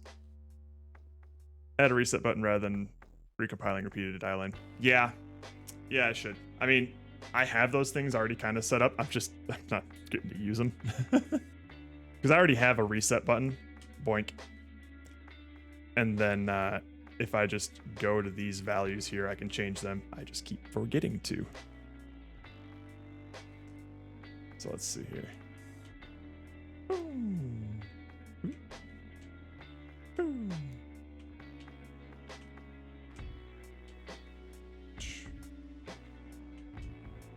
Yeah, it goes down real fast. Real fast.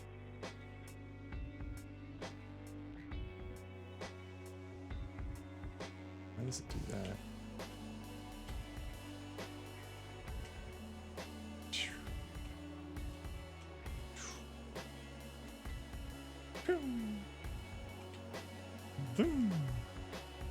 I don't usually use wasn't sure if there's a hot reload kind of scenario. There is.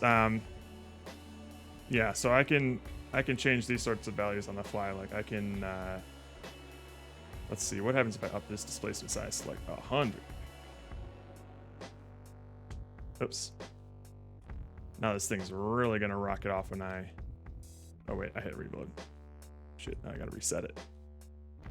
Set it to 100. And now. Oh, that wasn't actually didn't set it. Son of a bitch. Oh right. I need to set it here. 100. There we go.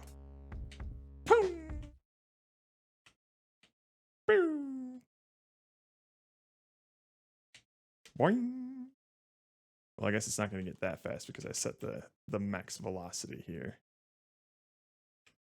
Zing. Glink. Glink. Which actually might be helpful.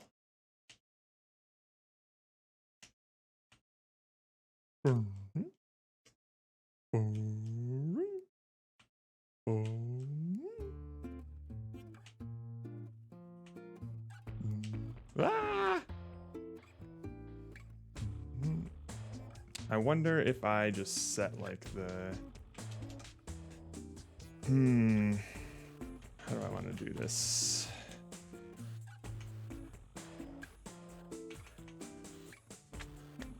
I think I want to increase the max velocity actually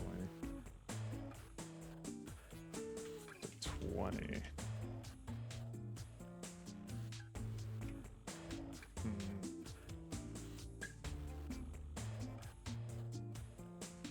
I really want this thing to sort of like shoot out or change direction really quick when we turn on like balloon mode.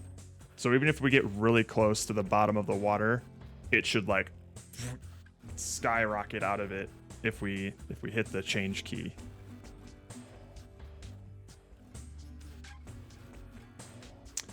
So I think to do that we'd have to,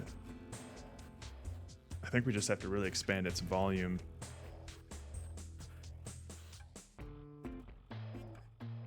Boing, boing, boing. And then, oh. Ah.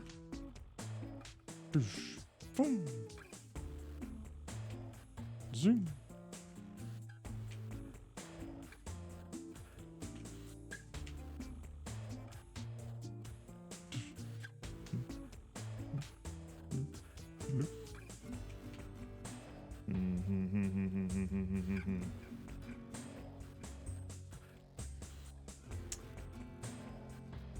Honestly, maybe, hang on. Let me try something here.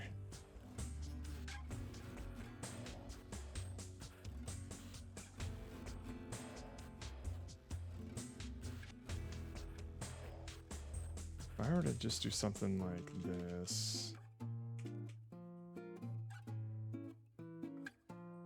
Do you want the super skyward speed to start from the initial depth or from the surface of the water before launch? The surface of the water before launch. So it should, the lower you start, the more time you have to accelerate with buoyant force to like pew out of there. But I want the change between like going from high density to low density to be like a, kind of like you turned a brick underwater into like an inflatable ball and then it just whoo, at my limit. Me too. Thanks for the raid. We're making a game about buoyancy. And having a lot of fun with physics. How you doing at my limit? I'm assuming if you're at your limits, you're going to be going to bed or moving on. Feel free to hang out if you want, but you're free to go grab some food or do whatever else you want to do. Look at my little buoyant boy. Let's make him dense. And up. And dense. And up. Dense. Oops. Anthony Moak, how you doing? Boing. Boing. Boing. Boing. And then it dies. Okay. Oh, I didn't change these properly. Hang on. Let's hit that reload.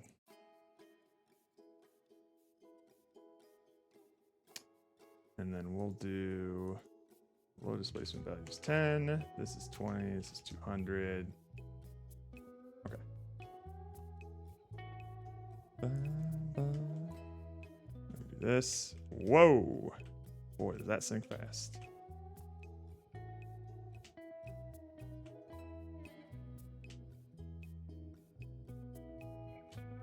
Woo. Blurp. Boom. Blurp. Boom. Blurp. Boom. Blurp. Boom. And then if I were to just... Oh, shit. Ah, fuck. Da, da, da.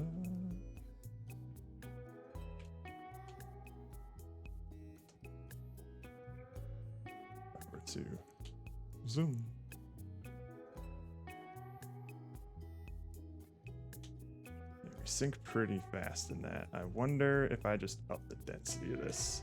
Let's make it a 10 density liquid again. Going through oil.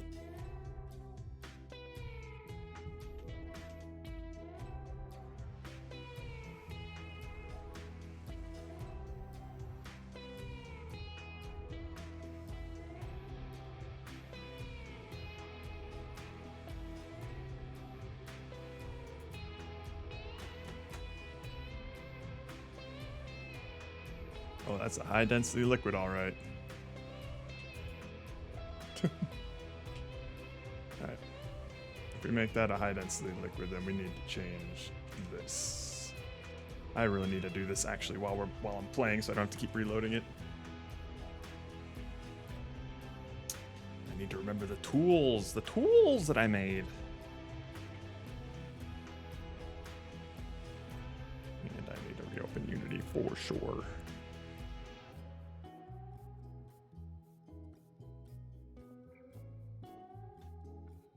Density is too damn high. Boing. Boing. Let's set that water density to 5 instead.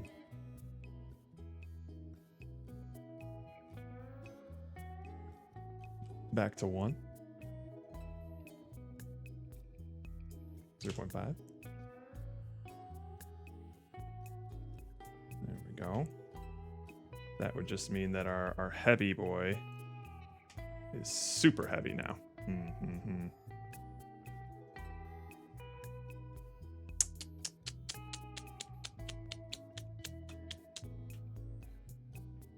Let's see here.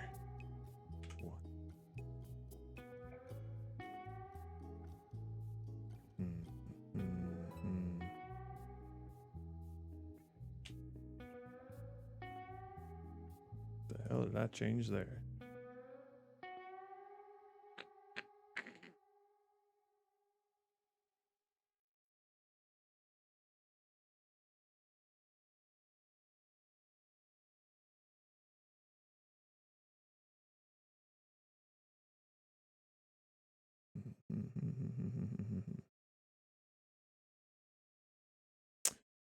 Well, first of all, let's turn that water back down, shall we? I don't want it to start off bouncy.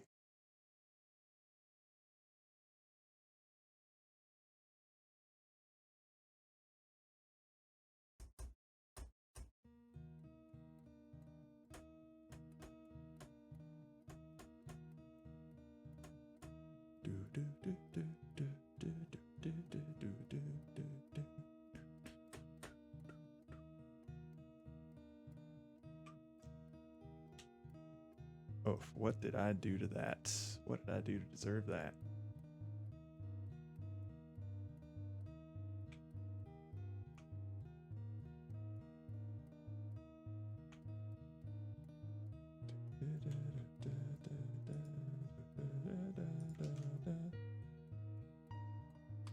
What did I have before? Oh no. I should have committed things. I haven't committed anything yet. I should do that. Playing with fire here.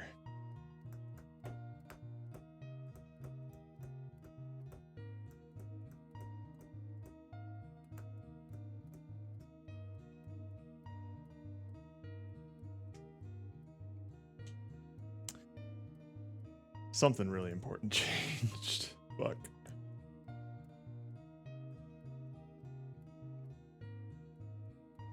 Why is it bouncing around so much again?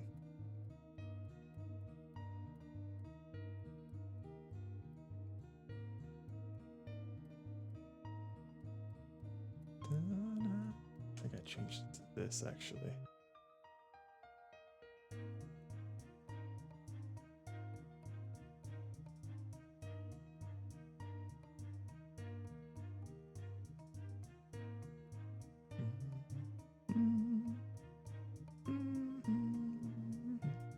Just because I fucked with the density of the water. Damn it.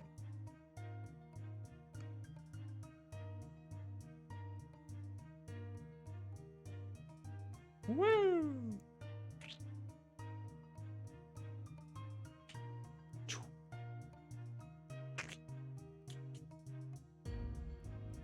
Wah! I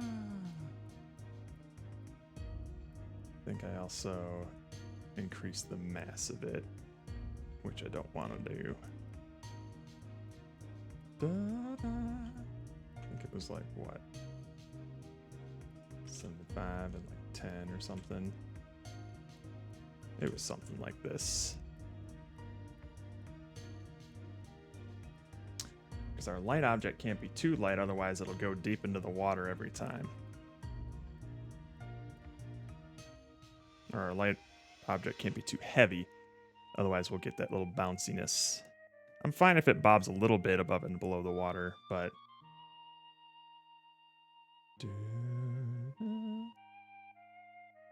Well, that's not good. Oh, you're really chugging, aren't you, Unity? Ah, it's still this. 10. Interesting. Maybe it needs to be like 50? Yeah, it needs to be heavier. My bad. This will be 50. This will be, I think it was like 200 or something. Hoi. Whoa. No, it wasn't 50. Maybe it was like 20. Whee! Loop, loop, loop, loop, loop. Maybe it's the displacement value that was too high here. 50. There we go. That's more what I kind of wanted to see. Zoom. So now when it lands, that's fine. I think honestly, okay, so 150, 2200. Okay. Let's just grab this real quick. Commit. I will. Once I actually, because once I unclick play, it's going to revert all these values back to their original ones. So making a note of it. Boink. And now let's set them up. Displacement size 50, 150, 2200. Okay, there we go. Awesome. Now we'll commit. Oh, Jesus, not this one, though.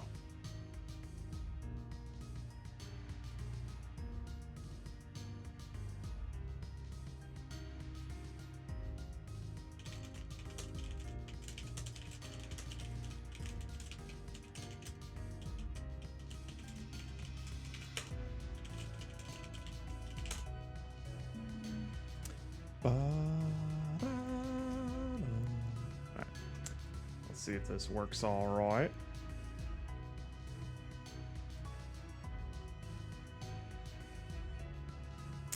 While we're waiting for that, let's check on the reds.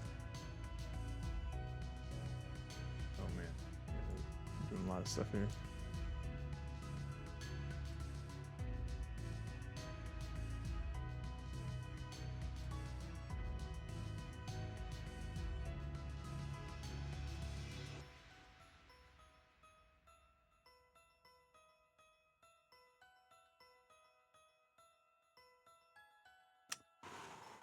Look at that water shader. Look at that water shader.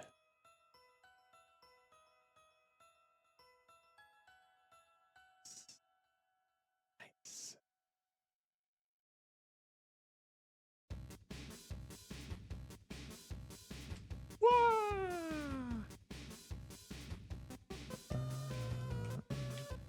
Ah! Okay.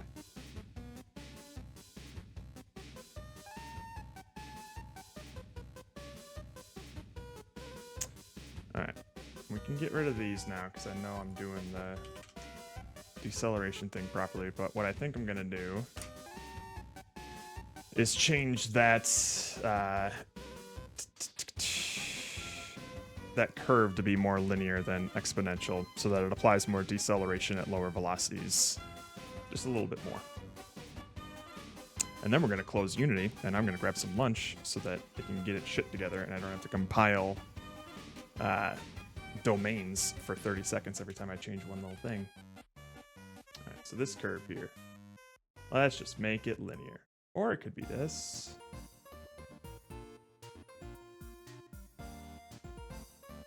Let's just do linear for now. See what this is like.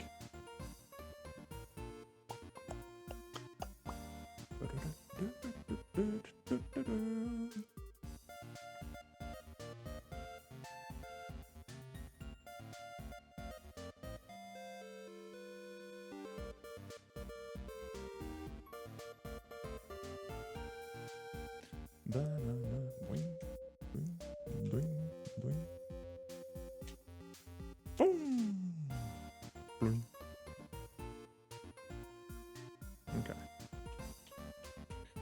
Hoi! Hoi! Sploosh. Boom! Bloop. Bloop. Bloop. Bloop. Bloop. Neat. I like that. I like it. And then also if I go, oh, boom, boom, sploosh, ah.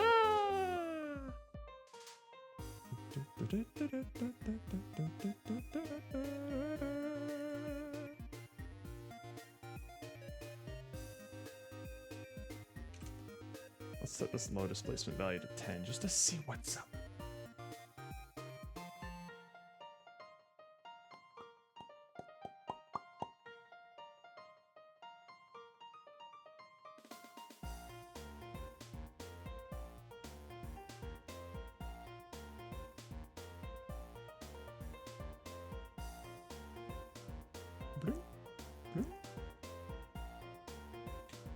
Wow.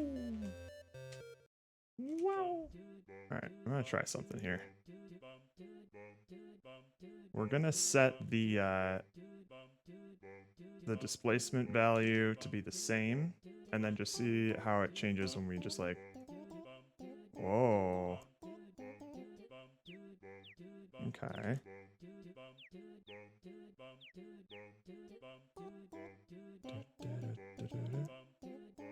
Change to like 100 and then this to 50. So it's the same sort of displacement value, and then we just do. Okay, so now it's kind of like, ah, no. Maybe I like that more.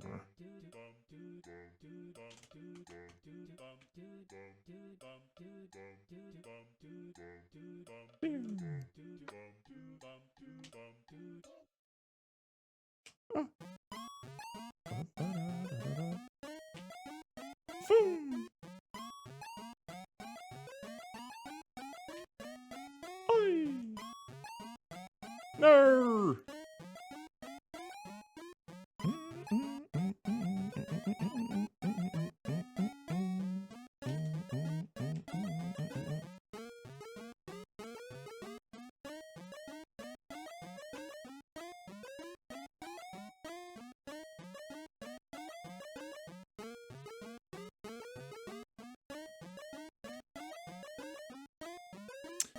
All right, and then from here, let's maybe, I'm gonna take a break, and then I'm gonna maybe like do a camera follow sort of thing, so it'll always like scale upwards.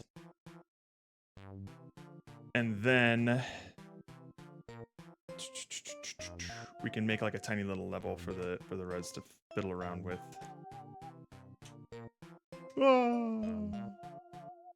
It's all moving a little slow right now. So I might up like the gravity or something. I think that'll make it move it a little faster actually. Let's see.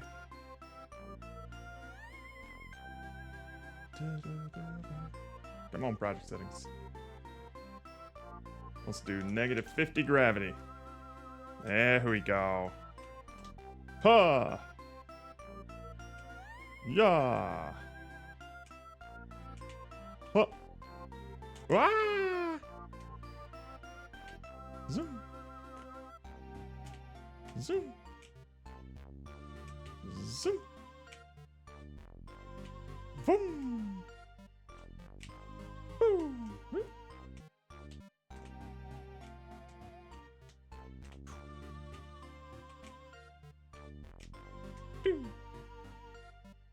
Whoa!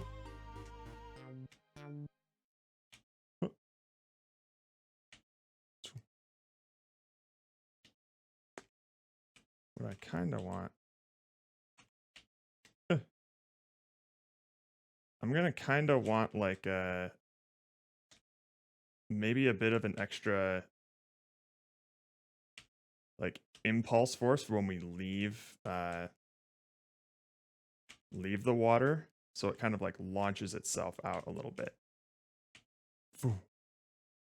So it'll go a little bit more like horizontal when we like leave this thing. And also we could like launch from out here as well. I think would be neat. All right. This one also, oh God. This one also closes we'll get rid of this one. Remove. We go here.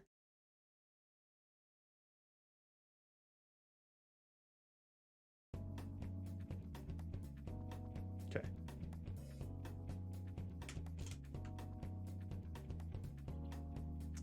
Get rid of paint. Look at this.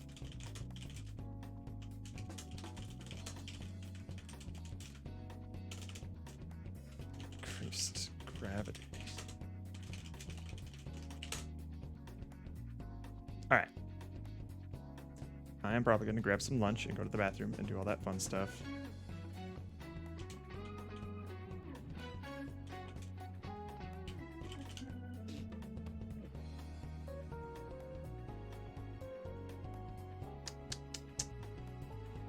I will leave this little goober bouncing around just to see what happens.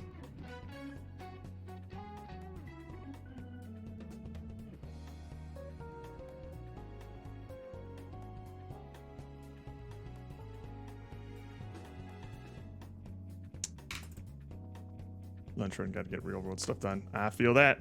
I feel that. See you around, Logic. I'm sure I'll see you later today. Actually, you know what? I'm not going to leave this goober running. I'm going to close Unity so that I can stop reloading domain shit. All right, now we'll just pull this up and hit the Plinko. Cool. I'll be back.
All right. Let's get this done.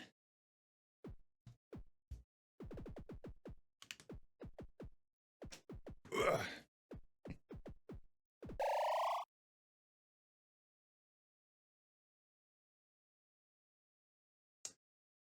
And of course, after the first song, it's just like, nah, I'm not gonna play any more music. Jesus. YouTube.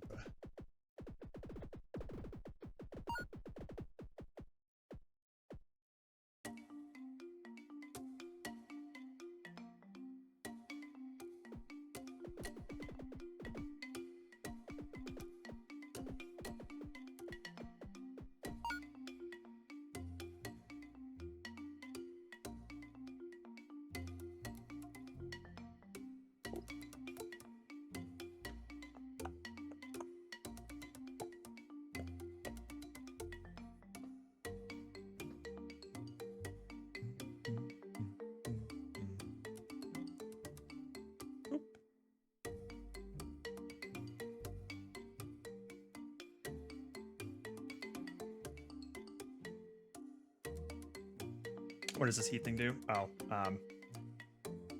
when you click on the screen, it'll show up on stream, but right now that browser extension is disabled. We were using it to vote on certain choices and things.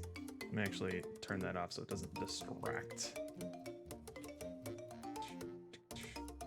Deactivate. There we go.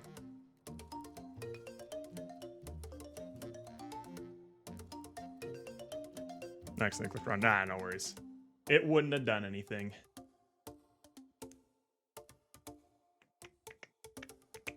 Right, we gotta reopen this because we closed it. Because it was taking forever to load.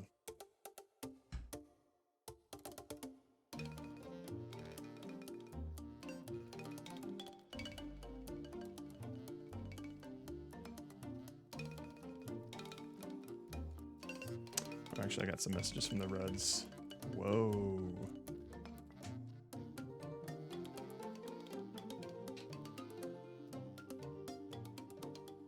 Ooh.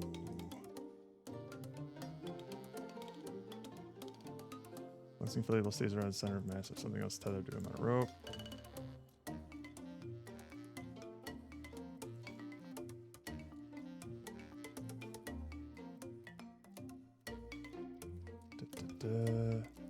Water wings. Oh, water wings are kind of cool.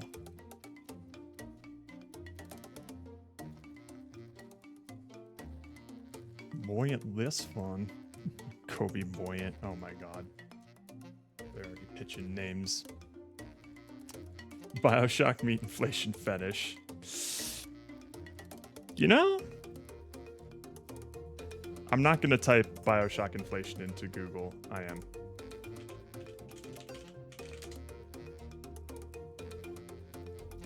There it is. That's a lot of Elizabeth. Oh my god. Oh my god. Alright, we're just gonna close that. Ho ho ho. Okay. We have a buoyant little boy here. Just a buoyant little boy. Zoom. Zoom. Boom. Pew. Okay. I think I want to... No. First of all, let's make a camera. Let's make a camera that moves. Create empty camera holder.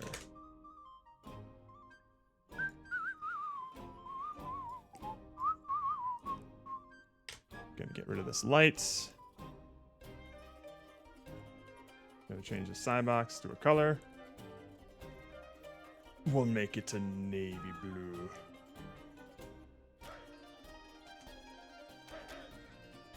Okay.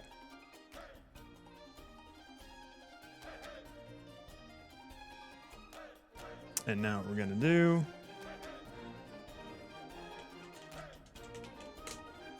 camera scroll. So for this, we're just going to want a...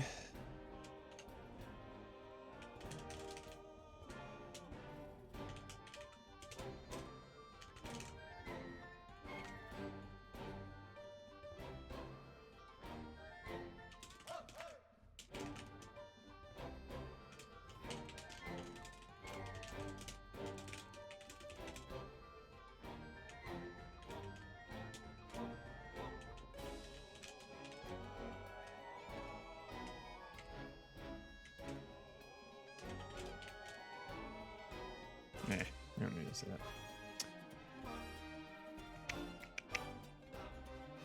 Okay, and then we're also going to want the...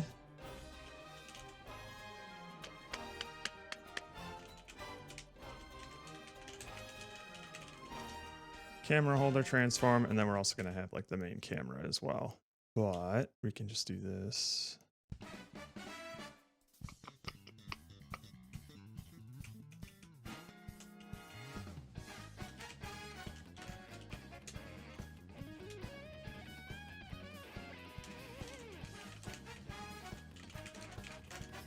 I always mess that up.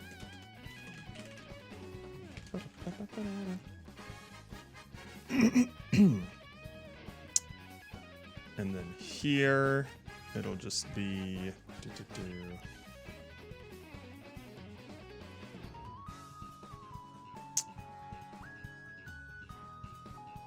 So the camera right now is at what?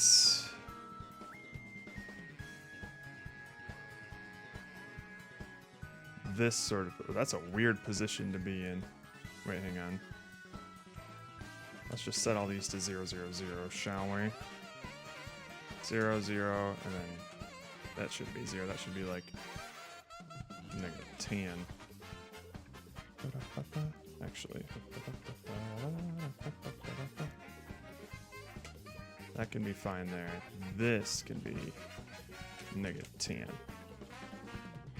Water, you can go to like here. Player's fine.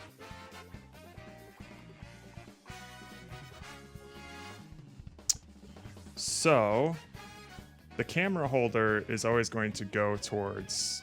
It's going to try and keep the player in the center of the screen, I think. Would that work? Nah. We'll want those same boundaries, so let's open up our old camera follow script here.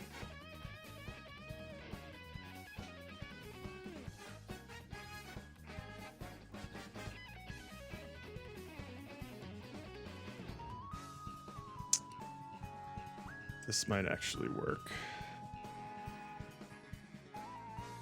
So if we have... It's not going to be an isometric thing, I don't think. We don't need any of this like showcase point, snap initiated, any of this stuff. This is Dude Ranch stuff. Impact zoom stuff, we don't need that. Vertical viewport threshold, horizontal viewport threshold. I kind of want to write this from scratch again. I don't like it.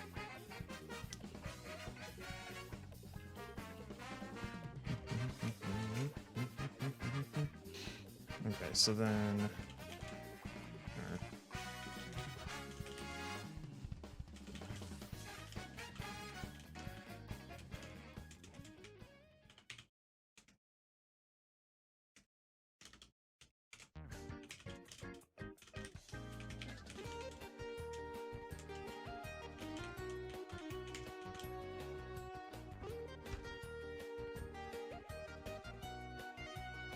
Okay.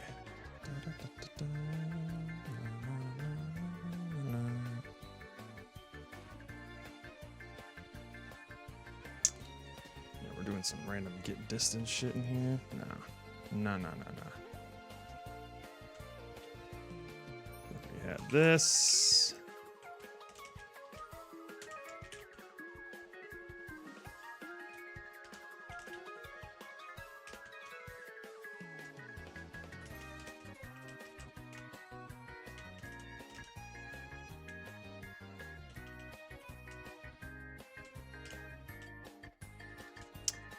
So this is going to let us know whether or not they are past the threshold and the camera should follow them.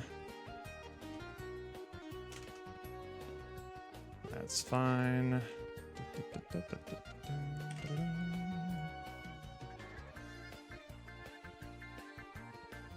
We don't need the zoom in. We don't need the rotate in.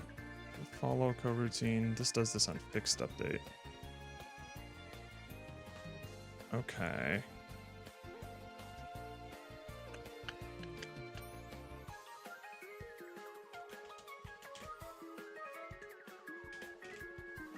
If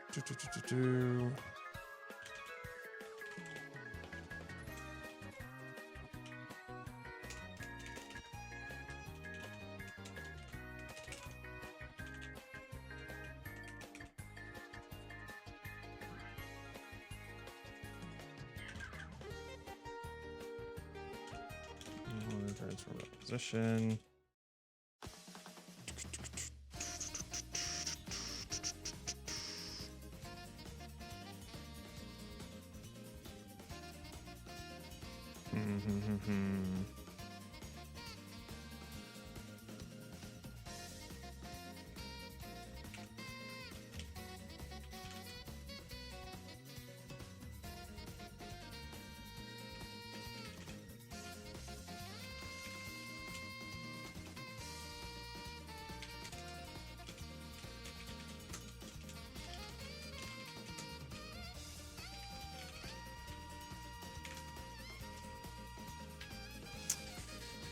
That should be fine.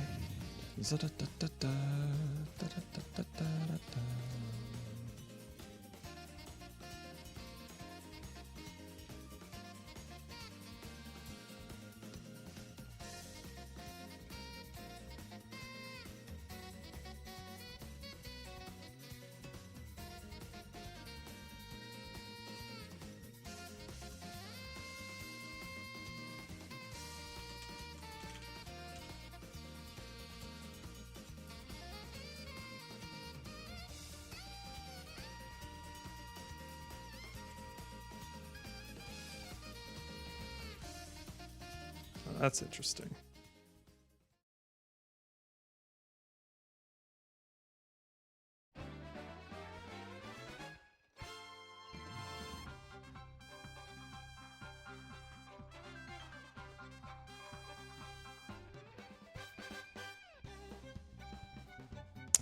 Oh, I fucked something up here. I see. Okay.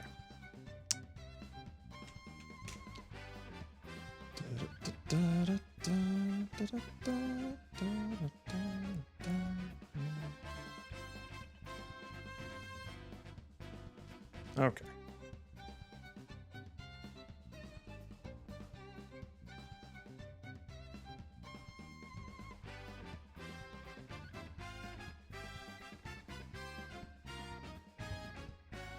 How do we want to do this then? So if the player gets past a certain threshold and the camera starts following them. And if they leave that threshold, then the camera should stay still. Done stuff like this before. Let me see if I can do it from scratch in a more clean way here.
let's just see what this does for now.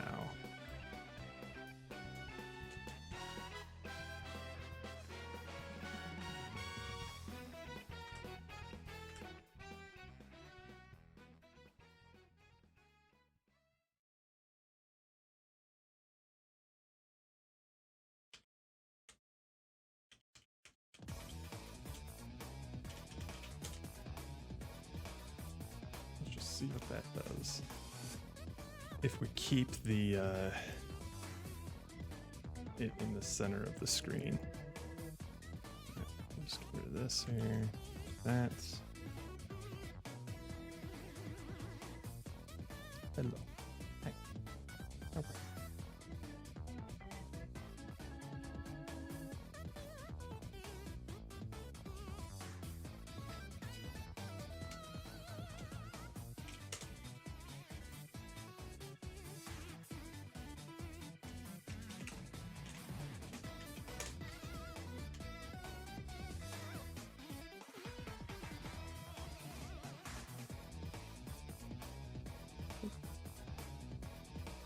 Let's just see what this does.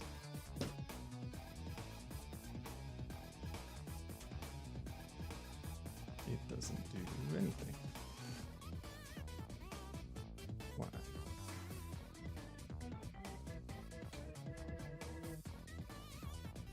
Interesting.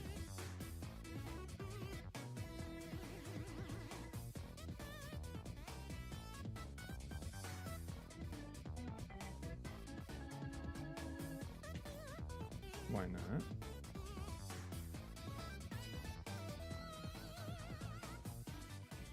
Wait a minute.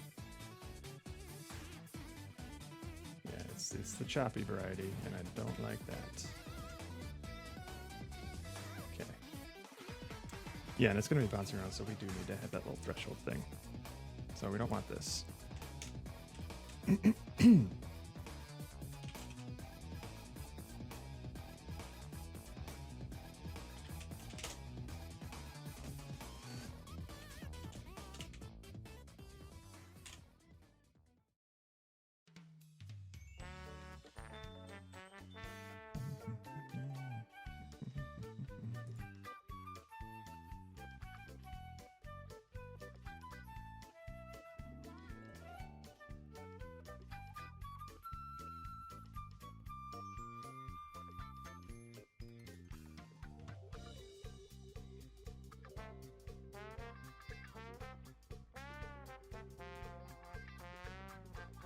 Here's the old camera follow we used to have.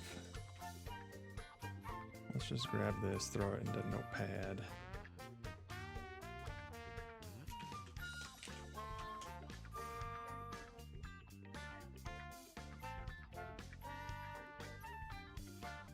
Okay. We don't need this impact zoom stuff. Don't need that. Update camera horizontal and vertical position. We do this. We don't need return to follow. Initiate showcase snap. Snap to point. None of that.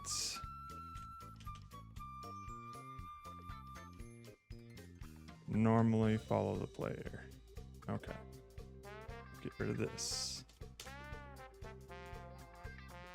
Those things. Get distance. We don't really need to get distance.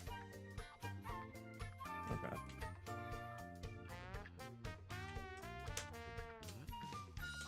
Oh, get distance isn't being used anywhere. Cool. Get rid of it. Destroy, we don't need that. This, we're not really gonna need. This is for like an isometric camera view.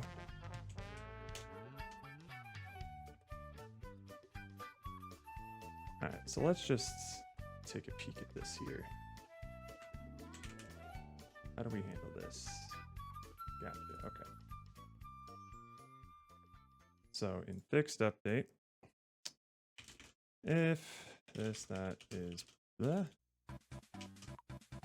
is player fast horizontal threshold, player viewports position X, okay. We have this. This camera, okay, so we'll just do camera main. World of viewport point. This is target. Actually, that's already the transform, so we'll just do, yeah, target. Okay. And then instead of player, we'll just do target, viewport, position. X. If it's past that, then we just do this. Update camera horizontal position.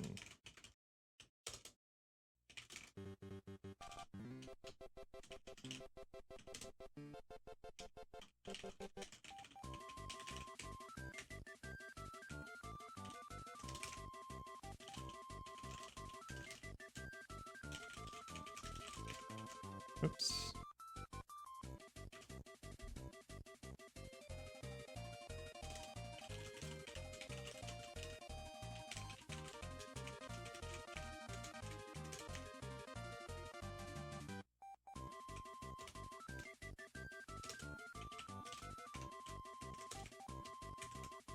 Okay. So now these are the big things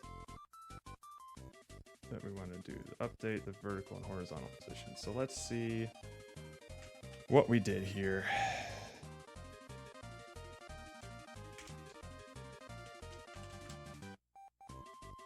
World space centered position.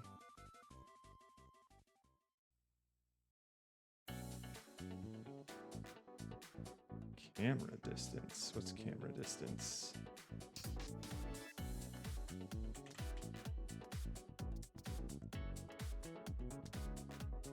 I see.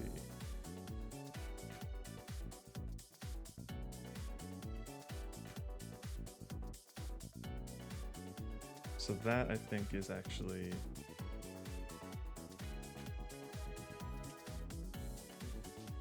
this. Initial Z position. Vertical point threshold. Camera main. Okay. World space centered position is going to be 0.5, the vertical viewpoint thresholds, and then that zoom out there. Ah, yes, and then we calculate the shift vector. Okie dokie. So that'll be 0 target.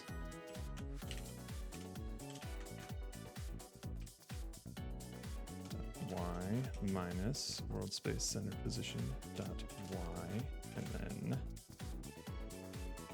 0.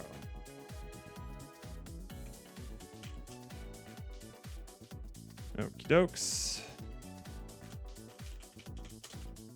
Then we'll translate it, the direction, and then it translates it by the velocity. I don't know if I want this to be like tied to physics, but maybe it should be. Why are we using delta time here?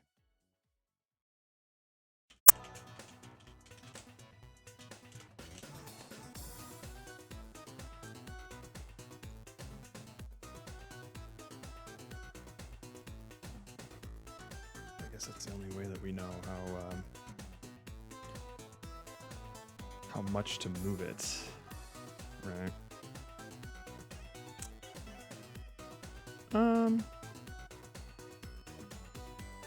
Maybe we can do something else. Well, the velocity.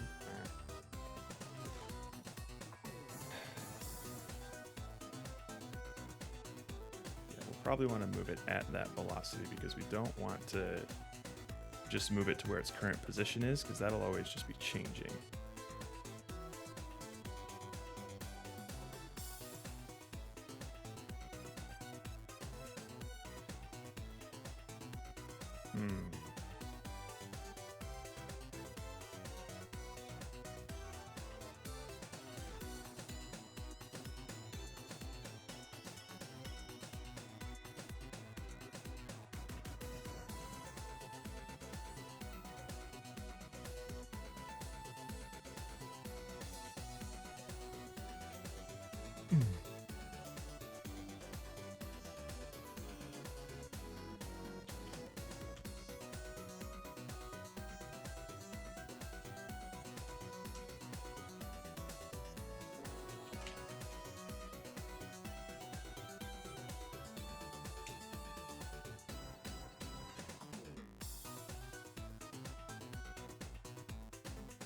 Ah, shit.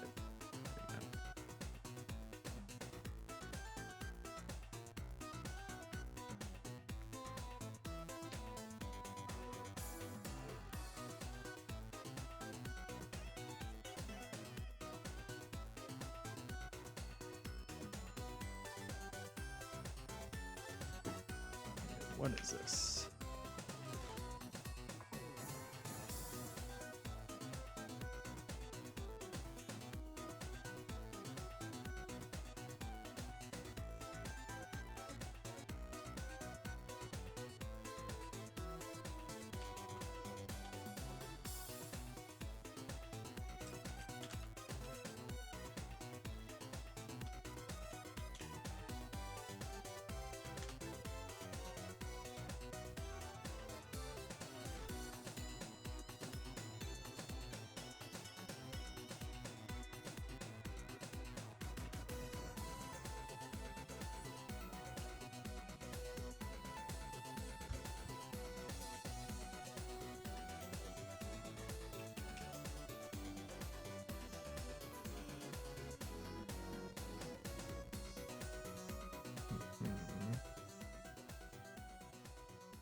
Okay. And then we do the same thing here.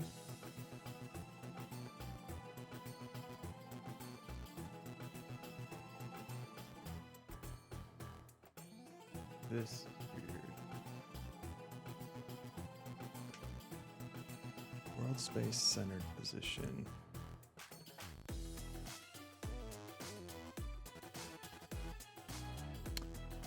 Oh, I think I see. Oh, fuck it.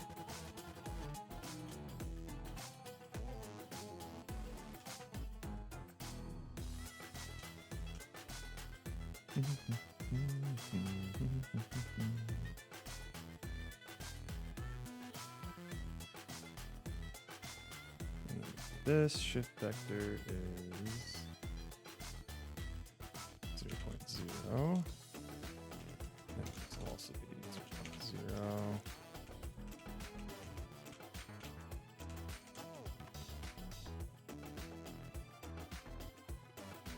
Okay, this will be Y and Y.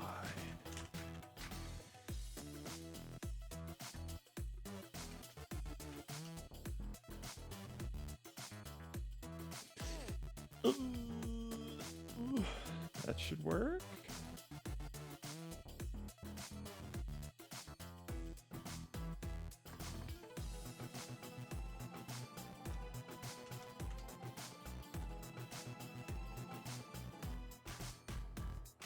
Okay. Let's try that.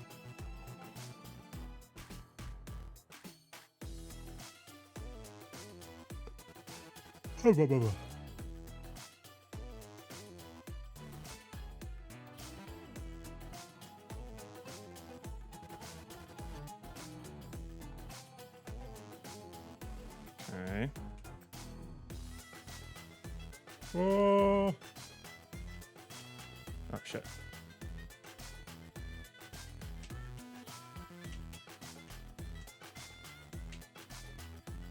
Okay. Wow. Wow. I'm gonna move this way. It does not follow me in the X direction, but that's fine. Because I actually don't want it to follow me in the X direction. Just why? I don't know why it's not following in the X direction, but you know what? Oh, because the horizontal viewport threshold is nothing.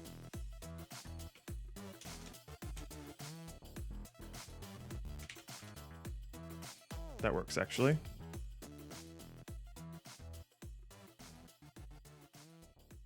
If I were to change this to like 0.2 instead, let's change the threshold up.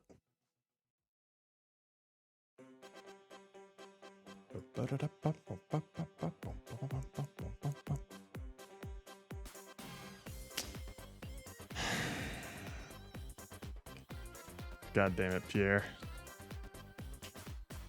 That's an A+ joke right there.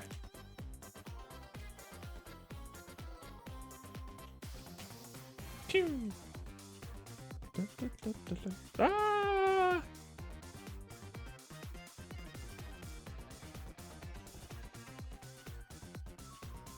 Alright, so if I were to just...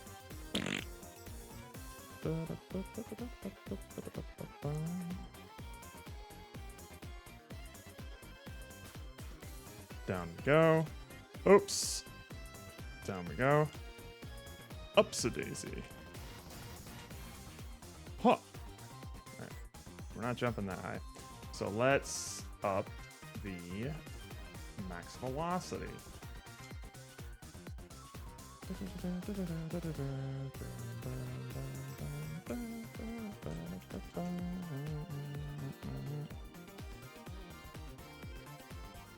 Am I even hitting max velocity, I wonder?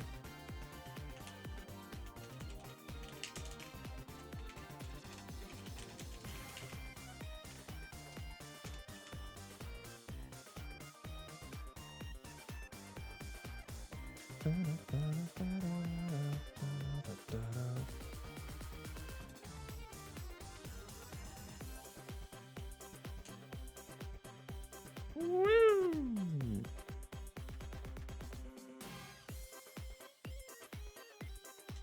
Ah!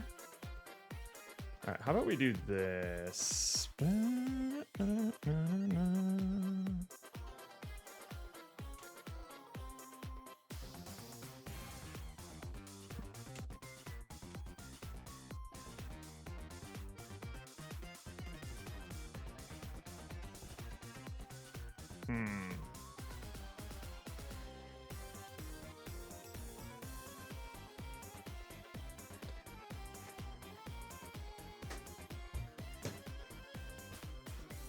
I was going to change the max velocity for when we're underwater, but maybe it's for when we're underwater and heavy. Let's try that.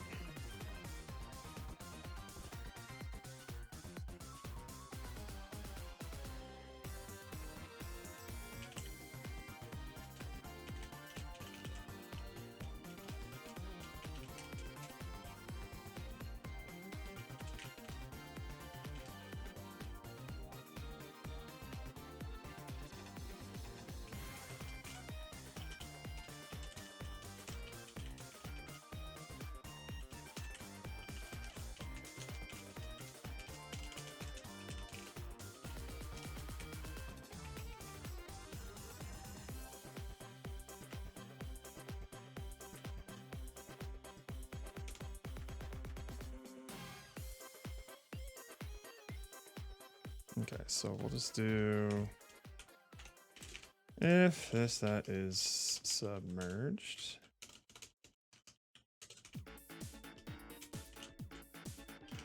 And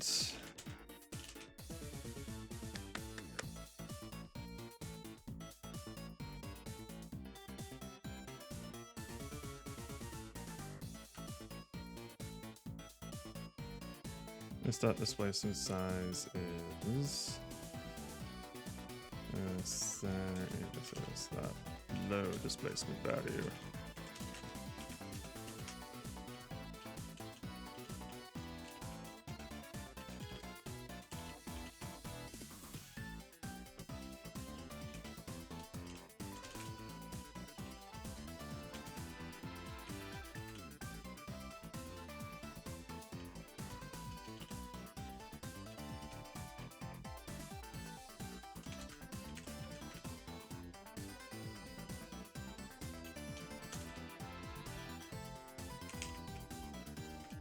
Okay, so now we'll move slowly when we're heavy in water, but then when we turn to light, we can like rocket out of there.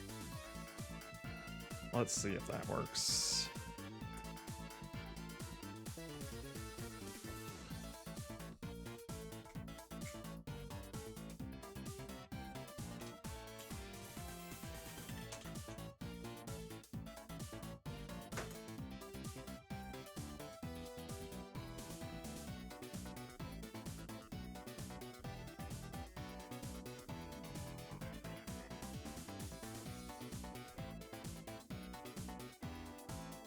All right.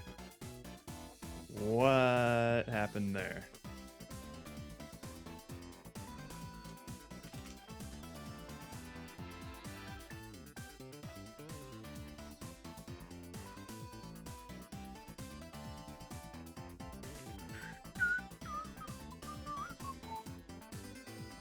Interesting. Oh shit, that's why. I was accidentally just setting the velocity instead of capping it. I was just hard setting it.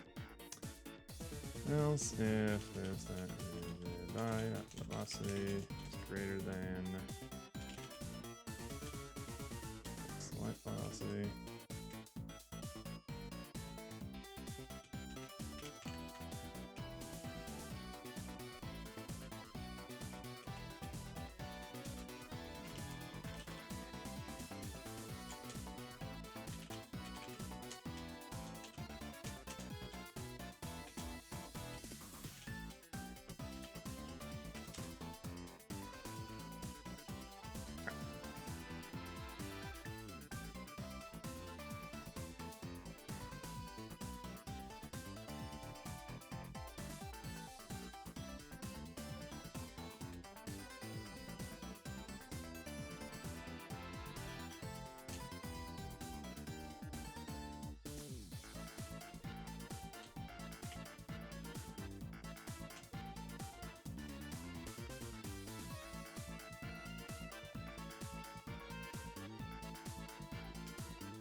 I'm sorry, okay, is this even getting called?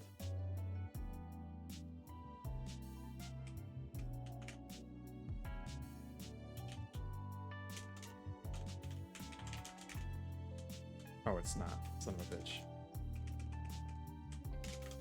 There we go. Alright, that should be fine.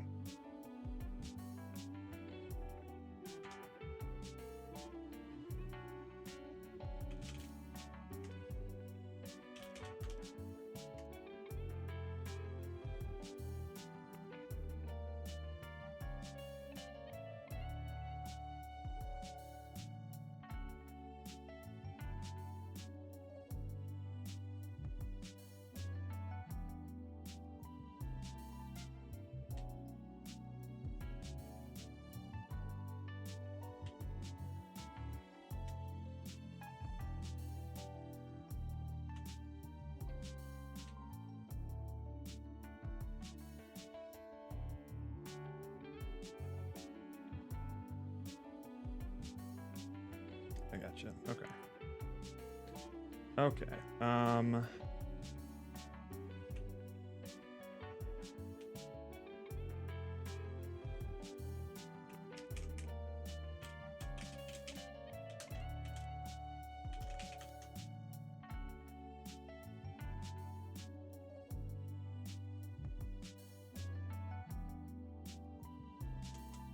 Nice and dirty.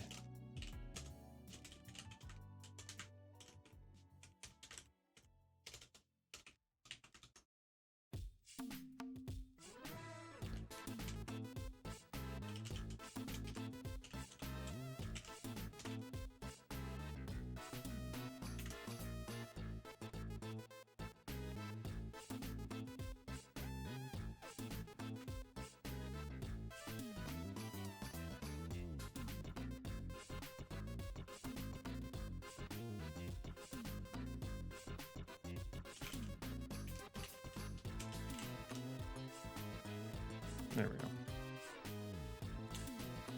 No more dependent on displacement values for that.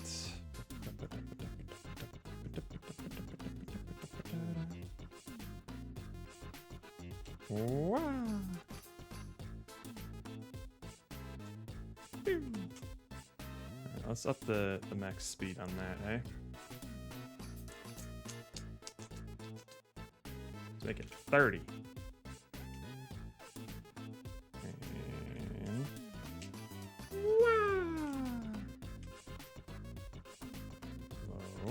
high.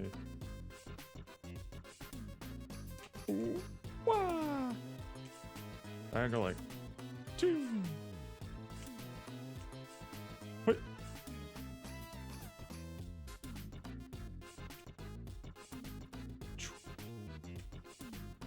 Boing. Boing. Now what happens if I just do this?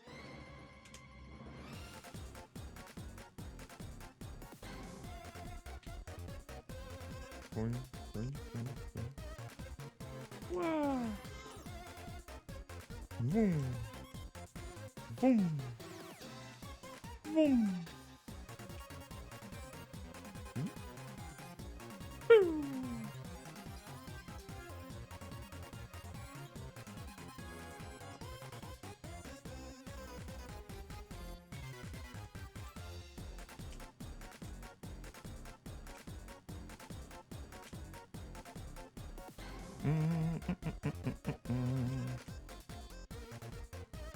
That is kind of neat.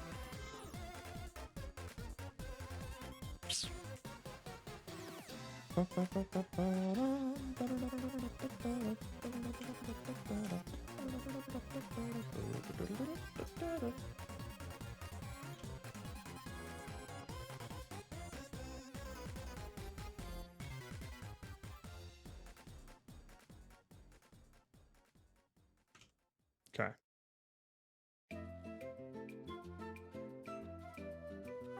All right, let's maybe set up a little level here.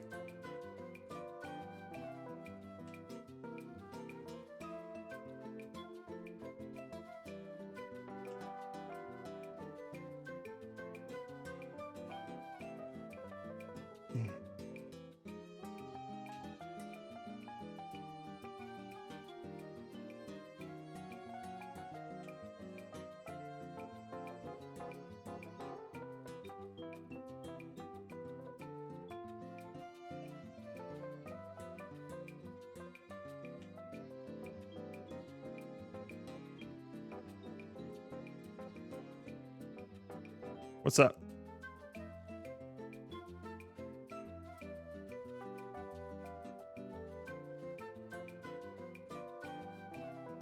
I got Nat and he's playing Jive Train. What's going on?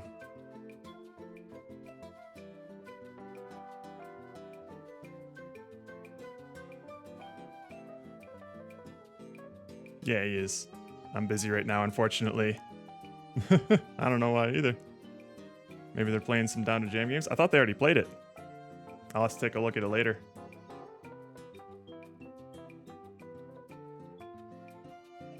Boing. Whoa. Okay. That's kind of neat. Boom, boom. So maybe if I were to bring this up a little bit.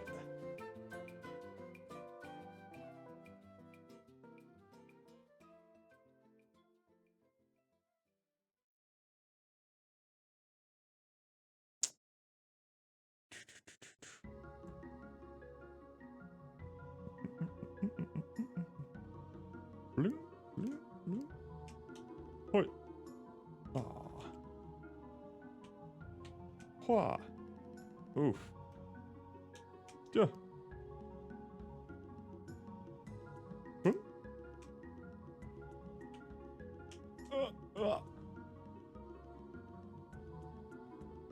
Okay. Maybe the displacement is a bit too high. Let's set it back to 50.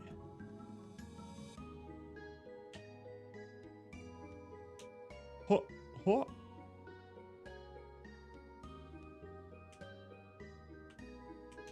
Boing. Boing. Boing. Choo, choo.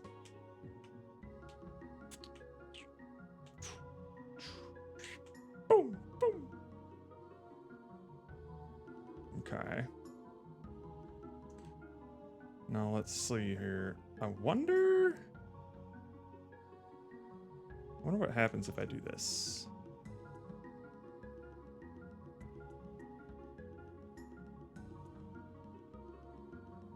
get weird with it.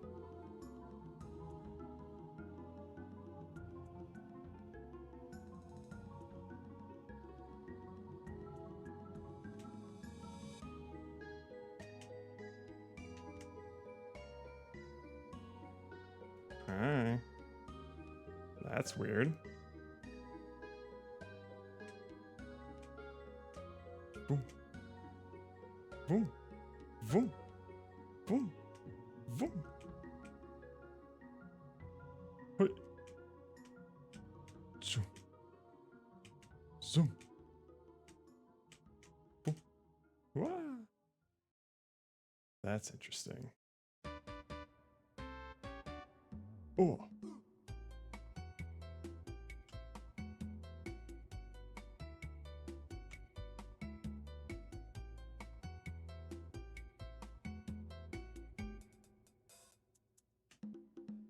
Ooh. Boing, boing. Boing. Woo.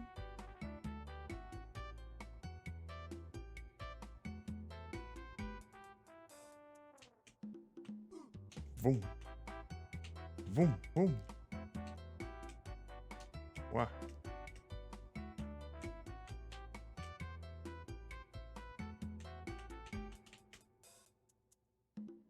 Boing. Boing.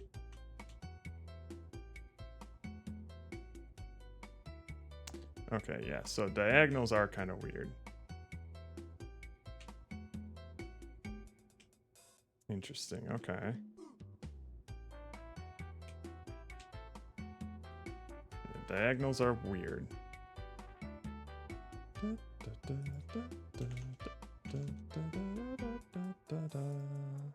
Oops, that was scale.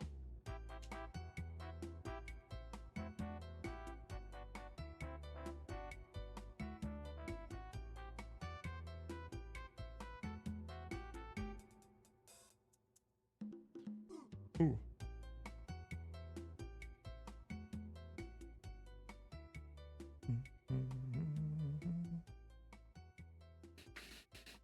Hmm.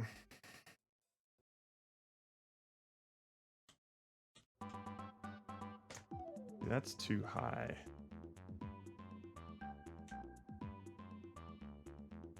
So maybe we do want to lower the max velocity here back to 20. Whoa. Whoa. Then you can't get that high. If I... Shoo.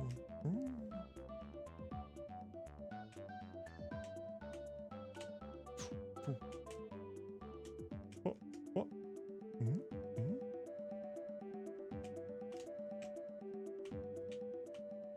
Boink. Boom.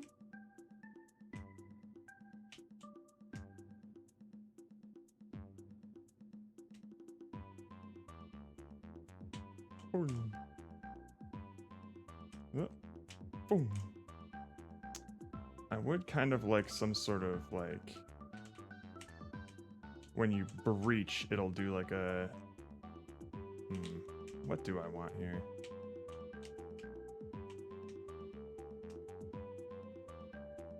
Something's missing.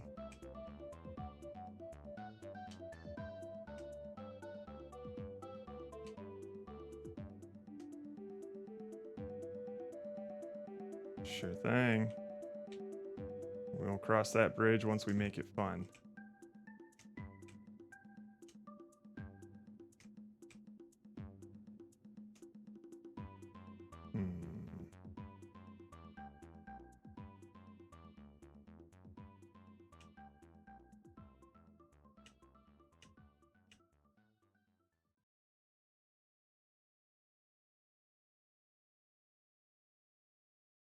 Actually, you know what would be kind of neat?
Okay. So now the heaviness is going to be tied to the S key or the down key. Just kidding. Why did that not? Did I not save it? What the hell? Oh.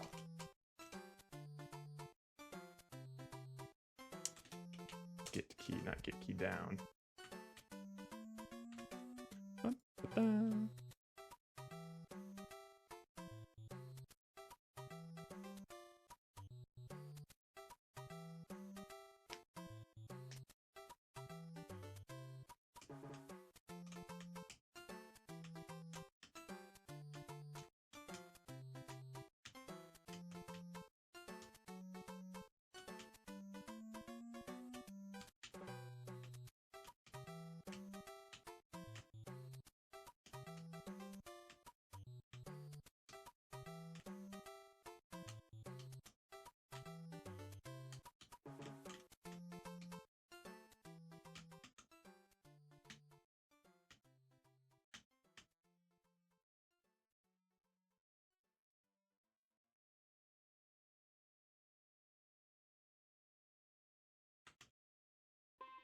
And if I had something like this over here. Do do do do do do do do do boom boom boom boom.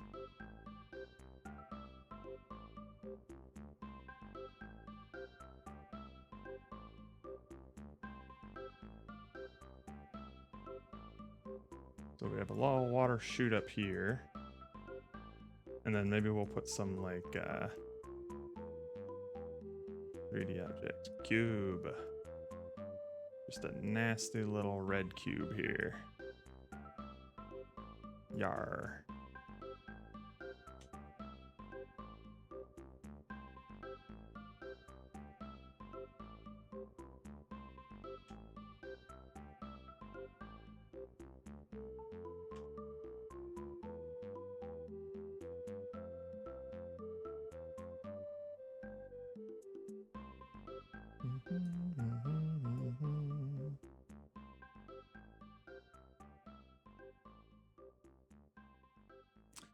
That actually does feel kind of good to have like the little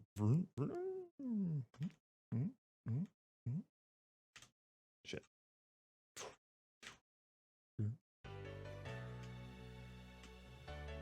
What? What? What? What? Shit. Boing. Boing. God damn, that's tough. Okay.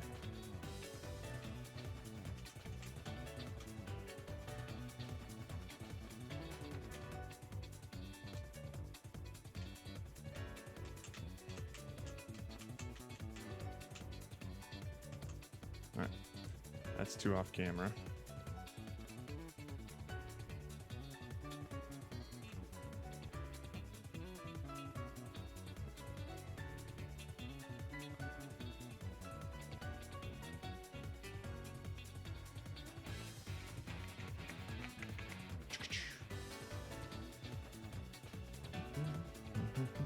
Actually, I don't even know if I can make that. Let's, that'll do. Ba-na-ba-na-na.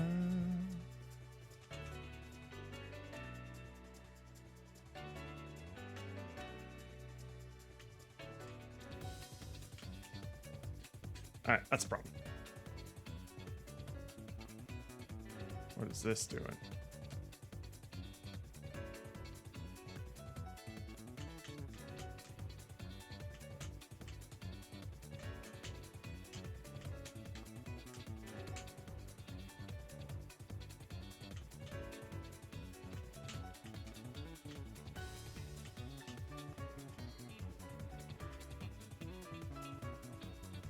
What's going on there?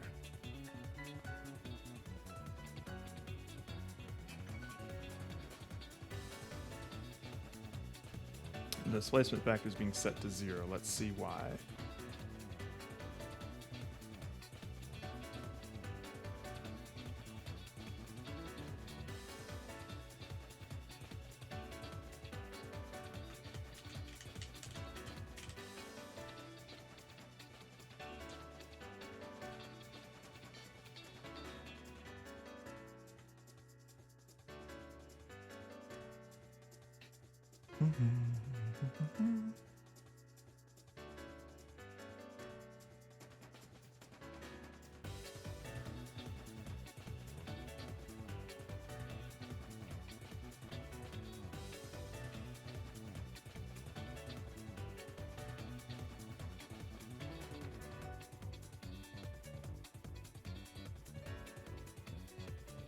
Okay.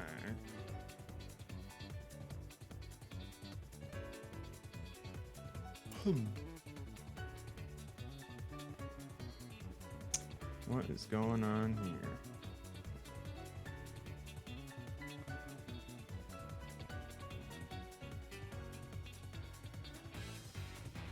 Alright, so it's getting close to... Interesting.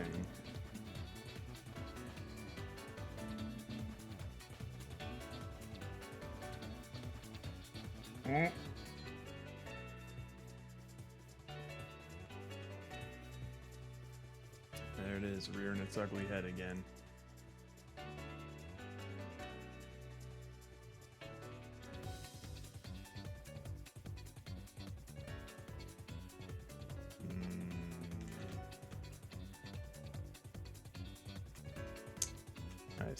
I see.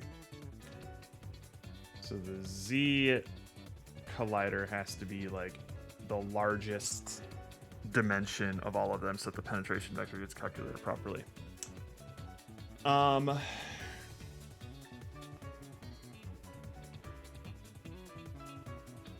Let's get jank with it.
So, changing the mass of this thing doesn't really seem to affect the gravity acceleration, which makes sense.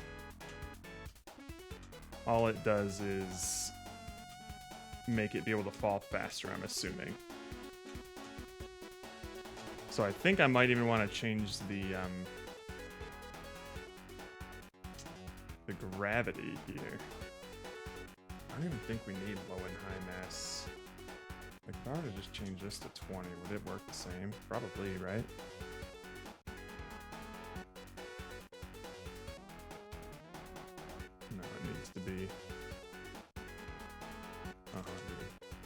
Boink.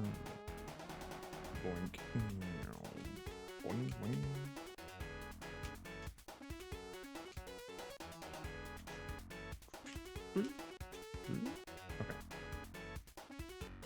Okay.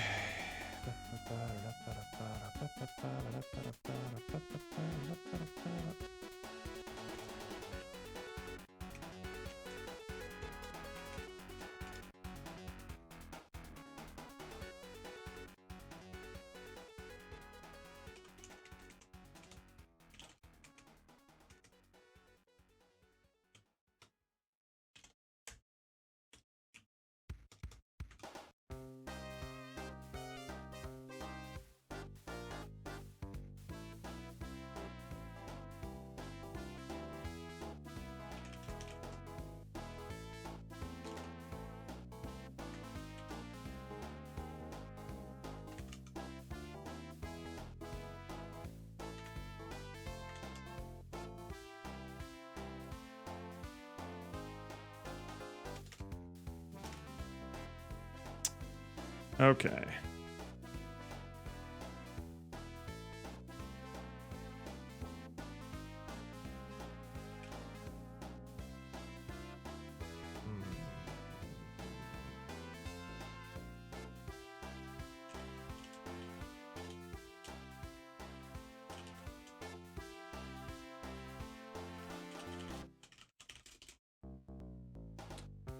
What's the current gravity of the situation?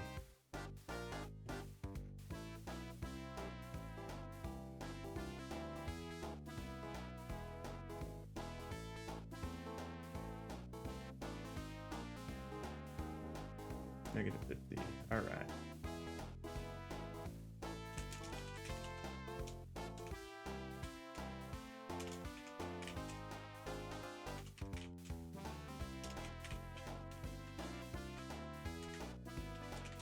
And for heavy gravity, let's just double it.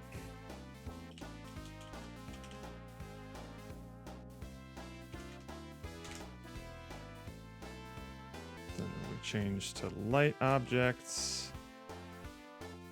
Is heavy. Okay, hang on. Because I don't want to change gravity unless we're like not submerged. So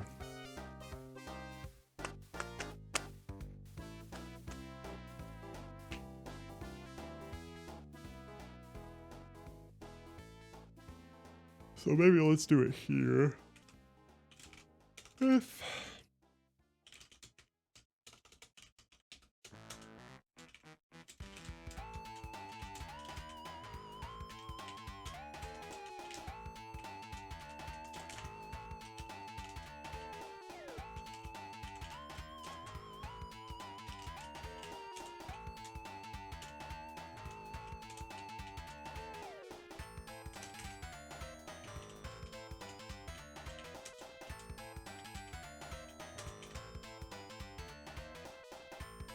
this is gonna feel weird, I'm sure.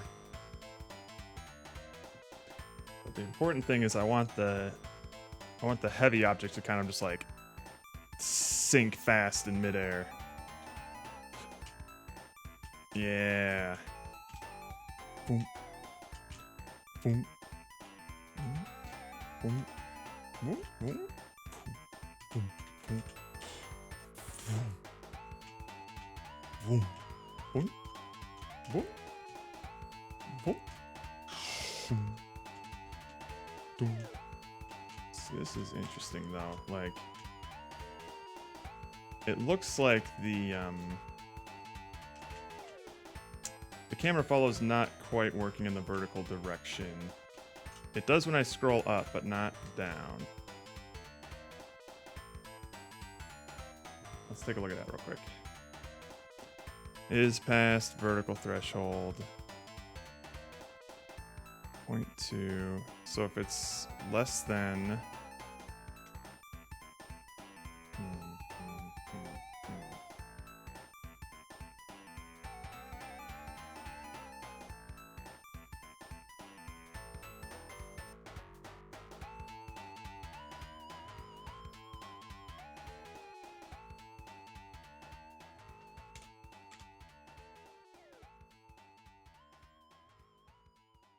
What if I just change that, huh?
Pew. Pew. Pew.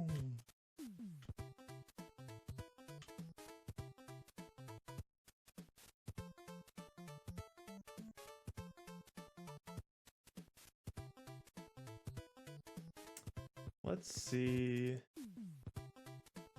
if I can do something that's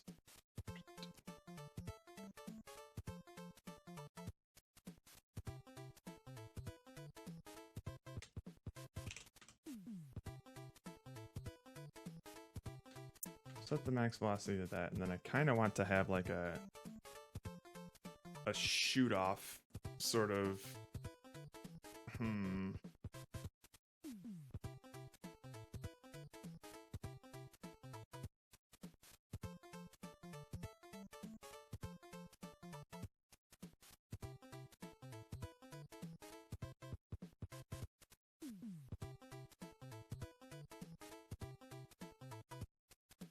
hang on.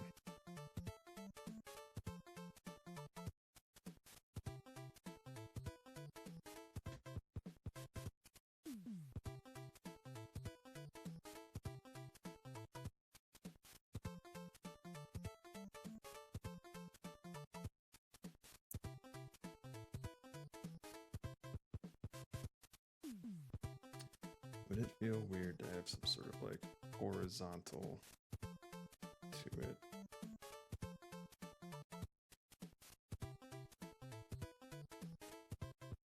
You know what would be interesting is maybe having some sort of like acceleration to the left or right as well when you're moving left and right.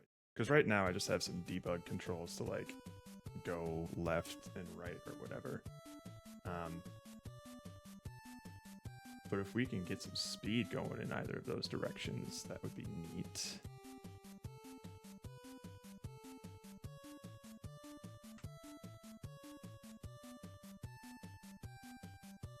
That. So for this, instead of oh wait, those debug controls, let's bring that back up. Get rid of that. Open this.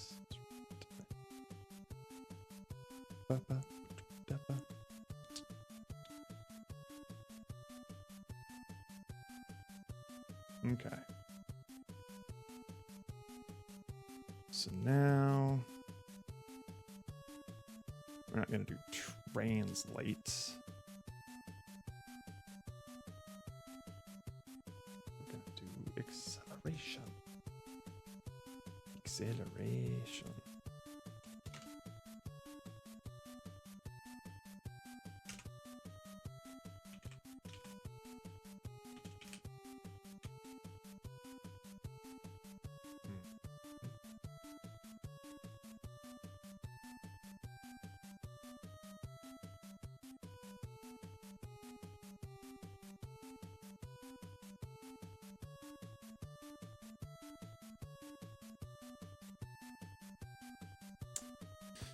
Hang on.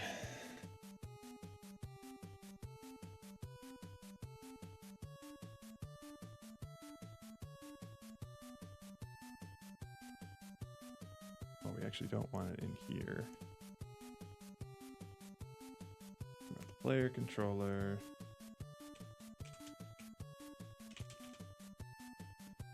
Grab these. Doink. Doink. Alright, we're not going to do a translation, but what if we take this buoyant object stuff? Cat max velocity, these things seem easy enough. Yoink. Throw that in at the player controller.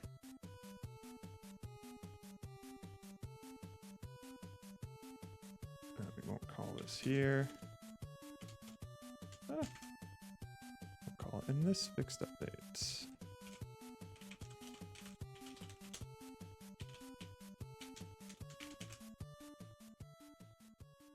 Then we'll grab these.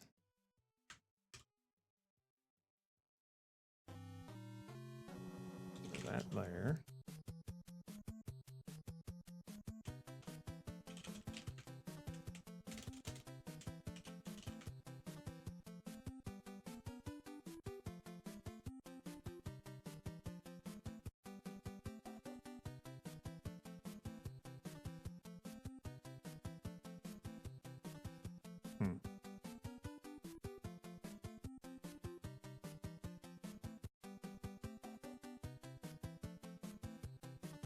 Do I want a different max velocity for X and Y?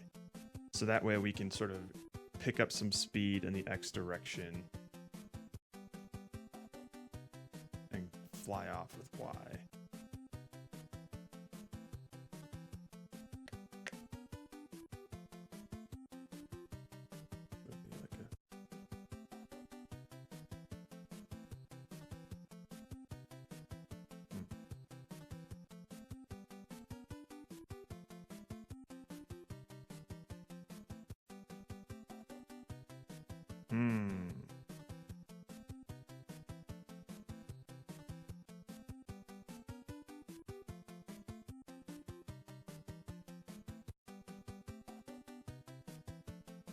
I'm sorry you live somewhere where you still have milkmen, Pierre. That sounds really rough. Marriages have never been the same ever since the invention of milkmen. Thank God we've outlawed them a century ago, except for some of the less developed nations.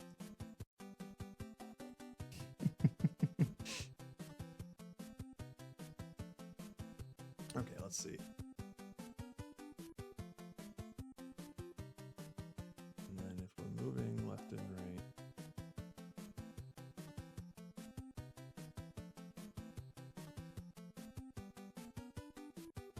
That might feel weird, you know?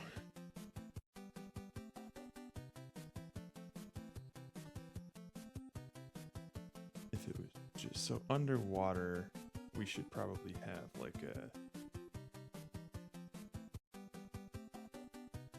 an acceleration of sorts.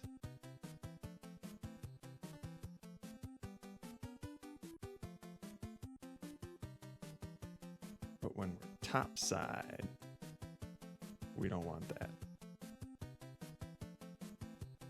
And I don't think we stay... Well, hang on, I don't know if I can test this yet.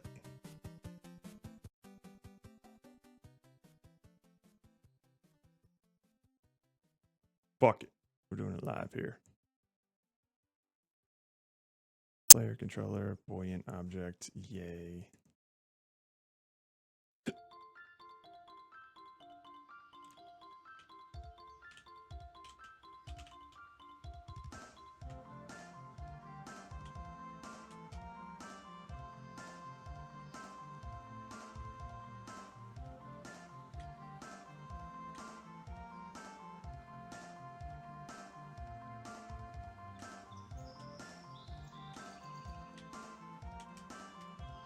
That's interesting.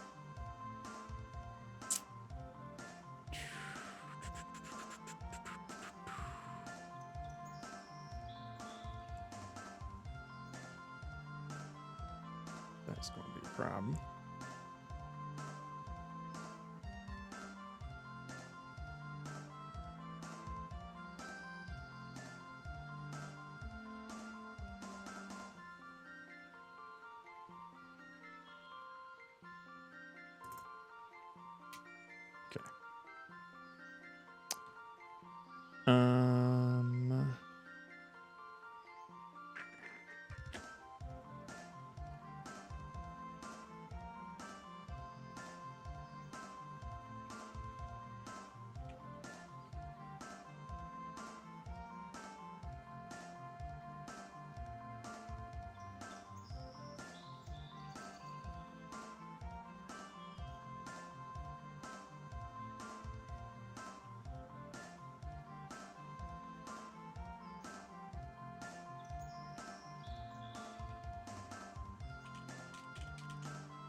Let's just see what this does. And then we're also going to need to do this here. Max light velocity. Fuck it. Public static, baby. That's awful. That's so bad. But I just want to get this to compile, so that I can test it out. Debug movement. I don't need you anymore. I don't want to play with you anymore.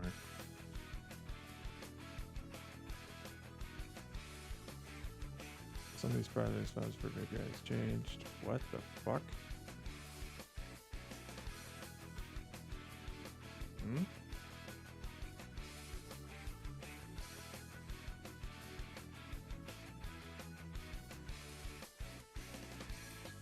No, don't do that. Get rid of debug movement here. Remove. Huh? Ah. Yeah, I didn't see that.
Alright. Now, can I compile?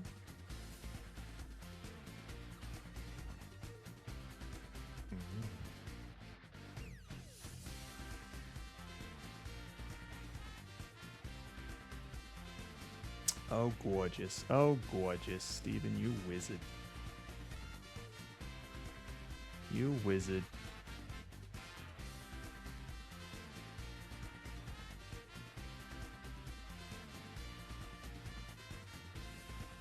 Looking sick.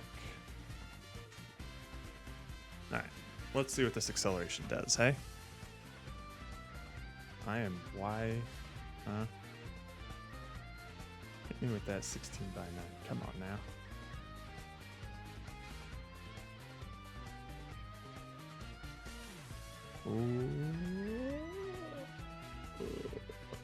Yeah, we definitely need way more acceleration than that.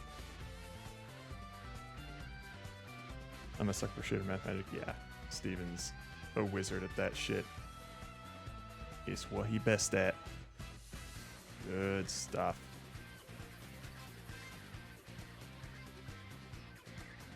Unsubmerged acceleration. Let's just set it to 5.0. Bam. Now it's gonna get there in like 3 frames, I think. Also, welcome back, Majesty. Oh, okay. It's a little slippery. Whoa. Whoa. Shouldn't be moving that fast. Are we? We are capping max velocity. Oh, I think I see. We're just gonna want to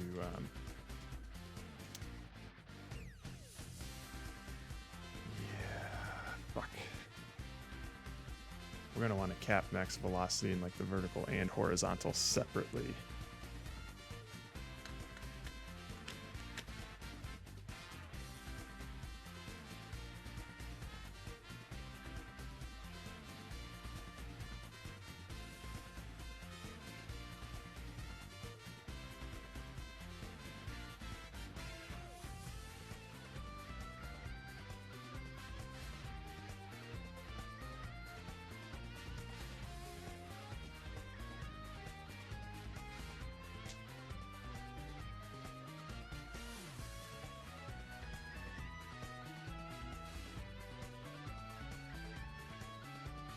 Oh, also, what are we doing with this impact force here? Oh, we are just setting it to a certain velocity. I guess that's fine. What concept y'all going on? Is it a water bobbing action? Yeah. We're doing some buoyant force things. We're basically going to be making a game where you can change your buoyancy by like becoming heavier and then voom, a voom. Except I've been fucking around with too many values and now I can't reach that top spot there.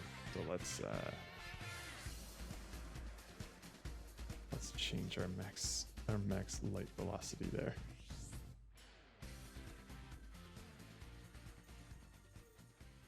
But you'll be jumping through a bunch of like little water thingy butsits. Boom.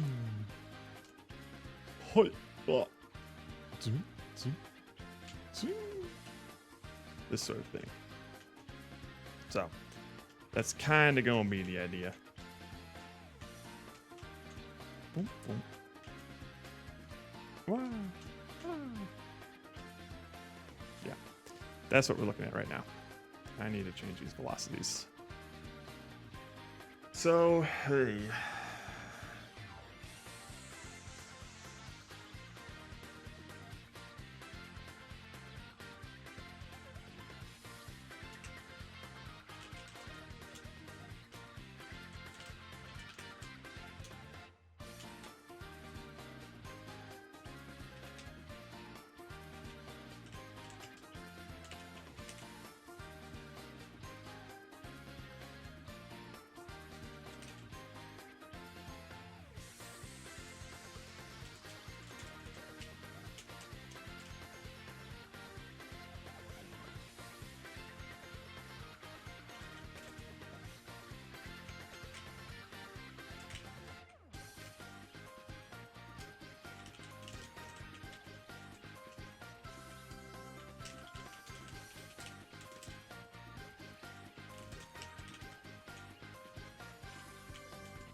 Try that.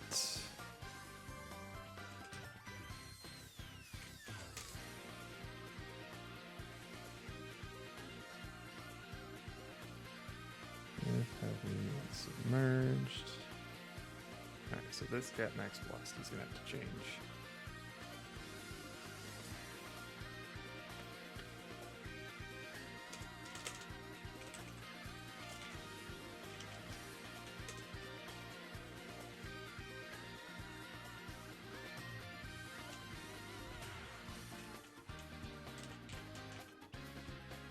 Fully submerged is what we should check.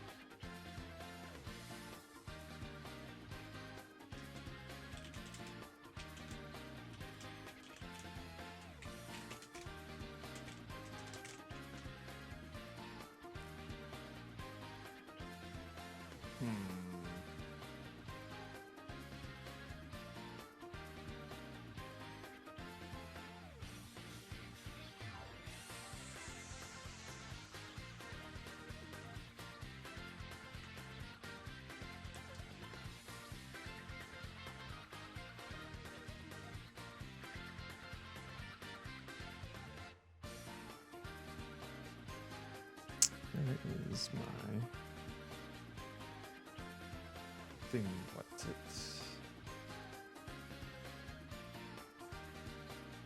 Liquid objects. They are. Displacement vector. That's what we want. Okay, so we'll just do these fully submerged for each of these. Ask.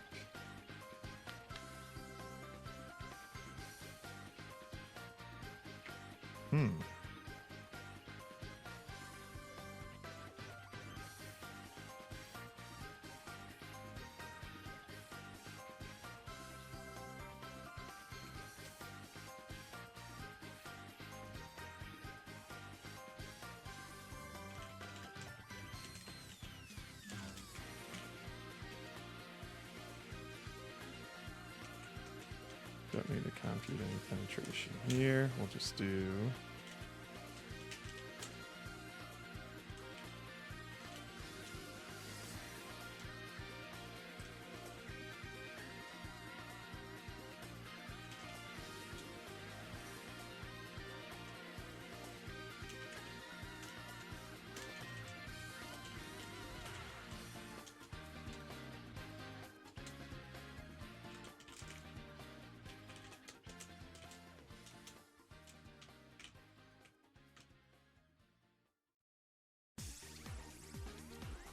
these. Doop. All right. So now, if heavy and fully submerged.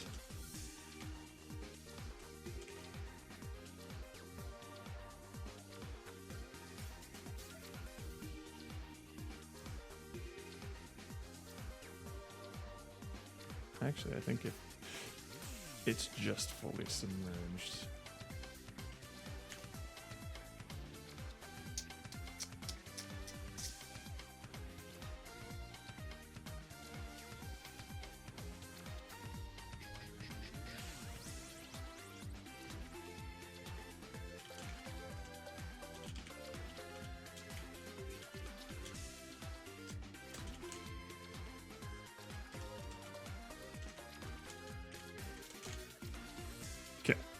So if it's heavy, it has a lower vertical velocity.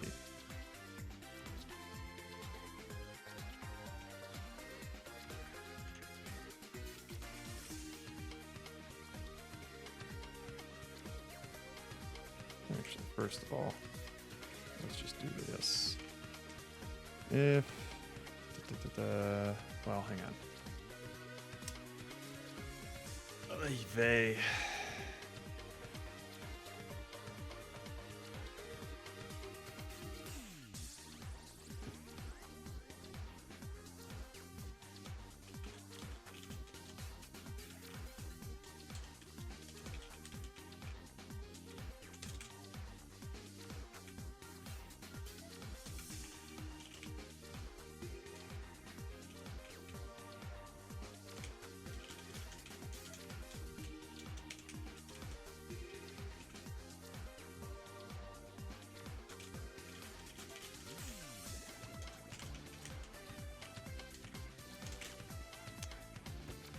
getting weird.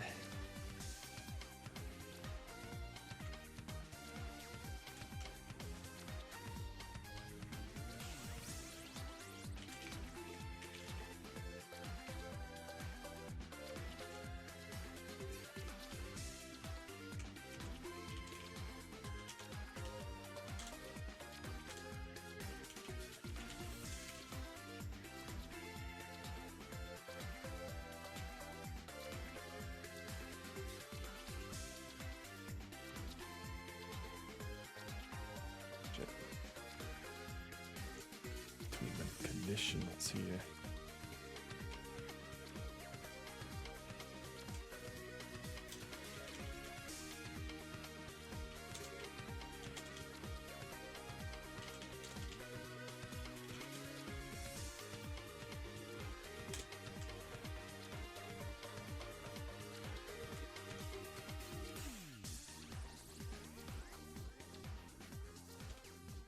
No, we just care about why in this situation.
Jesus.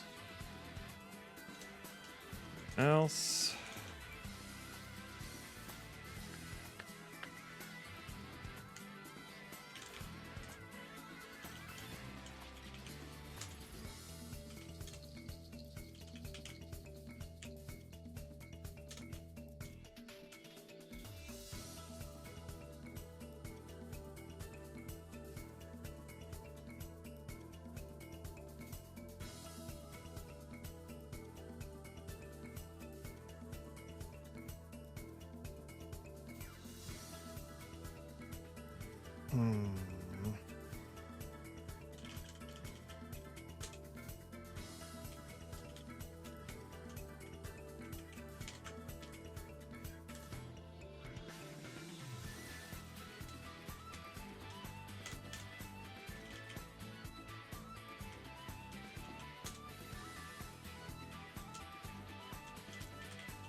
I'm actually doing both of these, I just realized. Fuck. That's harder to just do.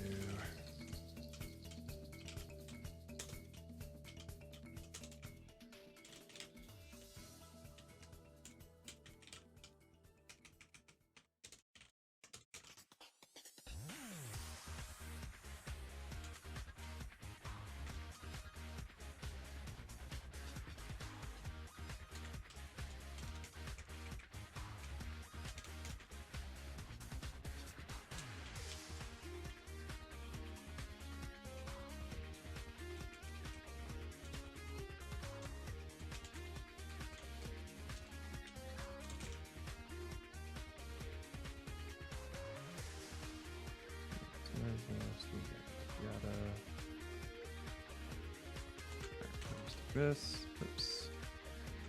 That fire. Next, unsubmerged velocity. Alright.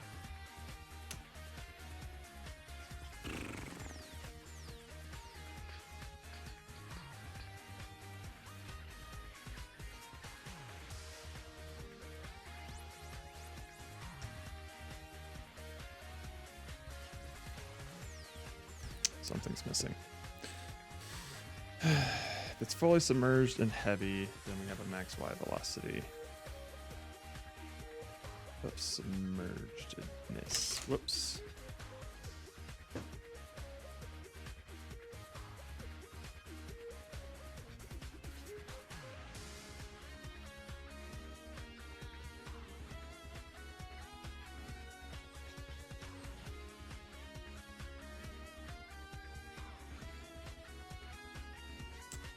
If it's not heavy, then we don't have a max, which is weird.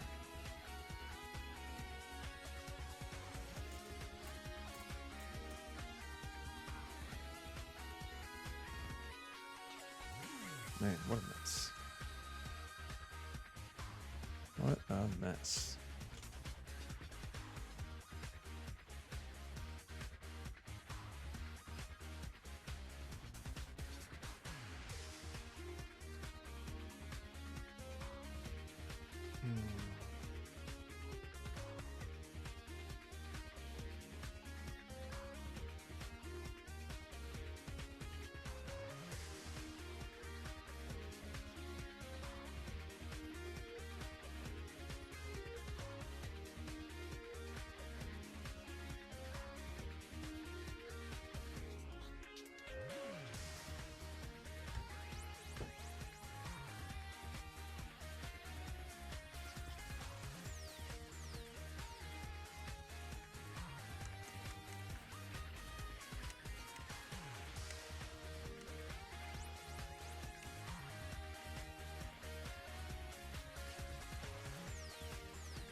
That's not gonna work.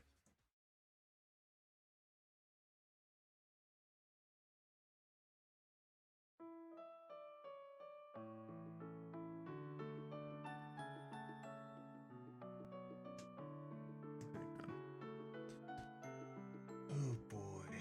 Fuck.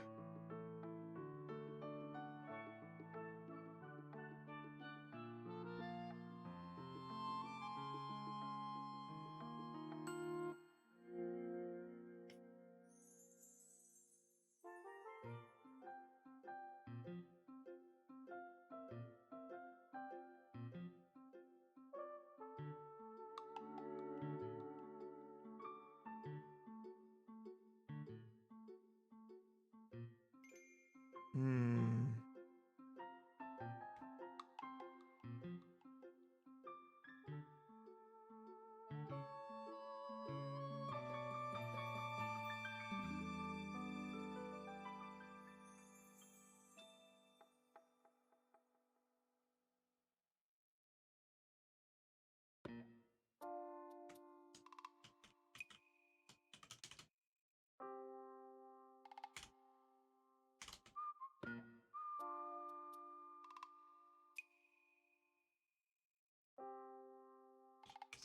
Christ.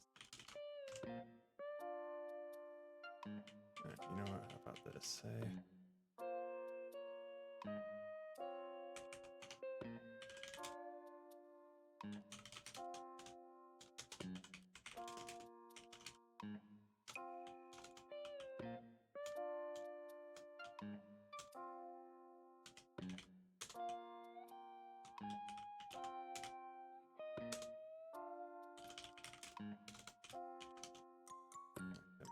These out in case the Reds call for me.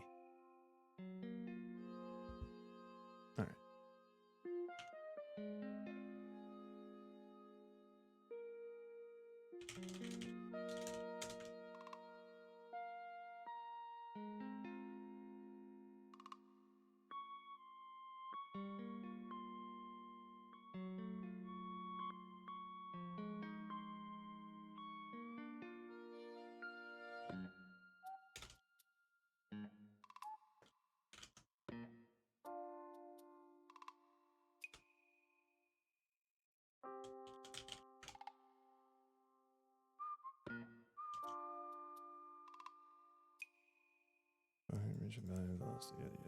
Yeah.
This is so gross.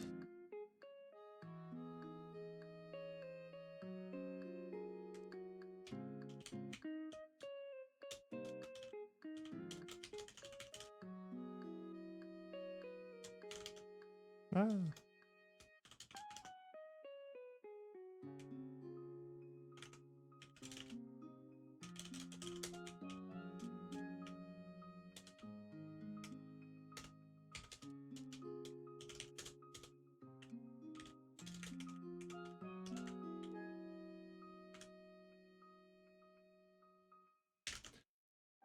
And that's just for the X direction. I don't even know if this is going to be worth it, man.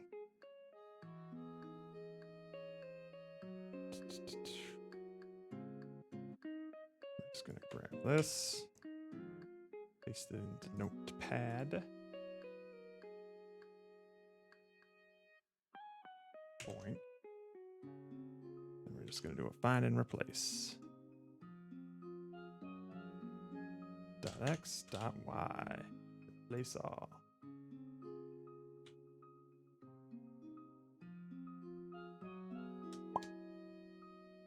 There we go. Disgusting.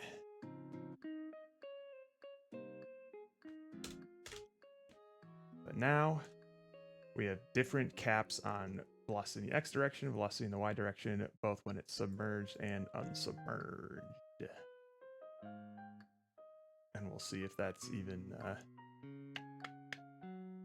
a good thing. Let's find out.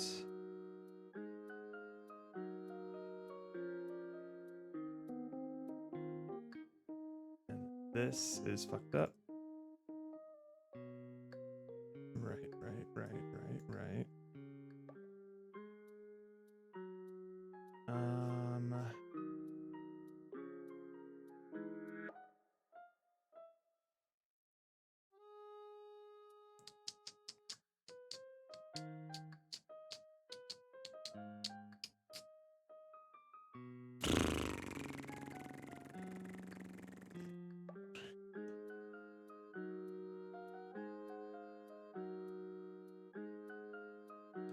Right, and then how we want to do that?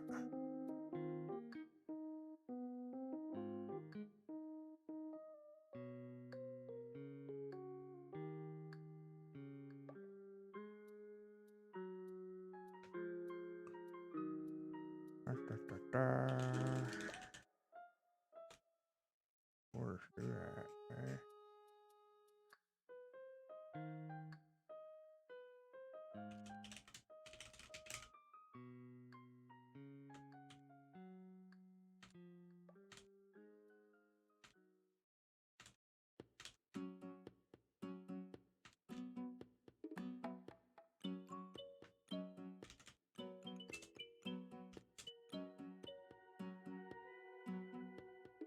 All right.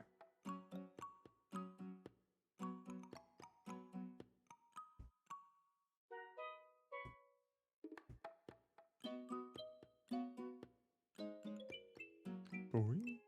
Oh, look at that awfulness. Zoinks. Oh, God. That fucks everything up. Okay.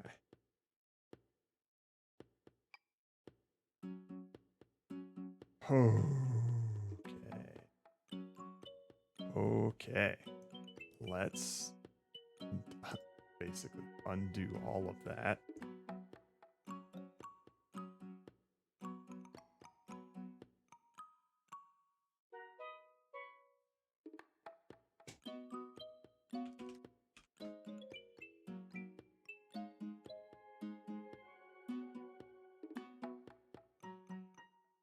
Just get rid of that velocity cap real quick.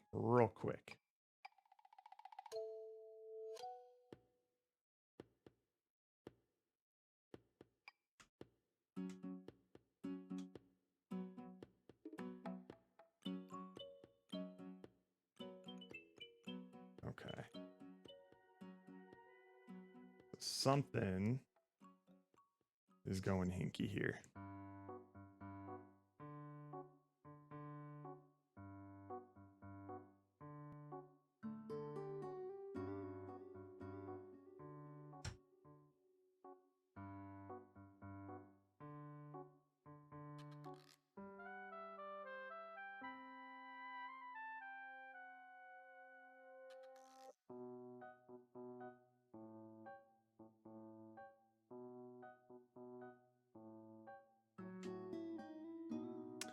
What happens when I do this?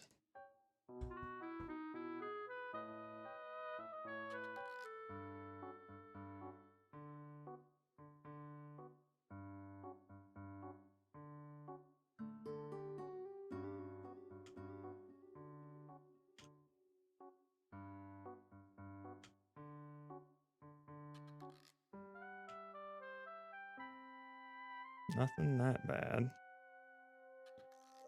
Because I actually don't think I'm hitting like the max velocity or whatever. Unless I am. Hang on.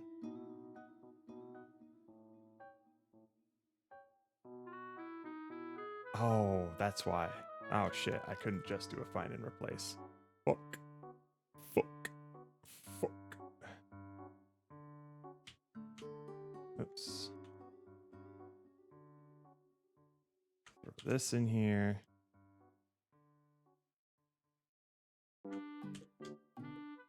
And then what we need to do is swap these.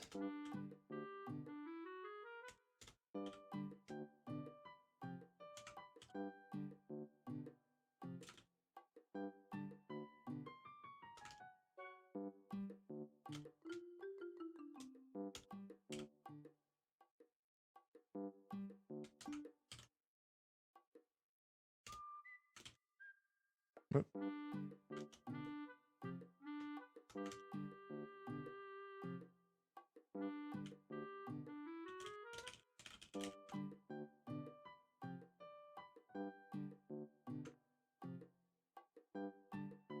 Oops. So that's submerged. Okay. And these are unsubmerged. Ah.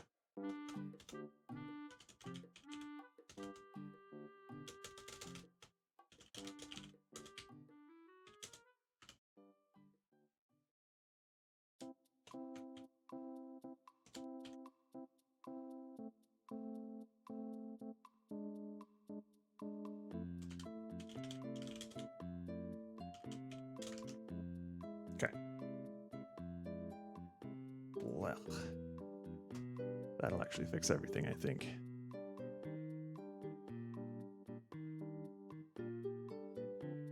No, not a T. Whoa, that's a high climb you just did there. Wait a second. Shit.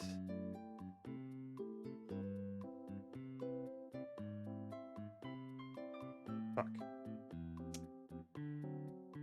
Hang on.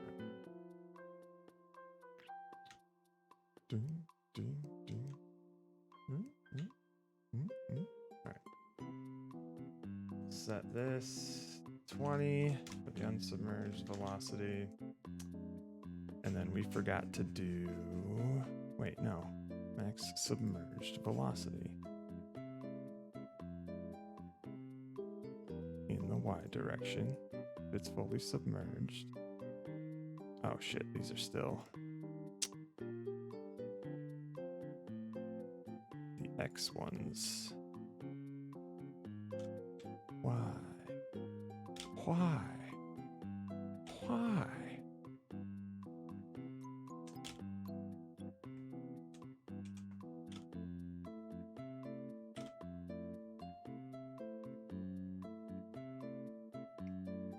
Okay, now that looks good.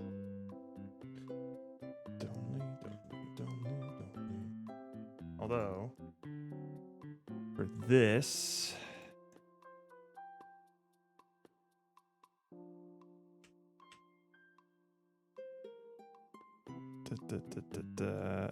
we need to check if it's heavy or not, because we want to have a different max speed for when it's flying up as the ball.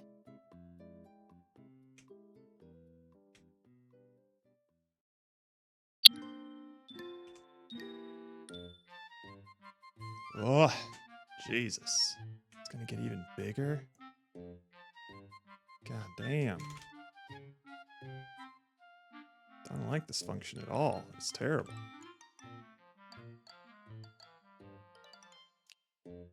Fully submerged equals true.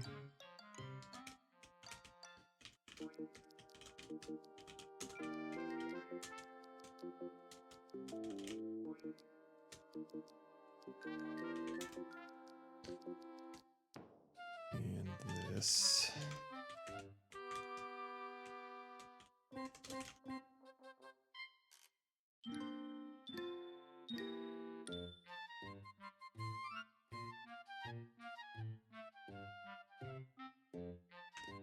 Then we'll just do this.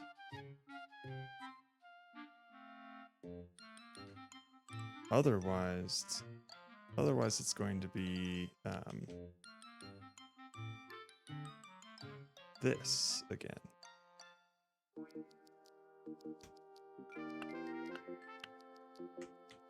Fuck it, man. Holy.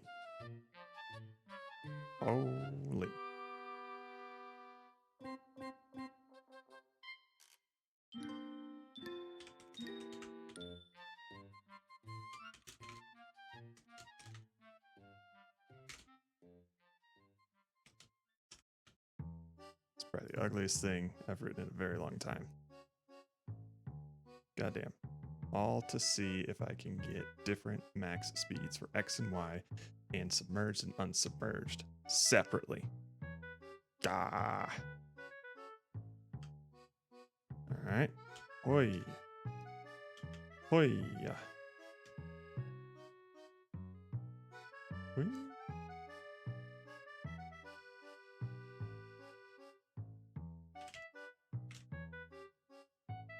Actually, we can probably set that back to 30 because I don't think we were capping it before.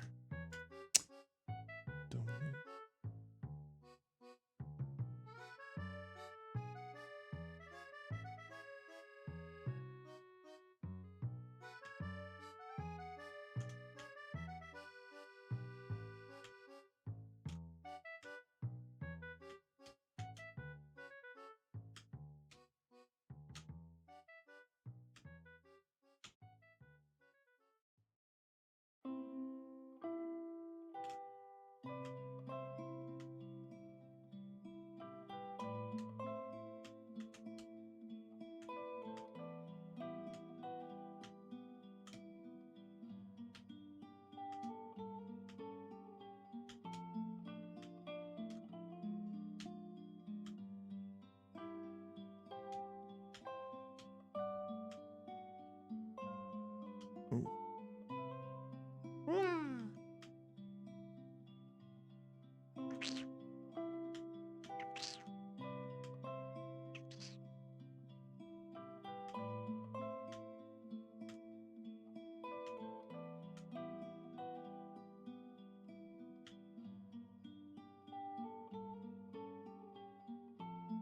Okay.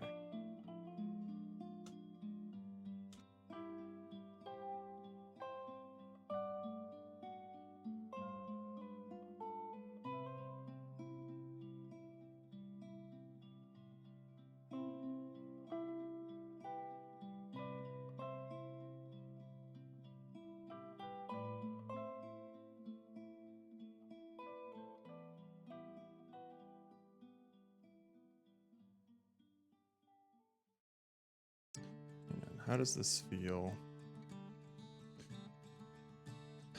How does this feel when we're unsubmerged?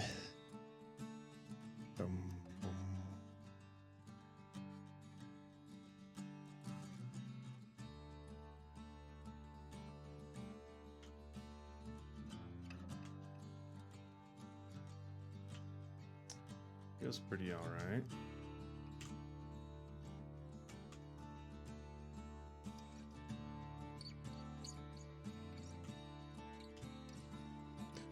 We can probably up our max velocity though.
Let's see what that is.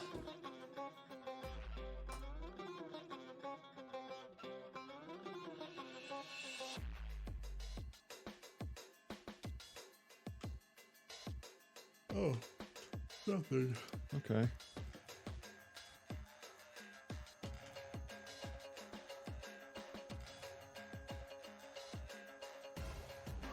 Oh.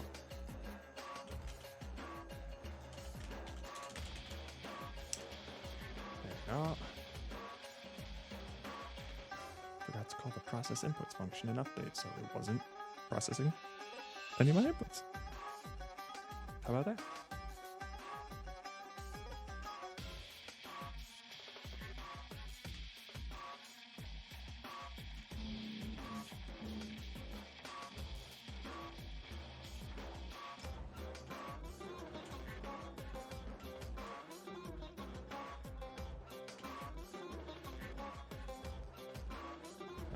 Acceleration here is pretty ass right now. Make these public. And let's fuck with them.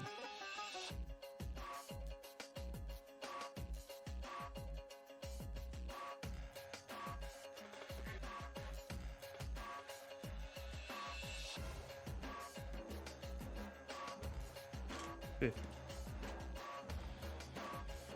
Alright. Oh. We're gonna have to add deceleration as well, obviously. Okay. And then we'll also do 50.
These things aren't fun.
Bounce so hard up.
It's starting to look like a platformer.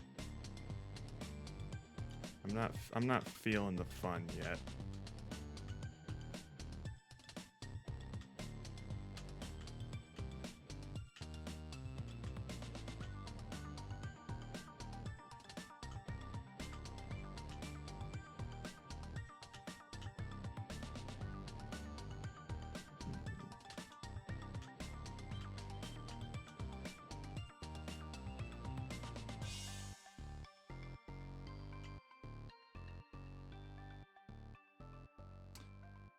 And that's what's kind of bumming me out here.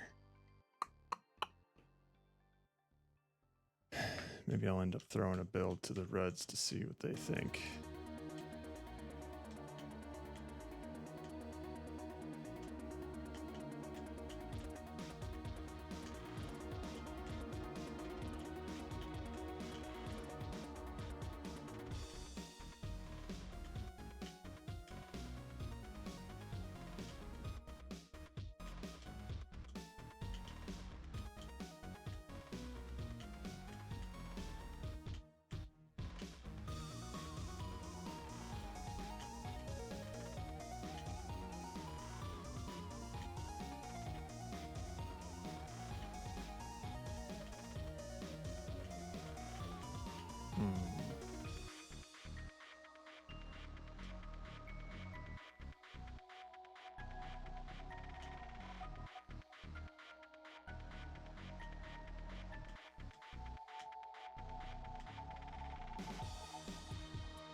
Can't tell what I want to do with this though.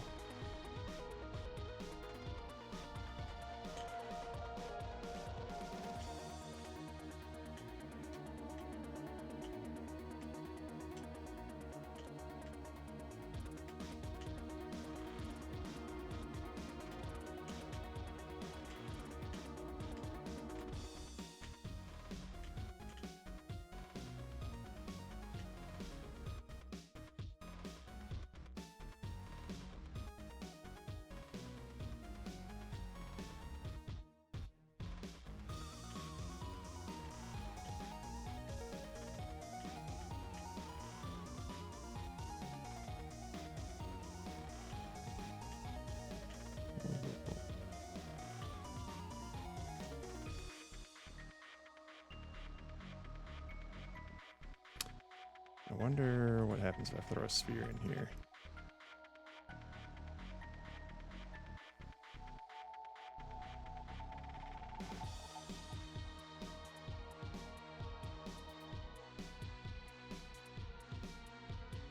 Like a big ass sphere.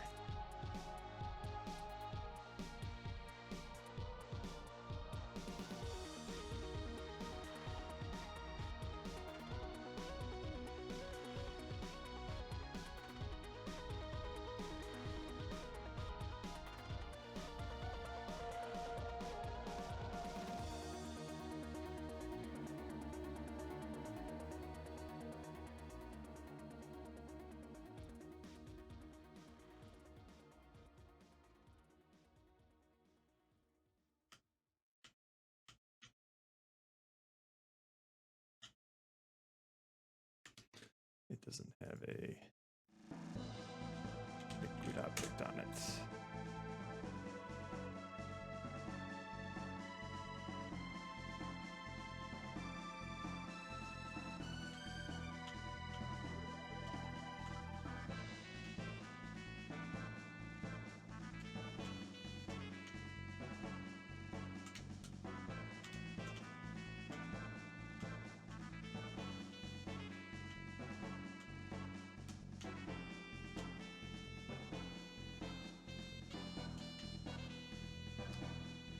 Let's raise it all.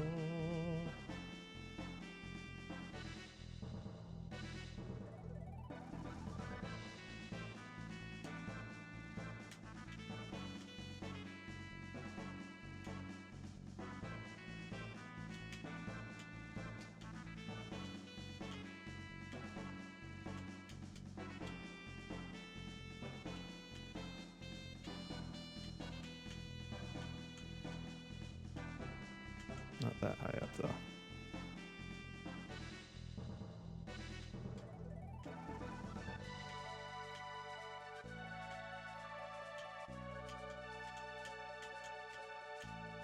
Oh.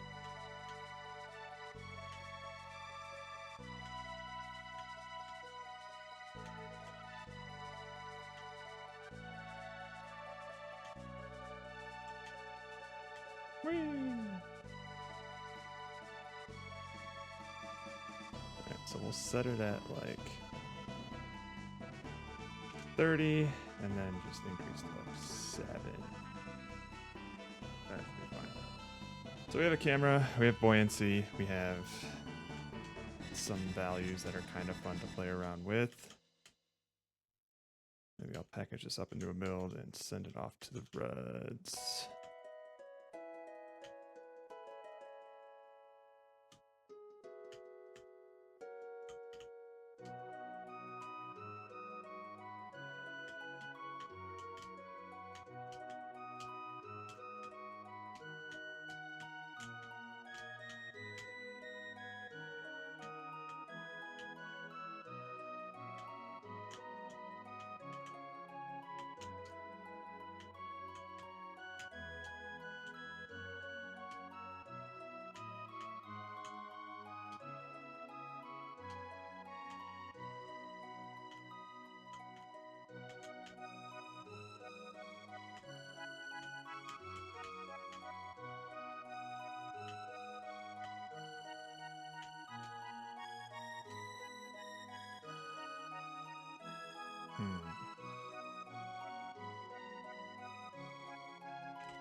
Okay.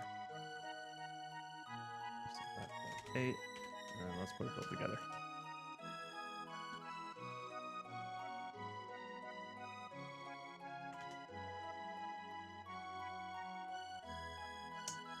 Swap it to WebGL. Let's put together each page.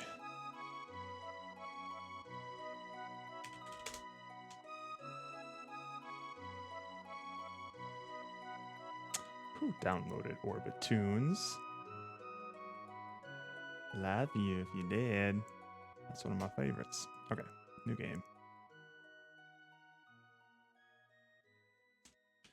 Go be. Oh wait, what did Andrew say it was? He wanted it to be.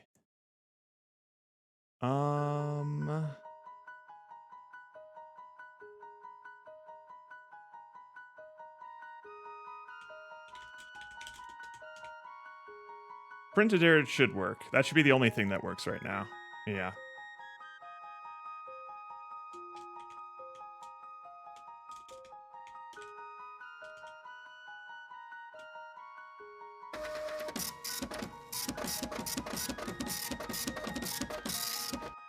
I don't know why that sound freaked me out. And I should have known it was coming.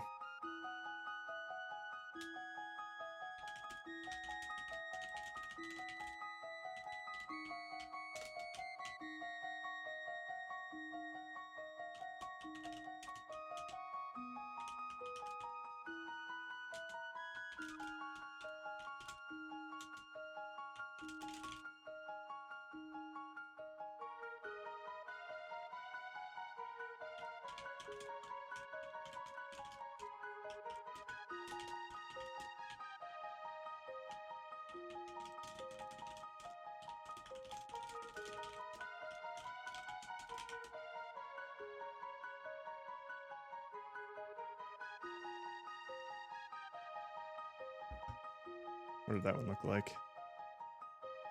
Yeah, that was some legit shock right there.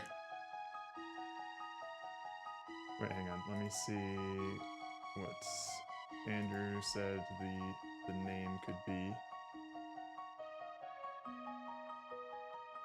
Buoyant, this is fun. Jesus Christ. We'll do Kobe Buoyant.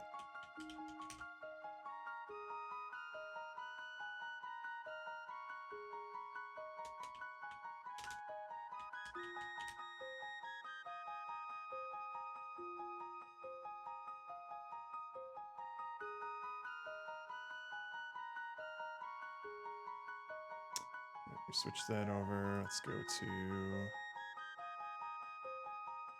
not project settings, preferences. Or was it project settings? I think it is. Project settings, player. 1280, 720.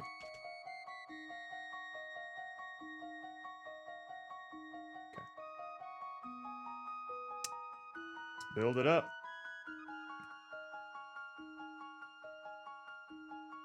Kobe Buoyant.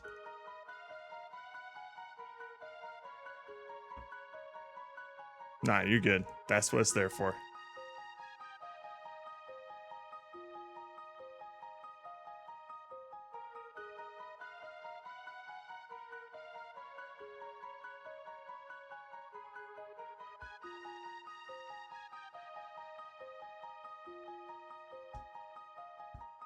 Oh, you're saving up to get a cab member cabbage? Nice. Or a custom cabbage. That is definitely... These Game Jam streams are definitely the best times to do that, since we're just streaming for, like, untold numbers of hours. I think we can turn some lights on now. A little bit. Actually, hang on. Let's...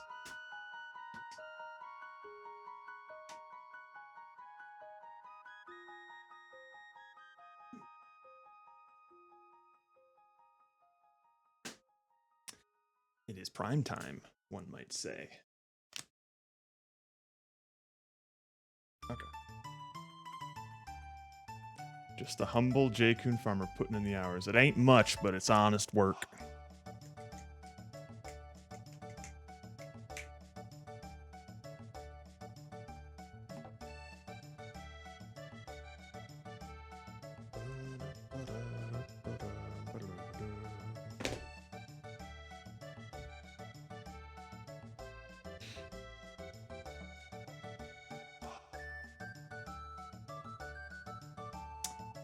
Man, these Steven shaders are something else.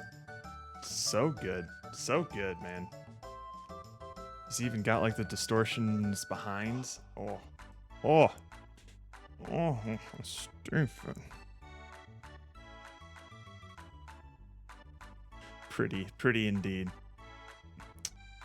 Don't know how he does it. I want to learn.